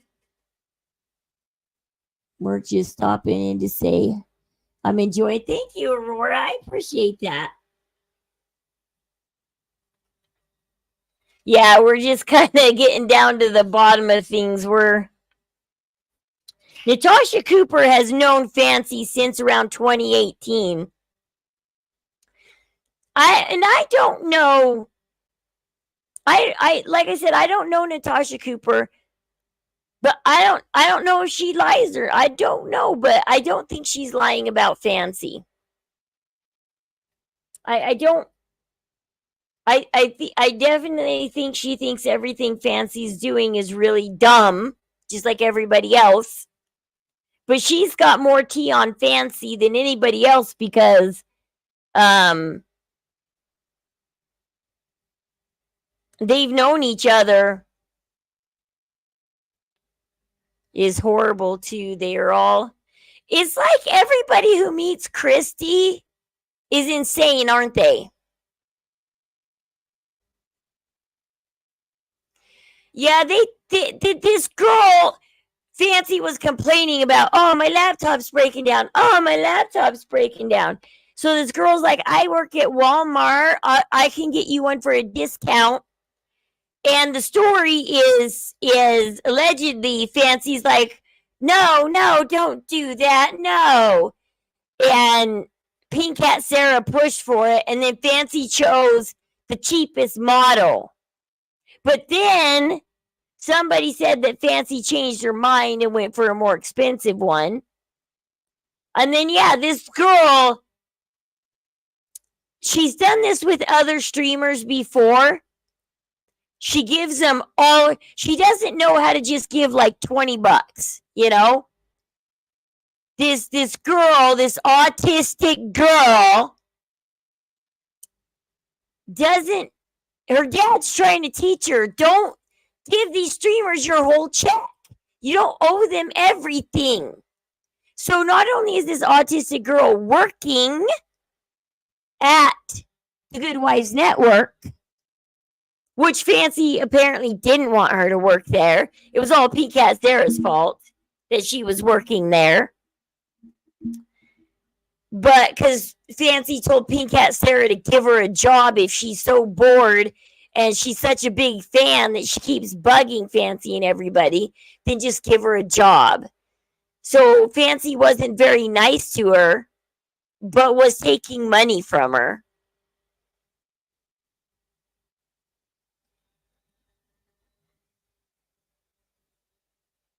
But now, you should have seen it after Fancy and Pink Cat Sarah started lying. Fancy did a stream with that girl, and she told the girl, she's like, it's okay, it's okay. You've been abused by Pink Cat Sarah. Let me tell your story for you. And then Fancy shuts her down, kind of, and tells her story for her. So Fancy controls the narrative.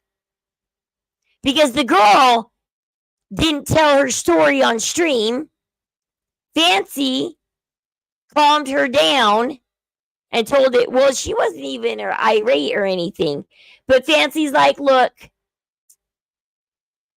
you got a disability and you're too abused to talk. Let me talk for you. I will tell your story for you, okay? You just sit there, and I don't want you to be more traumatized. Let me tell your story for you. But that's just Fancy's way of controlling the narrative.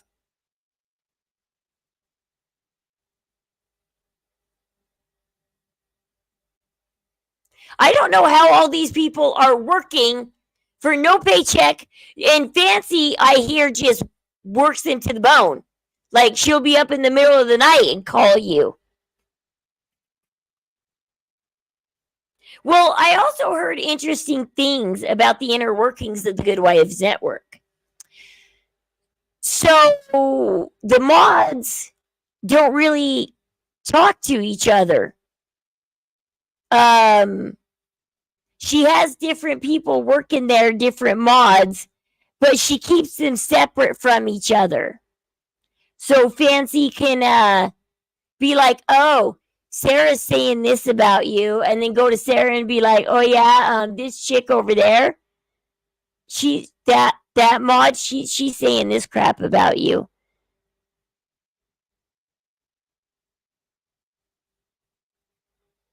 Yep, all day, all night, for free.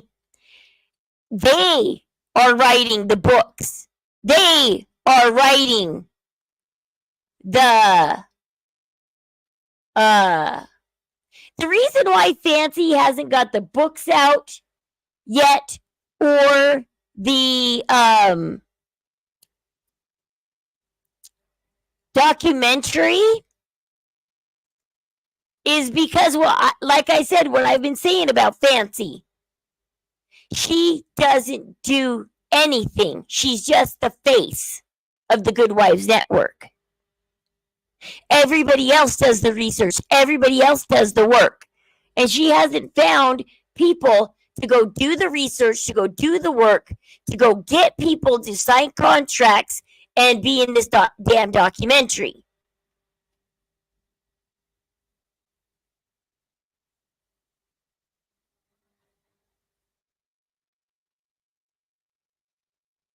And all this documentary is Fancy talking to people on YouTube. It's stupid. It's nothing. And like I said, they were laughing about Ken being gay. Why do I want to listen to a documentary where you guys are laughing that Ken is gay? Okay, done. Done. You guys lied already, right there in the beginning. She does. She needs serious mental help. No, yep. I'm glad that I wanted to meet Fancy really bad at one time. I'm glad I didn't meet her, and she didn't care about me, because I am not gonna work day and night for nothing. I'm not doing that. Nobody should be worked like that for nothing, for free. Well, and the worst thing is Fancy's asking them for money to keep the Good Wives Network up. Like I said, the LTD, I hear allegedly, is expired. She needs like $1,000 to pay for the LTD. She tried to get Sarah to give it to her.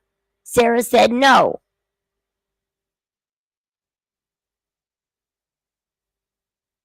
So she's still using the name Good Wives Network, but her business license is expired. Also get to be, yeah, berated, name called. Yeah, what she did to Mac the other day, she did it in a laughing manner, so it didn't look so abusive. So, an LTD is, it's a type of business. An LTD is, so when you want to own your own company, you just go fill out limited after an LTD is a standard abbreviation for limited, a form of corporate structure available in countries including. So what you go do is you go online. If you're not using your own name, so say my name was Rose Smith and I wanted to do photography. If I did Rose Smith photography, I'd be fine. I could take checks in the name of Rose Smith. But if I wanted to call my photography company, whatever, like I wanted to make up a name like Good Wives Photography, I don't know, then I would have to go get a DBA or an LTD to take checks in the name of, because it's not my name. So unless you use your name, a DBA means doing business as. So a DBA will allow you to open up a checking account in a business name of your choice. Like my photography company was Belle Aurora Photography, and so I had to go get a DBA to use that name to tag my photos with. And you pay like $200 every 3 years, I think. Every 3 years. So an LTD is a limited company name that you have to pay for every like 3, 4 something years. I don't know how many years, depending upon your state, I guess. But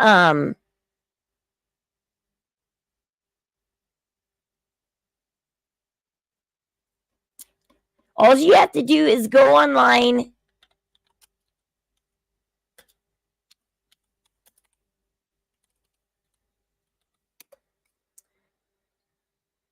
Oh, LLC, not LTD. LLC, I mean, okay, LLC. I got the initials wrong. LLC. Her LLC is up. Get your LLC. So you just go and you can, this is where I got my DBA is LegalZoom. And then they'll send you a little packet in the mail. And it'll say, look, congratulations. So you could choose different packages. And these are real lawyers. LegalZoom is real lawyers. This is real paperwork from lawyers. You start your LLC. It's this simple. You can have an LLC in 20 minutes.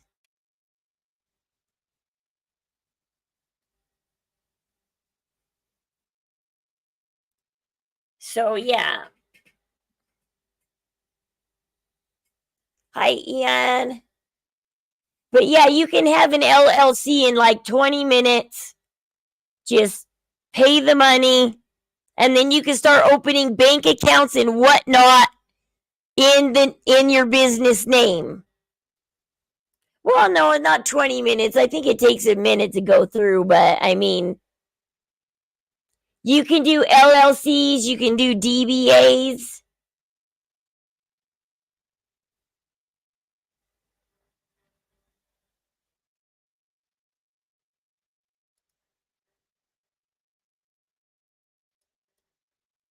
I got the initials wrong. Yeah, sorry about that. I got the initials wrong.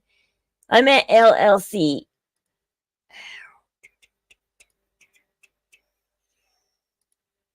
We'll finish what Natasha has to say and then we'll go. Because my hips are hurting a little bit. So I got the initials wrong. It's not LTD, it's LLC. I meant. An LLC is a company and you have to pay a fee every once in a while to keep it up. So LLC fees.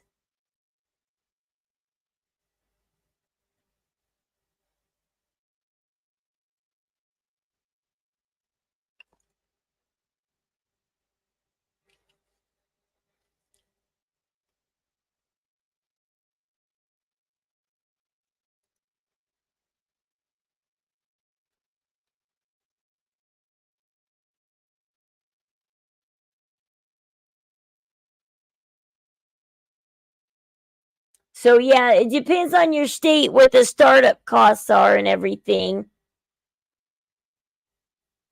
See, there's DBAs. DBAs are real cheap. They're cheaper than LLCs. They're cheap and easy to get.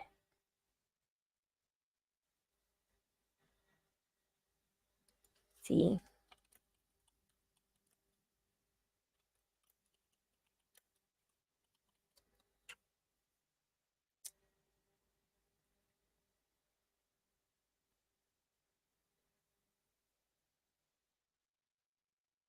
See, yeah, okay, I guess LLC, it says for every year that you keep your LLC running, you'll need to pay a recurring fee to the state. So it's a yearly fee on the LLC. Let's see. Let's see. It must not be. Let's see. Yeah, and we were just watching Dawn at the beginning of this live because Veda Jade got yelled at by Fancy for using Dawn.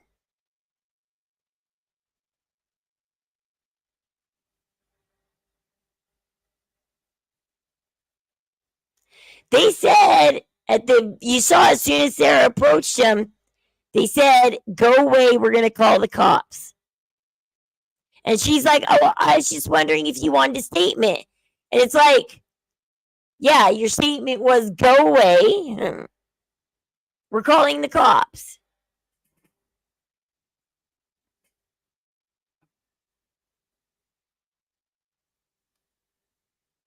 But yeah, LLCs are yearly fees to keep your company going.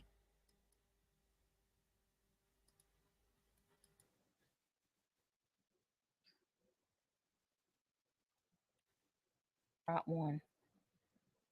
Good Wives Network. I'm going to try this one more time, and I'm going to try to be very respectful. We are organizing a peaceful protest or a rally outside of the Supreme Court in Jefferson City, Missouri on October 18th. We will be protesting and asking for the Supreme Court to give him an appeal and to grant him a new fair trial, since he has never had a fair trial. This is his very last attempt at an appeal. The only other option past this would be going to the governor for clemency. Now we are going to be putting together. Yeah. If she keeps using the LLC, I wonder what kind of trouble she's going to get into if those fees aren't paid every year. Because she's still claiming the name, She's still claiming the company.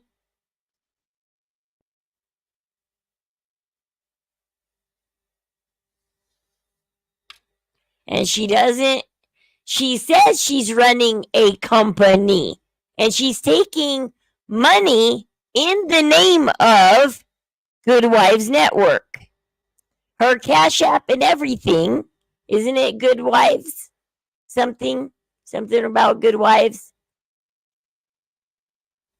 There a way that we can all send those letters into the governor, and I will be inviting the governor to the rally for this. And so I'm hoping that you guys will join in with me. A couple of content creators do not want to come because I am here, and I understand why some of you would have pause about me stepping out for Nicholas Godejohn. But in all of this, I have always been the person who was requesting truth. The thing where I don't want Fancy to step up for Nick is because Fancy's not doing it for Nick. She's doing it for herself. She wants to be the biggest hero so that when Nick gets his appeal, the first thing Fancy's gonna say is, I organized that rally. I spoke at it. I did everything.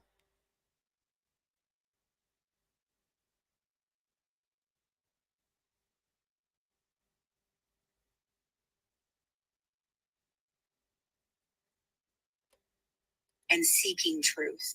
And the reason that I have had opinions change on Nicholas is based on actual facts and evidence, and me getting a much deeper education and understanding of who he is. Since doing that, I truly do believe that there is enough reasonable doubt in this case, and there is definitely a violation of his civil rights that he does deserve a fair trial. And that is what our ultimate goal is. We should cut aside any type of differences that we may have, and we should come together for this one time only to try and elicit justice to happen. I understand that the Godejohn family has been convinced by other content creators that I am out to get Nicholas still, and that I somehow want to do him harm, when all I've ever tried to do is tell the truthful story. You know, some of the things that happened back in the day and that I said back in the day is because his family never bothered to correct those things out in the public. They did not stand up for him the way that they should have, the way that the Blanchards did for Gypsy, because they weren't after money. They were after, hopefully, a justice system that would do right by their son, and it has done anything but.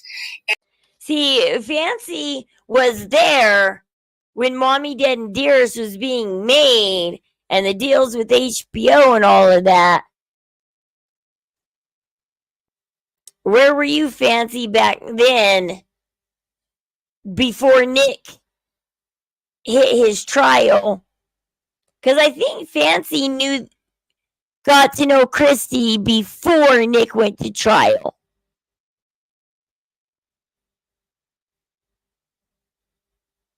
She was over there cheering in Gypsy's corner too. Because she got to meet Gypsy Rose. And they do not have the means, nor the time, nor the ability to organize things like this, to raise funds for a lawyer, a decent lawyer over a public defender. And so I do 100% believe that those of us that can speak for him should. And I have one of the loudest voices on this thing. I'm very publicly known. I can get this out. You're very publicly known for throwing fits. To certain media. And lying. News media sources. And with your help, I think we can make this a successful thing. Put aside anything you feel about me for one day, and come, let's get justice for Nicholas. # justice for Nick. Bye, guys. Mwah. Be like, let's organize an opposite rally, opposite of Fancy's. You guys can bring the I Hate Fancy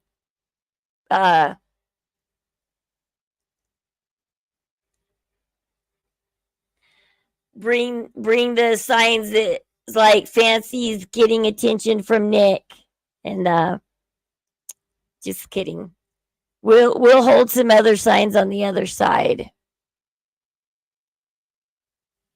I wish I was close to Missouri. I'd go. I have an uncle who lives just outside Kansas City.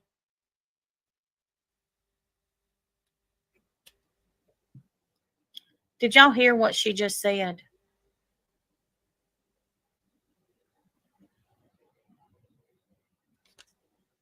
Yeah, I did. Come on, Natasha. Tell us.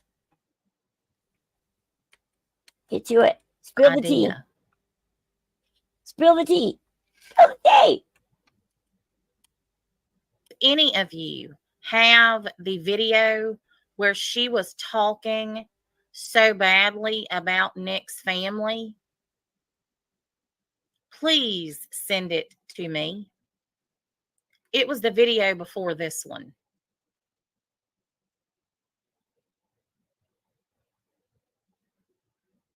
She has literally said for the last 2 days that she has done more for Nick than anybody has. And that bitch has done nothing. Nothing. Like, yeah, where's your videos on Nick, Fancy? I don't see her doing videos on Nick. Tell Nick's side of the story. Do videos on Nick. Stop. Quit with Gypsy. Do Nick. Because nobody stops and just does Nick videos.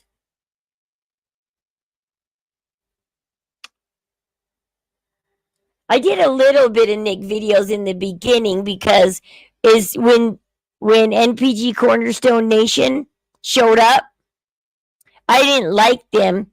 I think they're manipulative. I think they're ruining Nick. I think they're a bad voice for Nick. And I think they need to chill out. Caught your live. I can't stay long. Oh, no problem. That comes first. Love you. Take good care of your baby. They're important. Oh my gosh.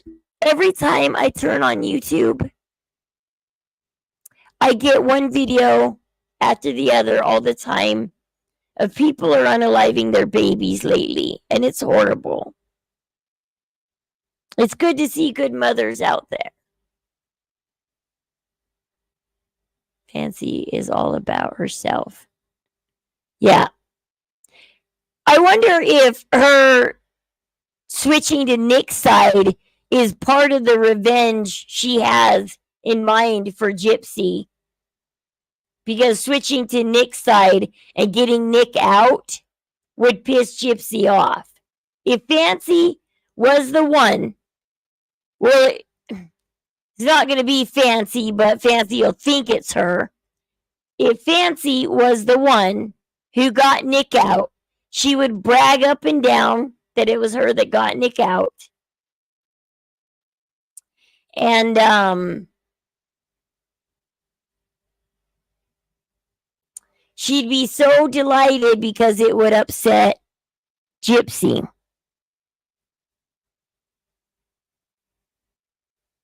And when Nick comes out, Gypsy cannot talk to Nick, I don't think. Well, that's if he comes out while she's on parole.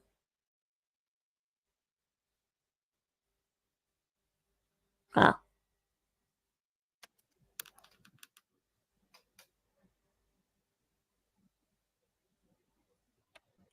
Somebody recorded it. Please send it to me. What she doesn't like. I moved on and left her in the dust.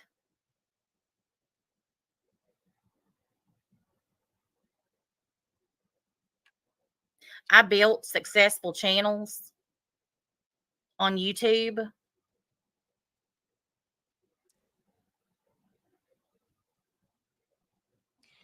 No, technically, the only reason why Fancy is popular is because so many of us started covering the Gypsy case. And people like Hello Starlight and everybody keep pointing you to Fancy. Because when I started looking into the Gypsy case, I saw Toddy One Skip, I saw Hello Starlight. I saw who did I watch? I watched a few people, but I never watched Fancy. But everybody kept saying Fancy. Go to Fancy. Or they kept talking about Fancy. They wouldn't say go to Fancy, but they would talk about her. And so if everybody wouldn't talk about her, she wouldn't be popular. But everybody talks about her and Natasha Cooper because I've heard Natasha's name just as much. But Natasha Cooper got off YouTube. I don't do Rumble generally. I do have a Rumble account, but I generally don't do Rumble. And I have covered multiple cases.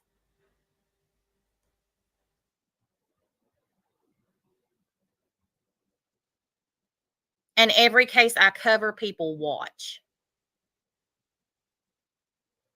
Hello Starlight was making fun of Natasha Cooper covering the Micah Miller case.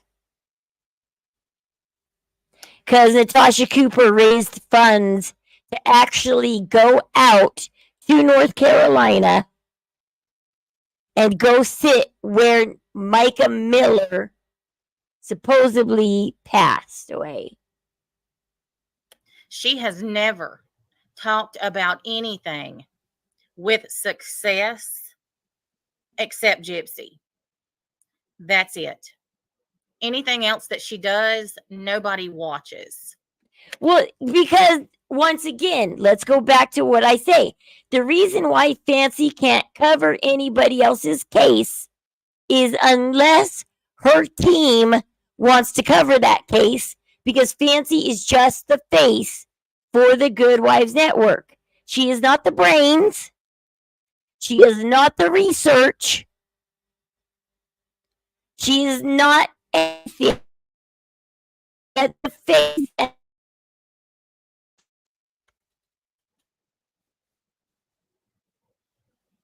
And once you realize that she's just the face and the voice. Never had anything successful. Nothing.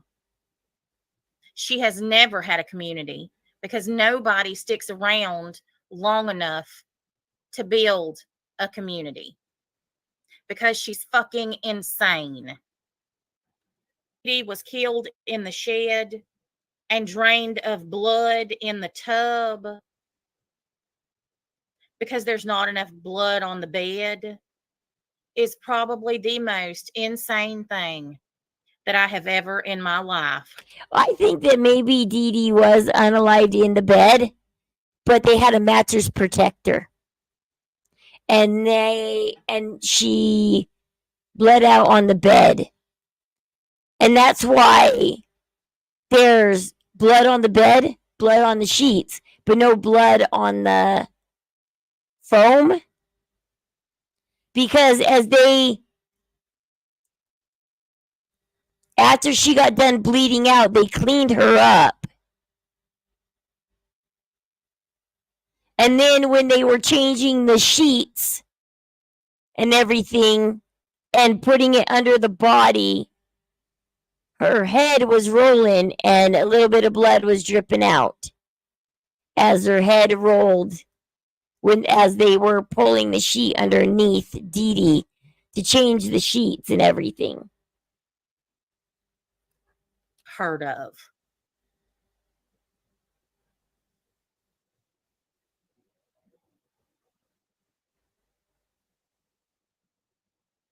Because that's the only thing I can think of where all that blood is that they dumped it in a trash bag and dumped that in. There is not a bit of evidence garbage to back up that theory. There's a lot of theories of what Gypsy there was zero did. blood evidence in the shed. Gypsy's the only one who knows exactly what happened, and Nick, and they won't say it. The bathtub. And now she says that there's a ring of sex traffickers that includes the DA, Dan and David Blanchard. Luna's mom, she said they used Gypsy's wheelchair to wheel her from the shed into the house, and nobody in that neighborhood saw them wheeling her around. She's also telling people that there's a huge cut on Dee Dee's nose and her nose is broken. But it's not.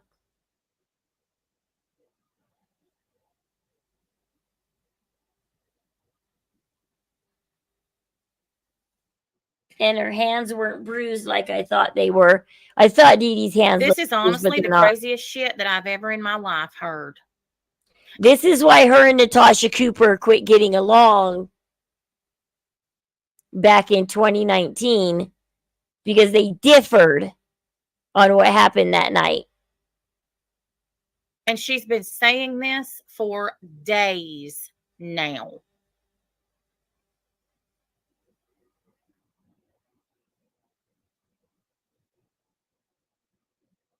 And people are believing it.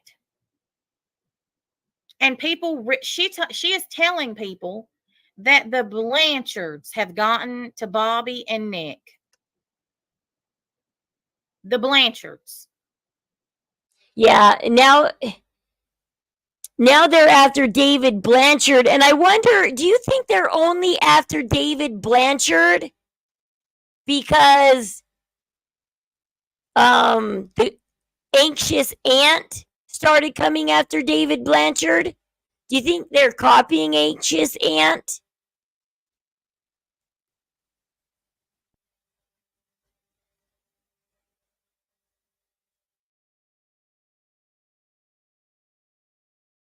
Because they don't like, yeah, David Blanchard told 3 different stories, and there is something weird about David Blanchard.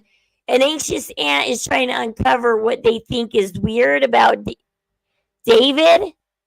Because what does David know? Because why would you tell 3 different stories?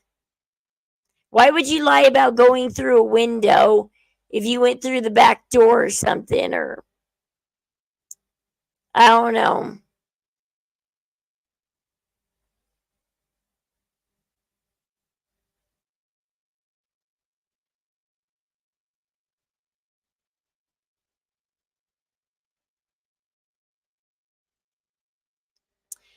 Well, everybody's freaking out because Gypsy's case got pulled off a case net. But the reason it got pulled off a case net, I hear, is because of people like Nina and Conspiracy who are doxing Gypsy's doctor's office. It's for her safety and the baby's safety. I don't get how it's the baby's safety to take the case off CaseNet.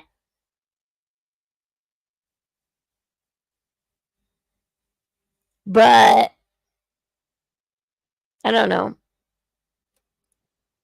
Okay, let's finish this and see what else she has to say. That anybody has put a hit out on her. Or that I'm working with the Blanchard. I don't think Natasha's working with the Blanchards. I wonder why Christy wanted to talk to Natasha after she got the autopsy. Maybe Christy's trying to control something. She said I was NPG. Oh my God. No, I told you guys who NPG Cornerstone Nation is. I know who is behind NPG Cornerstone Nation. I showed you guys. Well, whoever was on my live when I showed it. I don't know how many of you guys here.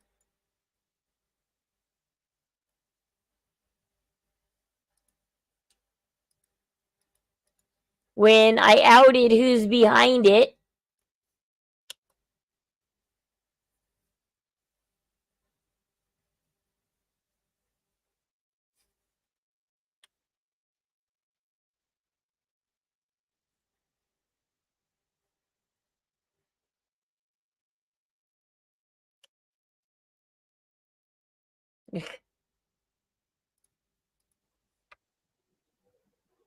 I'm pretty sure she's a felon. Well, because people, yeah, they said, I heard it was for the safety of the baby or something. I don't know how that, but that's why Gypsy was also what you call it, put in that copyright strike. Because when you copyright strike somebody, apparently you get their information, I guess. Gypsy needed their info because she's bringing lawsuits against them for doxing her doctor's office and stuff like that. Yeah, that is weird. It could be,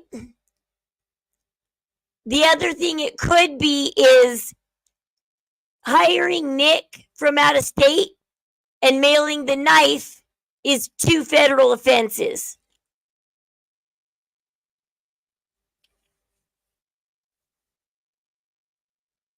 The odd thing is 4 things happened all at once. 4 things happened all at once. Gypsy's PO in Missouri requested the case off CaseNet. 8 days later, the case comes off CaseNet. Nick, during that same week, loses his last appeal. The autopsy comes out. In 1 week, 4 things happened. And so it's really weird that those 4 things happened in 1 week. Nobody's mentioning that.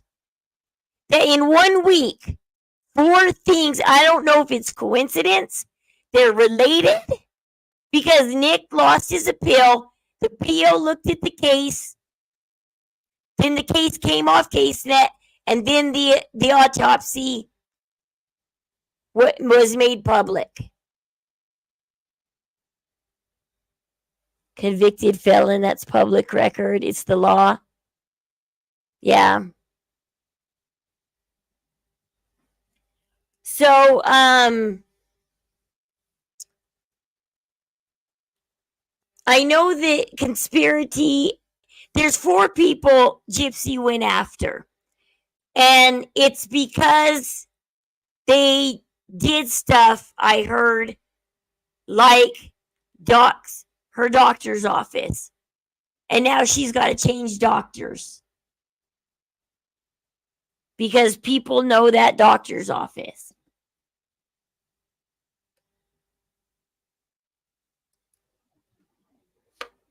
I'm not going to make shit up. Everything I talk about, unless it is my opinion, I make sure that y'all know that. Muzzle on her. I don't know. It's just Natasha Cooper to me so far sounds pretty straightforward, but I don't know her well. I haven't been in the true crime community long enough to know her. Because she would never shut the fuck up. And you mark my words. If Christy and Gypsy hadn't have dumped her ass, she would still be right there licking their ass. With the theory that it was Munchausen by proxy and Nick is evil incarnate.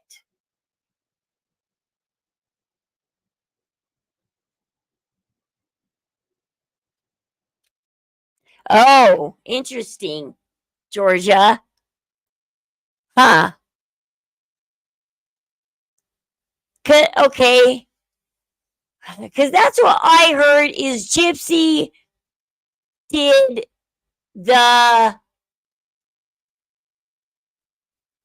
it for a reason. She copyright striked him for a reason. It has to do with the lawsuit. But Gypsy has been coming after Nina for a long time. They really don't like Nina.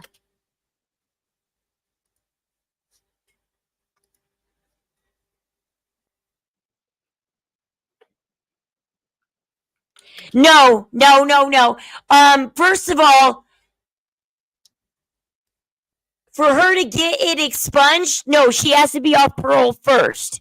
You cannot get anything expunged until you finish your sentence. And two, to get that expunged, it's going to take years because she pled guilty to it. And it probably wasn't written into her deal.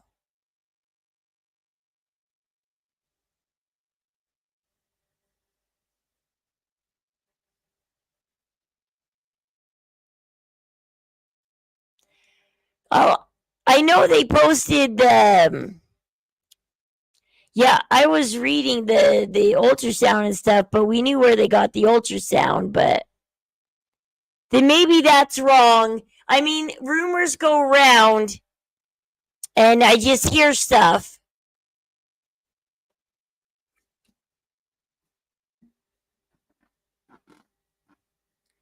And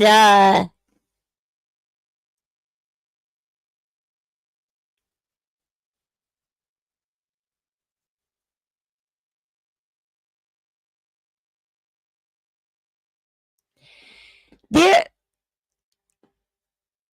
I know everybody hates Katie Joy, but she does a really good video explaining the 5 reasons it would be taken off CaseNet.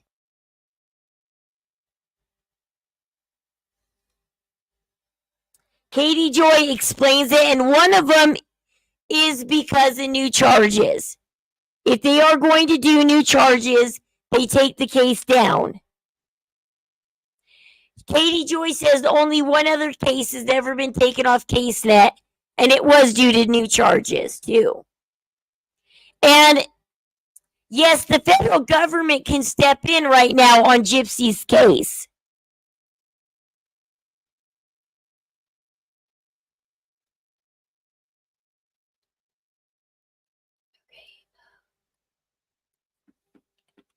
Katie Joy.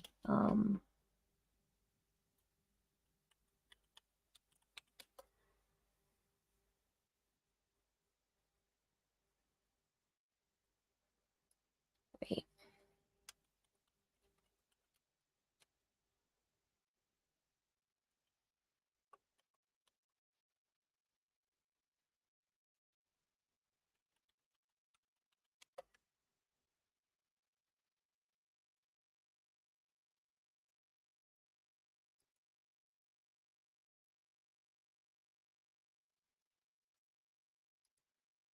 Let me see if I can find the video.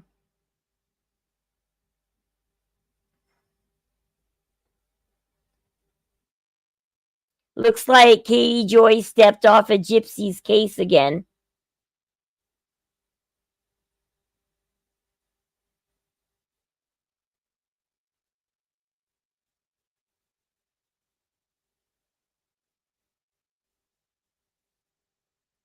Is it this live? Been doing this for 16 and a half years. I've handled that can take a case offline. Okay, it's this one. And the following, including court docket sheets and indexes for these matters, are confidential. So I want to just remind you, until yesterday, August 28th, everything in her case had been deemed public. So what would classify a case going confidential? Mental health records under sections 63141, records pertaining to a SV predator, juvenile court records, adoption records, papers and records other than the interlocutory or final judgment in a paternity case, records of any grand jury proceedings, true bills issued by a grand jury before the defendant is arrested under section 5. I gotta go to the bathroom real quick, but I'll let you guys listen to what Katie Joy has to say. 45. No true bills, which are to be sealed. Criminal psychiatric evaluations, pre-sentence investigations, probation and parole reports, drug court records under this section, motions and court orders and test results for STIs, juror questionnaires for individuals comprising criminal jury panels shall be sealed, information that identifies a person as an applicant of a recipient of an IVD services, search warrant applications until the warrant is returned or expires, filing information sheets, victims of SOs, and any other unspecified reason which files under a general rule. So there's actually nothing in there that says that a judge will add it because a bunch of internet people were making requests online. So what could be happening here? Well, if you notice, there's several here that don't even have anything to do with Gypsy's case. Obviously, it's not a civil case. So anything relating to paternity, adoption, juvenile records, mental health records, and the like, which weren't a part of her case, would not be the reason. Drug court would also not be involved. Having a psychiatric evaluation wouldn't be involved. And that wouldn't put the whole case sealed. That would just put that portion sealed. But what I found interesting here is that 3 separate items, records of any grand jury proceedings under Chapter 540, true bills issued by a grand jury before the defendant is arrested under Section 545, or no true bills, which are also to be sealed. So what does this mean? Well, in the state of Missouri, there have been times when a judge removes a case off of CaseNet. Why? Because a case is in a grand jury. And in order for a grand jury not to be tampered by evidence and not to be influenced by case information, the case will be taken offline and not available to the jury pool, so they can't search any of the records. That means there could be a pending indictment. The only time I've ever seen this happen in the years that I've covered court cases was once. This happened in Arizona with the FLDS leader, Samuel Bateman, and this occurred during his case when new defendants were added to his case.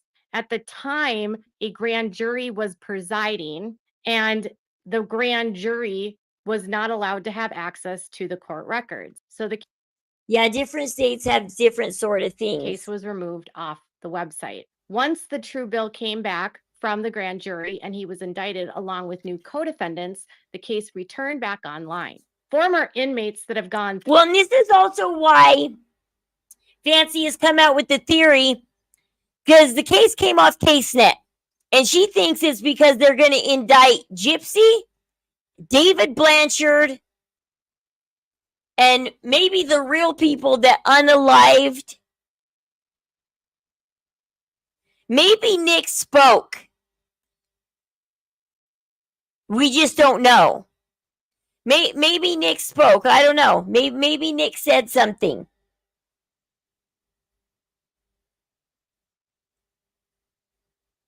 Maybe Nick said something that made them go, oh, and they released the autopsy, closed out Nick's case, pulled the case off. Because like I said, 4 things happened in 1 week.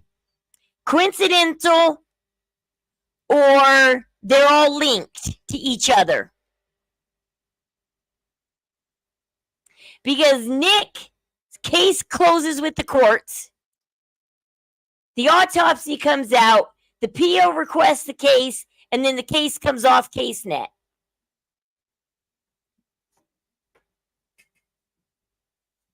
Maybe Nick finally said something to his lawyer or something that made them go, okay, you guys, we got to redo this case now. Dana or David in her big mouth.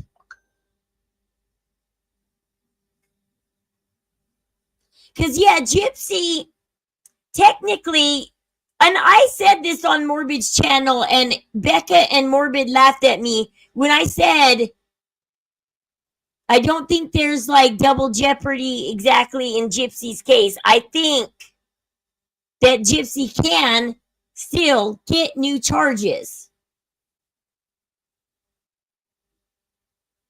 I still think there are ways to come after Gypsy that she cannot talk. And then I asked about the autopsy, and Morbid's like, why do you want the autopsy? And it's like, because it might show new stuff that will implicate Gypsy.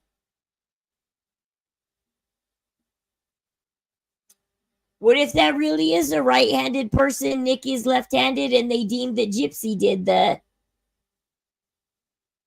Because Gypsy has talked too much. She said her mom's last words. Don't hurt me. I'm not dead yet. What kind of last words are those? I think it took Dee Dee several days. I don't think David had her body and dumped it on the bed a couple days after Gypsy left. And what? David and Gypsy were in contact going, okay, I dumped your mom's body back on the bed. Go ahead and call the cops. You know?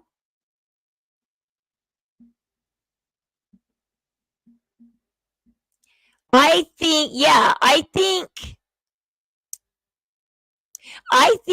they, if the cab, and also if it is true that the cab was there for 45 minutes, I think Gypsy was putting the Barney doll by her mom's head and saying her goodbyes. Because I think she left her mom there to slowly asphyxiate and die. I think it took Dee Dee hours or days to die. I think she sat there and asphyxiated for a while. Although the only thing is, though, her body was clean. Because after you die, your body expels. And the bed wasn't dirty and the body wasn't dirty, so. Unless Gypsy just didn't feed her mom for days and starved her mom for days.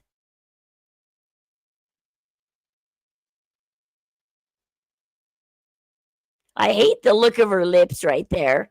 I'm like, I hate where I paused this. Her lips just look In the funny. state of Missouri have stated that it's not Oh, no, it's because Katie Joy paused it there. uncommon that if new charges are going to be added to a case, or for instance, a parole violation. Yeah, which well, is also because a Dee felony. Dee, you're right.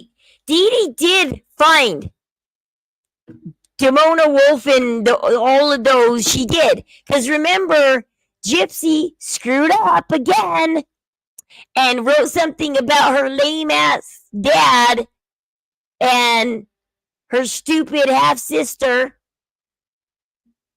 on one of those off Facebooks. And Dee Dee might have saw something. Dee Dee might have thought, Dee Dee might have known.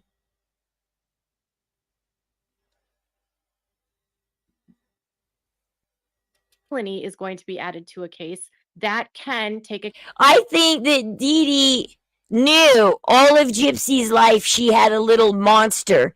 Because I heard that Gypsy, one of the reasons why she was homeschooled is because she was mean to the other kids and threatened them and stuff. And she doesn't play well with others. And Dee Dee's always known she's had a little monster on her hands. Dee Dee's always known that.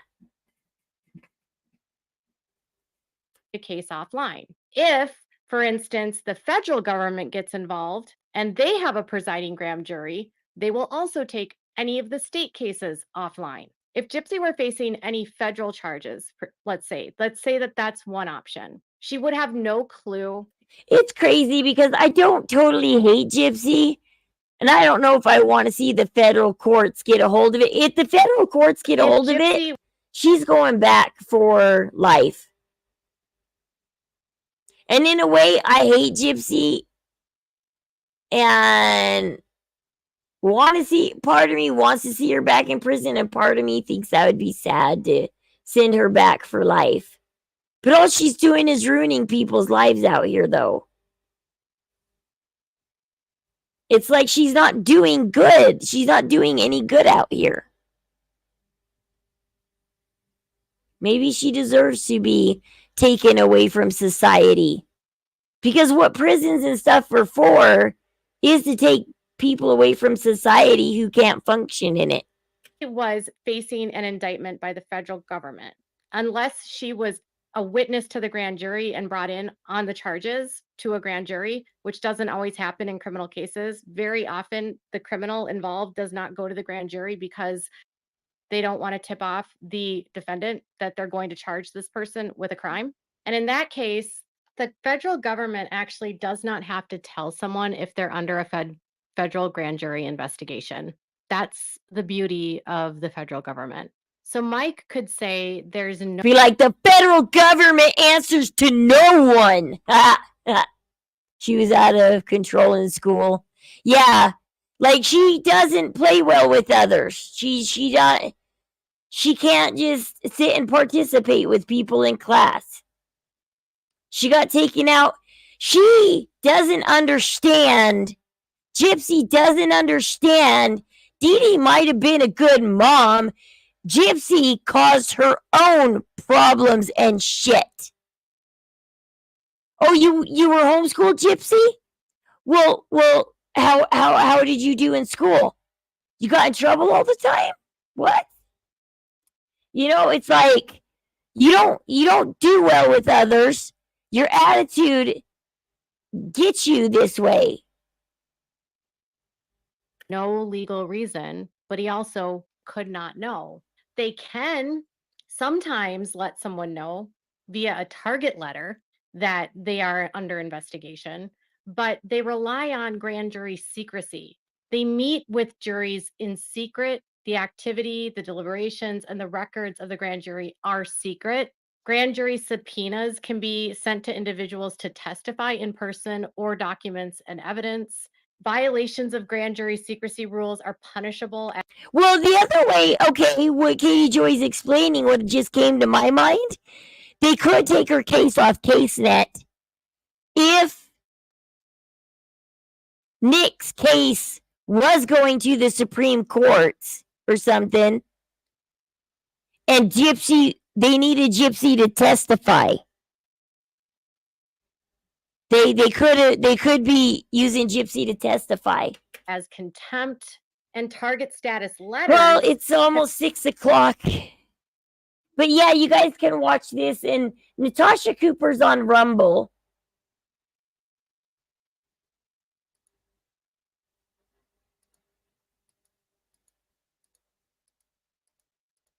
But yeah, the case is on CaseNet. Today's the first time I ever went on CaseNet, and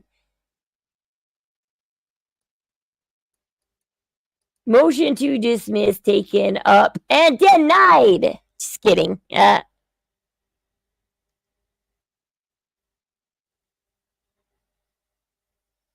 if Nick goes to a federal level, Gypsy, you know she's going to have to be a witness there. So they pull her case to look at her case because they're considering Nick on a federal level right now.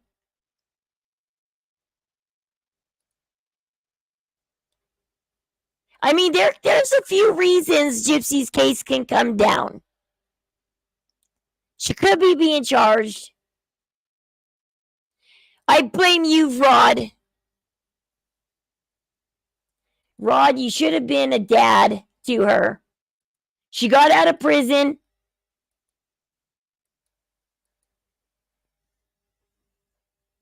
And what did you do?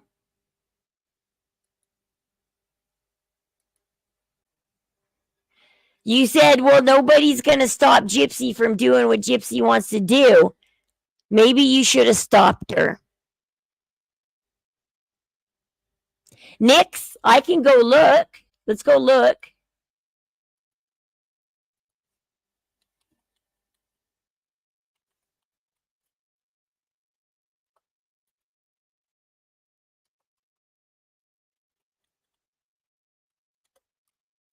Okay, let's go to Missouri CaseNet. Let's go to search for case by. Okay, last name. Go to Joan. First name. I don't know how to spell Nick. Well, let's see if we can find it. Nicholas P. Go to John. Nicholas Paul Go to John. There's 2 cases. Oh, hold on. Okay, there's 2 cases up. For Nick.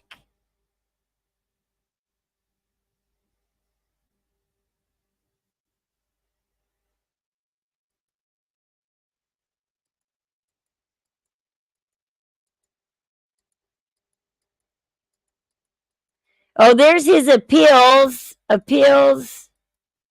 Criminal criminal appeals. Post-conviction appeal. Post-opinion appeal. Okay, I gotta click on the... Okay, let's see, what's this one?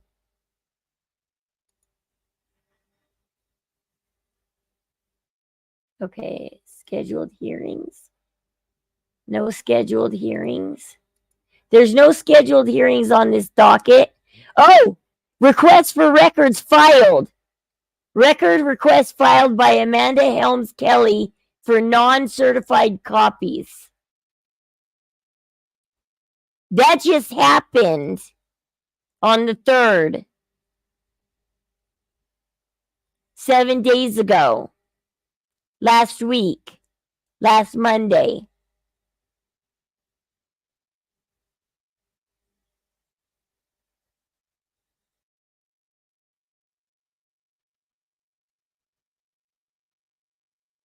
Look how long it takes to get an appeal.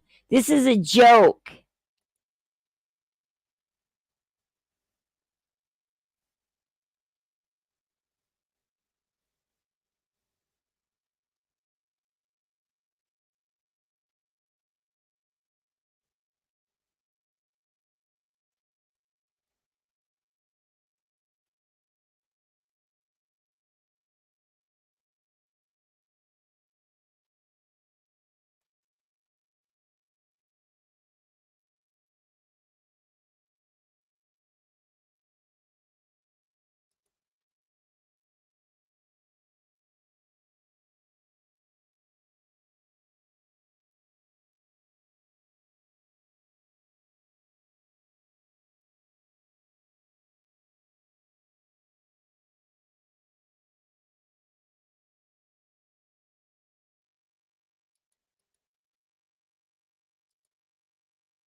Wouldn't both their cases be pulled? His case is still, they're still doing, well, they have no scheduled hearings. And it says, request for records filed last week. And that was it.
I'm trying to look like,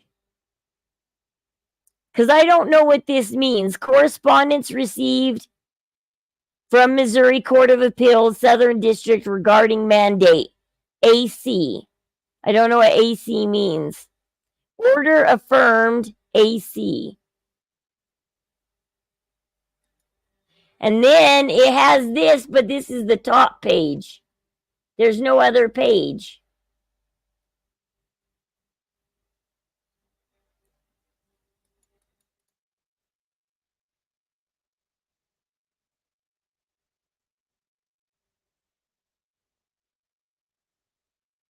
Attached is a mandate issued today's date in the above cause, along with a copy of the court's previously issued order affirming pursuant to Rule 48.16b. Okay. Missouri Rule 84.16b. 84.16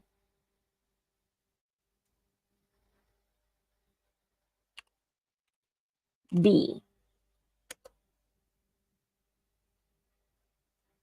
In a case where all judges agree to affirm and further believe that an opinion would have no presidential value, disposition may be the memorandum, decision, or written order. Missouri Appeals Court documents opinion affirmed pursuant to rule. I have looked online and can only find other cases with the same phrase listed. Okay, this means that the lower court's ruling was affirmed, but no opinion was written. Opinion in writing. So memorandum, decisions, and written orders in cases where all judges agree to affirm and further believe that an opinion would have no presidential value, disposition may be by a memorandum, decision, or written order. A memorandum, decision, or written order may be entered only when the appellate court unanimously determines that any one or more of the following circumstances exist and is dispositive of a matter submitted for decision.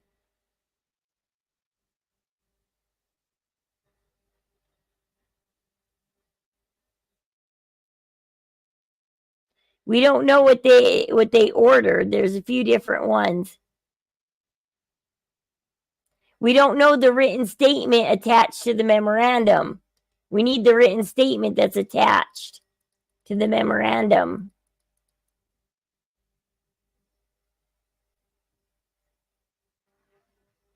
But there is no second page. There's only a first page. This says record request filed. What records? What records are being requested? Are they about to pull Nick off?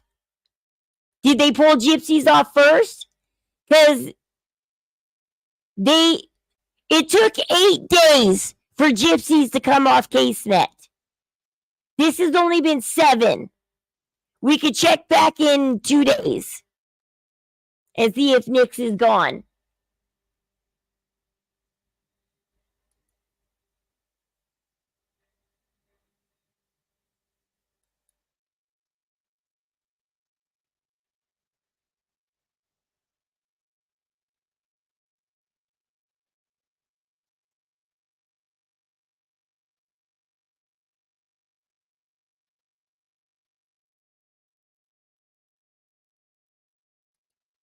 So basically, what records did they request 7 days ago? Are they now pulling Nick's records? So both Nick and Gypsies will be gone?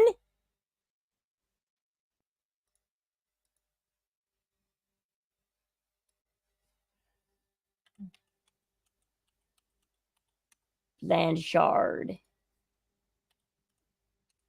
Gypsy. Whoops.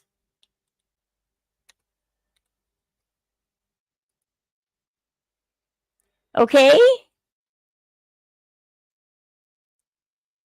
Gypsies is still up here. Okay. What do they mean? Gypsy Rose Blanchard. Well, it depends on how you want to spell her name.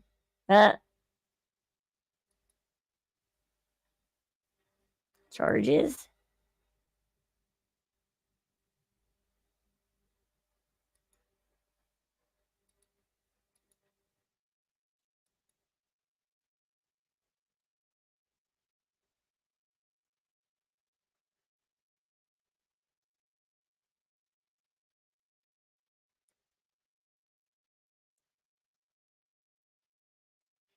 PR supervised without will. PR.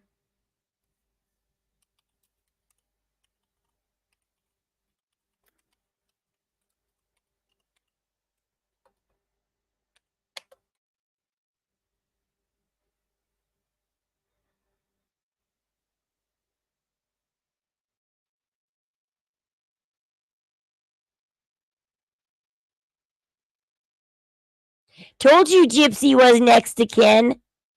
But she's in jail. She probably had to sign next to kin over to somebody else. This is her next to kin for Humanity of Springfield, Missouri petitioner.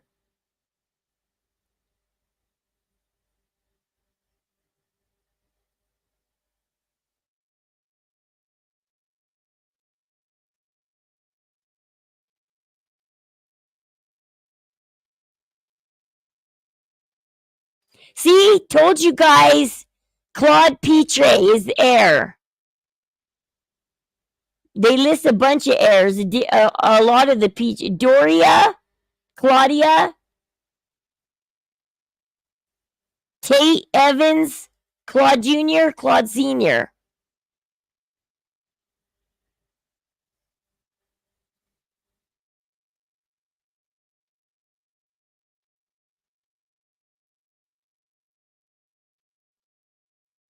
See, this is the house. This is the house. Habitat for Humanity is Springfield, Missouri. 2410 Scenic Ave. Let's see.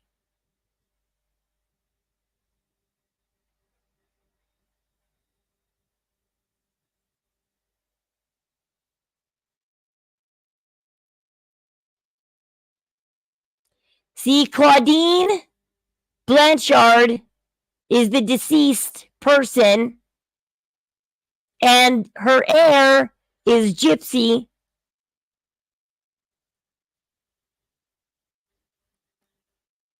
Something about Habitat for Humanity of Springfield, Missouri.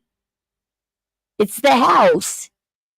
Somebody said that Claude and them guys didn't get the house, but this is for the house.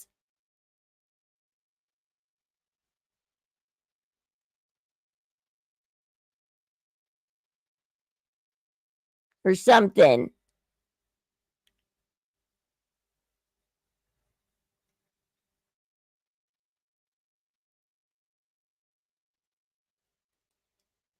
Hold on, let me look. Okay, Gypsy, criminal.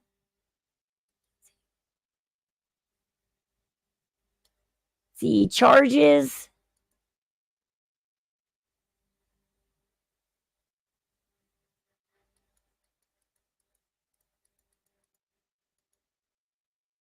Says the charge is no longer pending.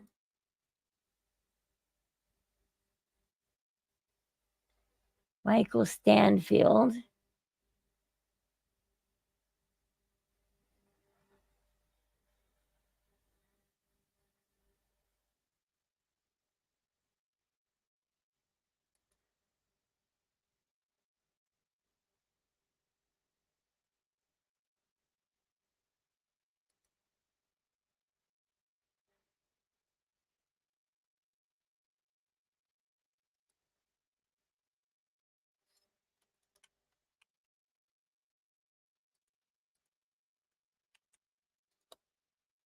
Okay.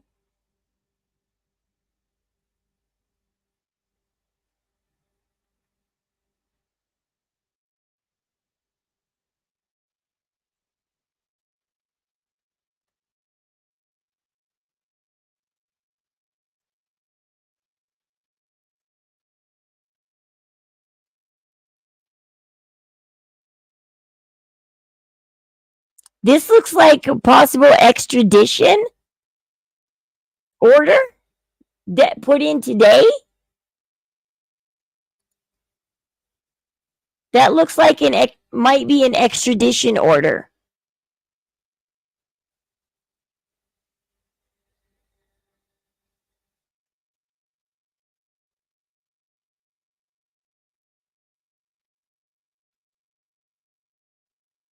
Oh wait, that's in 2015. That is okay, that's 2015. That was because it's exactly 9 years ago. This date. I got confused because it said 9/10, but 2015, not 2024.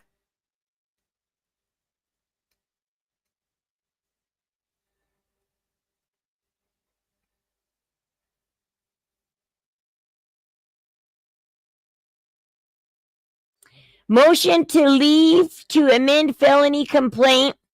Motion to shorten time. Notice of hearing. Proposed First Amendment felony complaint. Docket sheet and routing guide sent to court for review. So this looks like this is they're setting up the plea of not guilty to count 1 and count 2.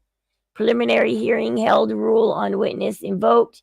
Court finds probable cause to believe a felony was committed and the defendant committed it as to each of the count 1 and count 2 case bound over for arraignment in circuit court.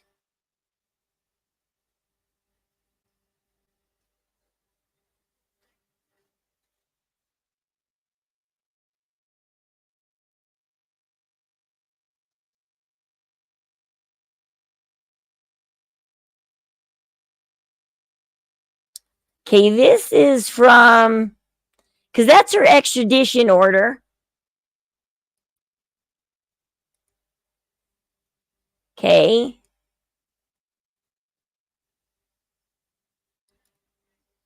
Let's click on this one. Murder, second degree, incarceration, 10 years. Guilty plea, felony. Where does it say plea? Oh, guilt. No, that it's a plea deal. Incarceration, DOC, 10 years, DOC.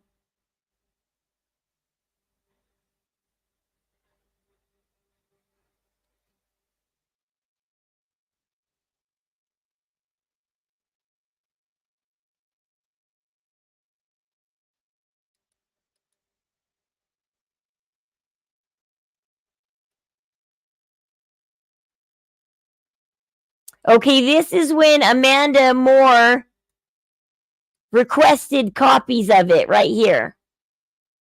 Amanda Moore requested copies twice. Oh no, she requested it. It was completed.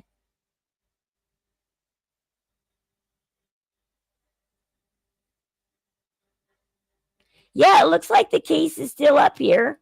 I mean, this is the case, right?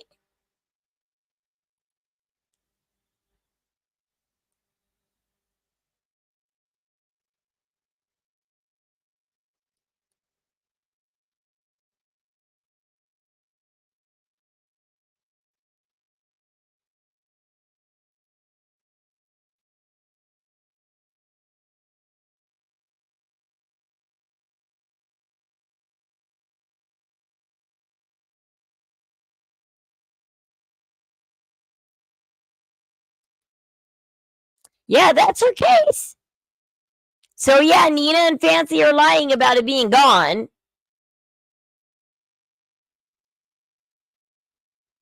Because everything about Gypsy is still up here. Everything.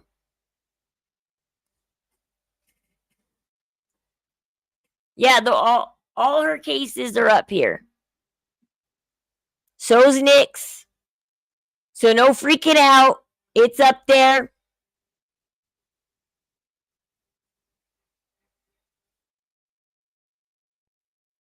No new criminal charges.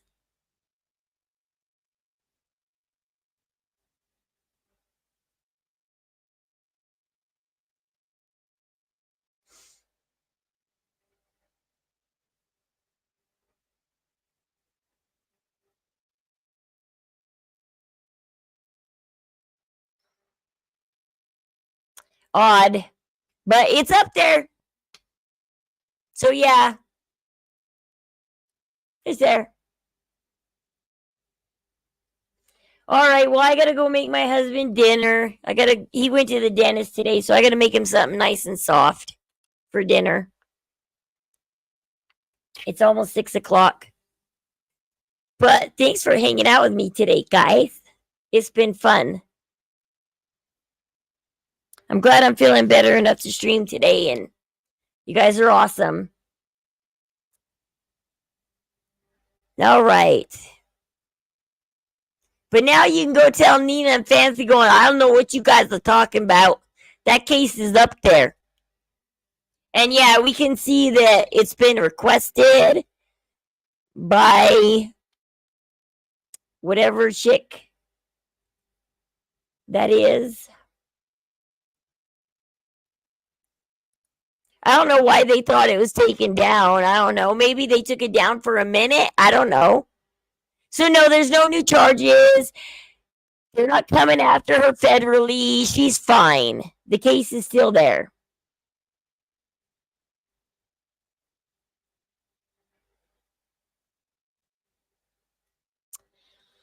All right. And so's Fancy's case is still up there. Okay, so set those dates on your calendar. We'll be watching for what happens around September 25th to see what happens with Sarah. And see if Fancy gets charges for coercion and more false reporting. I've been kidnapped. Nobody, but hardly anybody believes Fancy that she was kidnapped. And no, we know, Fancy, that to be kidnapped, you don't have to be bound or gagged or whatnot. But just because somebody takes a different road than you want them to take, you tell them to take this freeway and they take another freeway, that doesn't mean you're kidnapped. Just because somebody disagrees with you while they're driving in a car doesn't mean you're kidnapped. They had disagreements, so now Fancy's saying she's kidnapped. Like I said, I hate to do it, but it sounds like, women who cry grape the next day because maybe they didn't enjoy it or they feel guilty or something. It was consensual, but then they just cry grape the next day because whatever reason. And then they get the guy in trouble. She's calling kidnap 2 months later after the fact. Way after the fact. I was sad seeing her daughter go, yeah, Mom, you were kidnapped. It's like, what? What are you talking about, woman?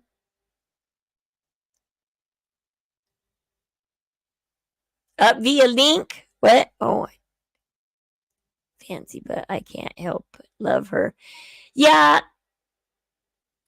I just don't like how Fancy's treating Sarah.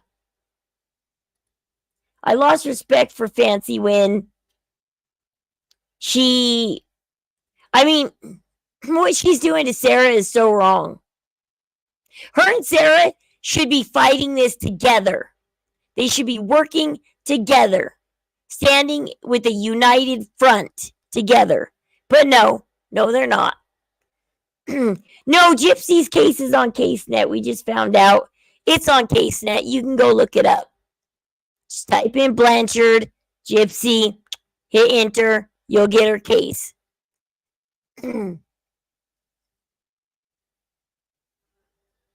So yeah, no, Gypsy's case is not taken off CaseNet. It is there. So is Nick's. It's not taken down. Maybe they logged on a bad day or something. Systems go down all the time. And it was a bad day. And they're like, oh my gosh, it's down. Oh no. I don't know. Things happen. But I gotta go make my husband dinner now. But I love you guys. Thanks for being with me and chatting and stuff and hanging out. And I love you guys. And we'll spy on Morbid tonight and see what hell they cause. Because Morbid should be starting upstream soon. See what hell they cause today. They are just, oh my gosh. They are so proud of themselves. Okay, Gypsy Rose and Ken Urker cringe. Natasha Cooper, PayPal fraud.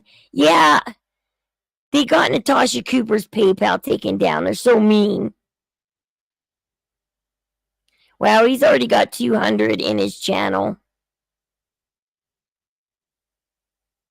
He's just way too popular for, I don't know.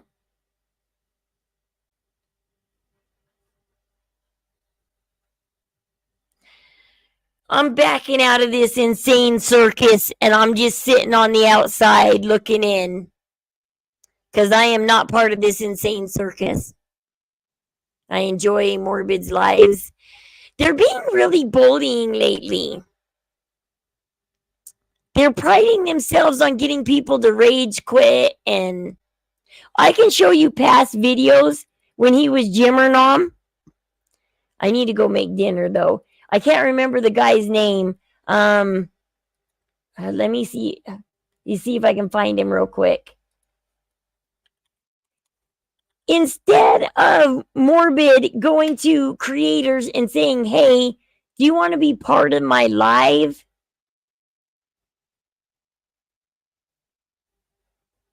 And if the creator says no, he doesn't respect it.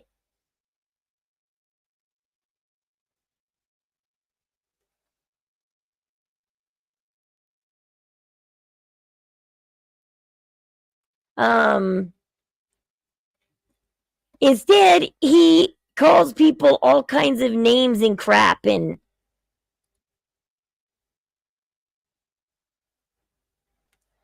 he just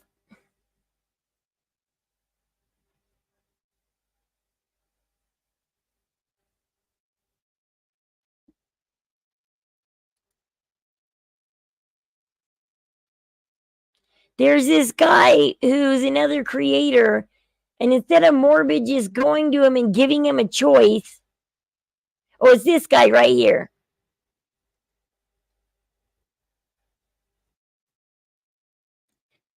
Jimmer calls him a pussy and all kinds of things and bullies him. Instead of just, if a creator doesn't want to be on your live, that doesn't give you the right to start bullying them and calling them names because they said no to your live. But he never even got a chance to say no. He just got straight up bullied.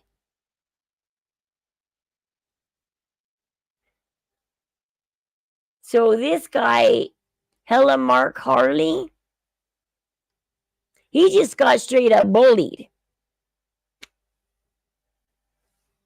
And that's what he's doing right now. If you don't do what he says, if you don't think like him, he's bullying you. He's bullying Dreamer. He's bullying Bree. He's bullying Natasha. They've never done anything to him. Natasha Cooper didn't even know he existed. Oh, sorry, I'm not showing it. Let me present real quick. This guy. Like, let's both decide to not talk to him at once. And he gets texted that, and then one of them sent me the voice message where he's about to go on stage, and he's like freaking out. He's like, oh, I just don't understand what's happening. I don't know why you guys are even talking to Mark. I don't.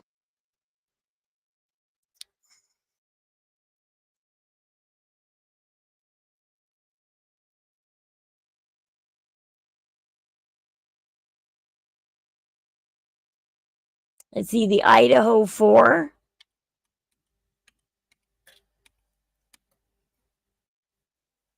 Not far from Idaho.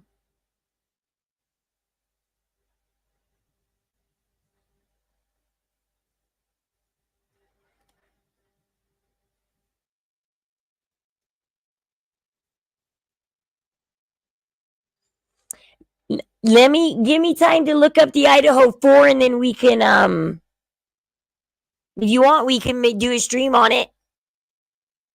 Okay, let me read up on it tonight, and we could do a stream tomorrow. Let me study up on the Idaho 4 real quick. See what I can find out, and we can do a stream tomorrow. About a year. I think the court dates are next year. Okay. So we're still in the middle of the case. Interesting. Neat. Okay, give me a minute to look it up, and then we can stream it.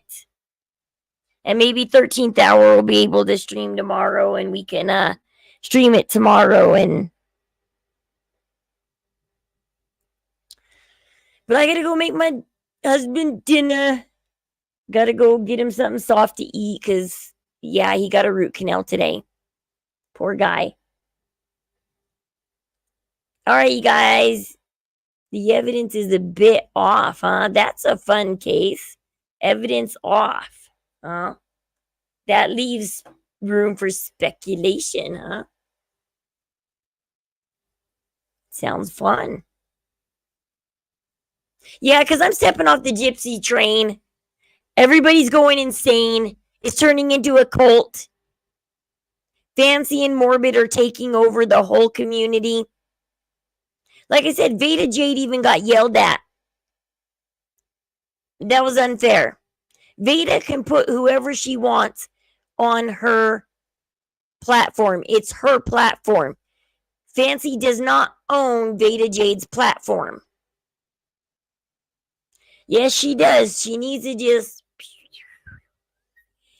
You guys, she's calming down. She's starting to not be on TikTok all the time. Let her fade into oblivion.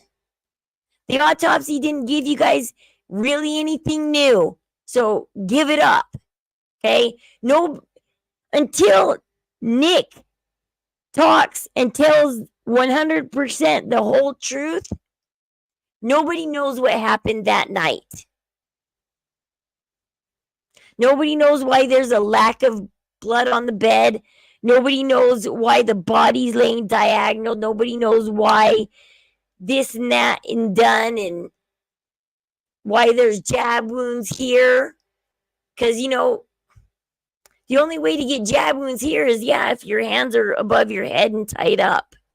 I mean, until they literally, which they're never going to.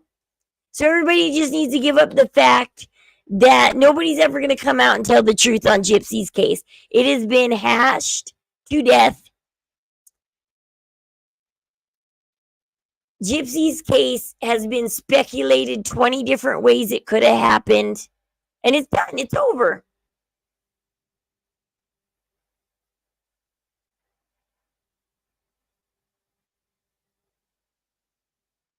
Yep. Gypsy is vile, and she's keeping her little memories to herself of what she did to her mother. Because she knows we already think she's a monster. When that truth comes out, it'll just show the bigger monster she is. Like I said, I think she left her mom suffering for days.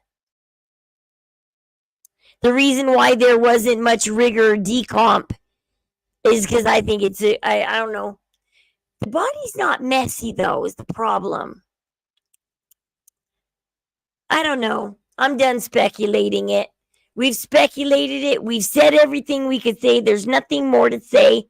Let's move on to other cases, guys. It's just the only thing is now we have an open case between Fancy and Sarah. And I'm hoping that something good happens to Sarah, because I don't think that Sarah deserves to. I don't think that Sarah deserves Fancy to turn on her like that. Fancy won't admit that she pushed Sarah to file those charges.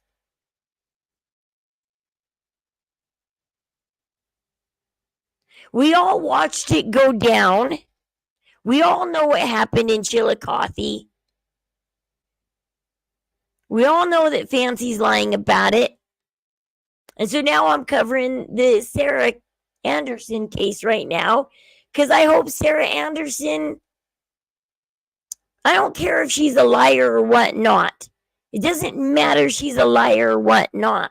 What went down in Chillicothe wasn't her fault. Fancy told her to come down and interview them. Fancy told her to press those charges. Fancy spun the narrative about the chest bump. Sarah never said she was chest bumped. She never did.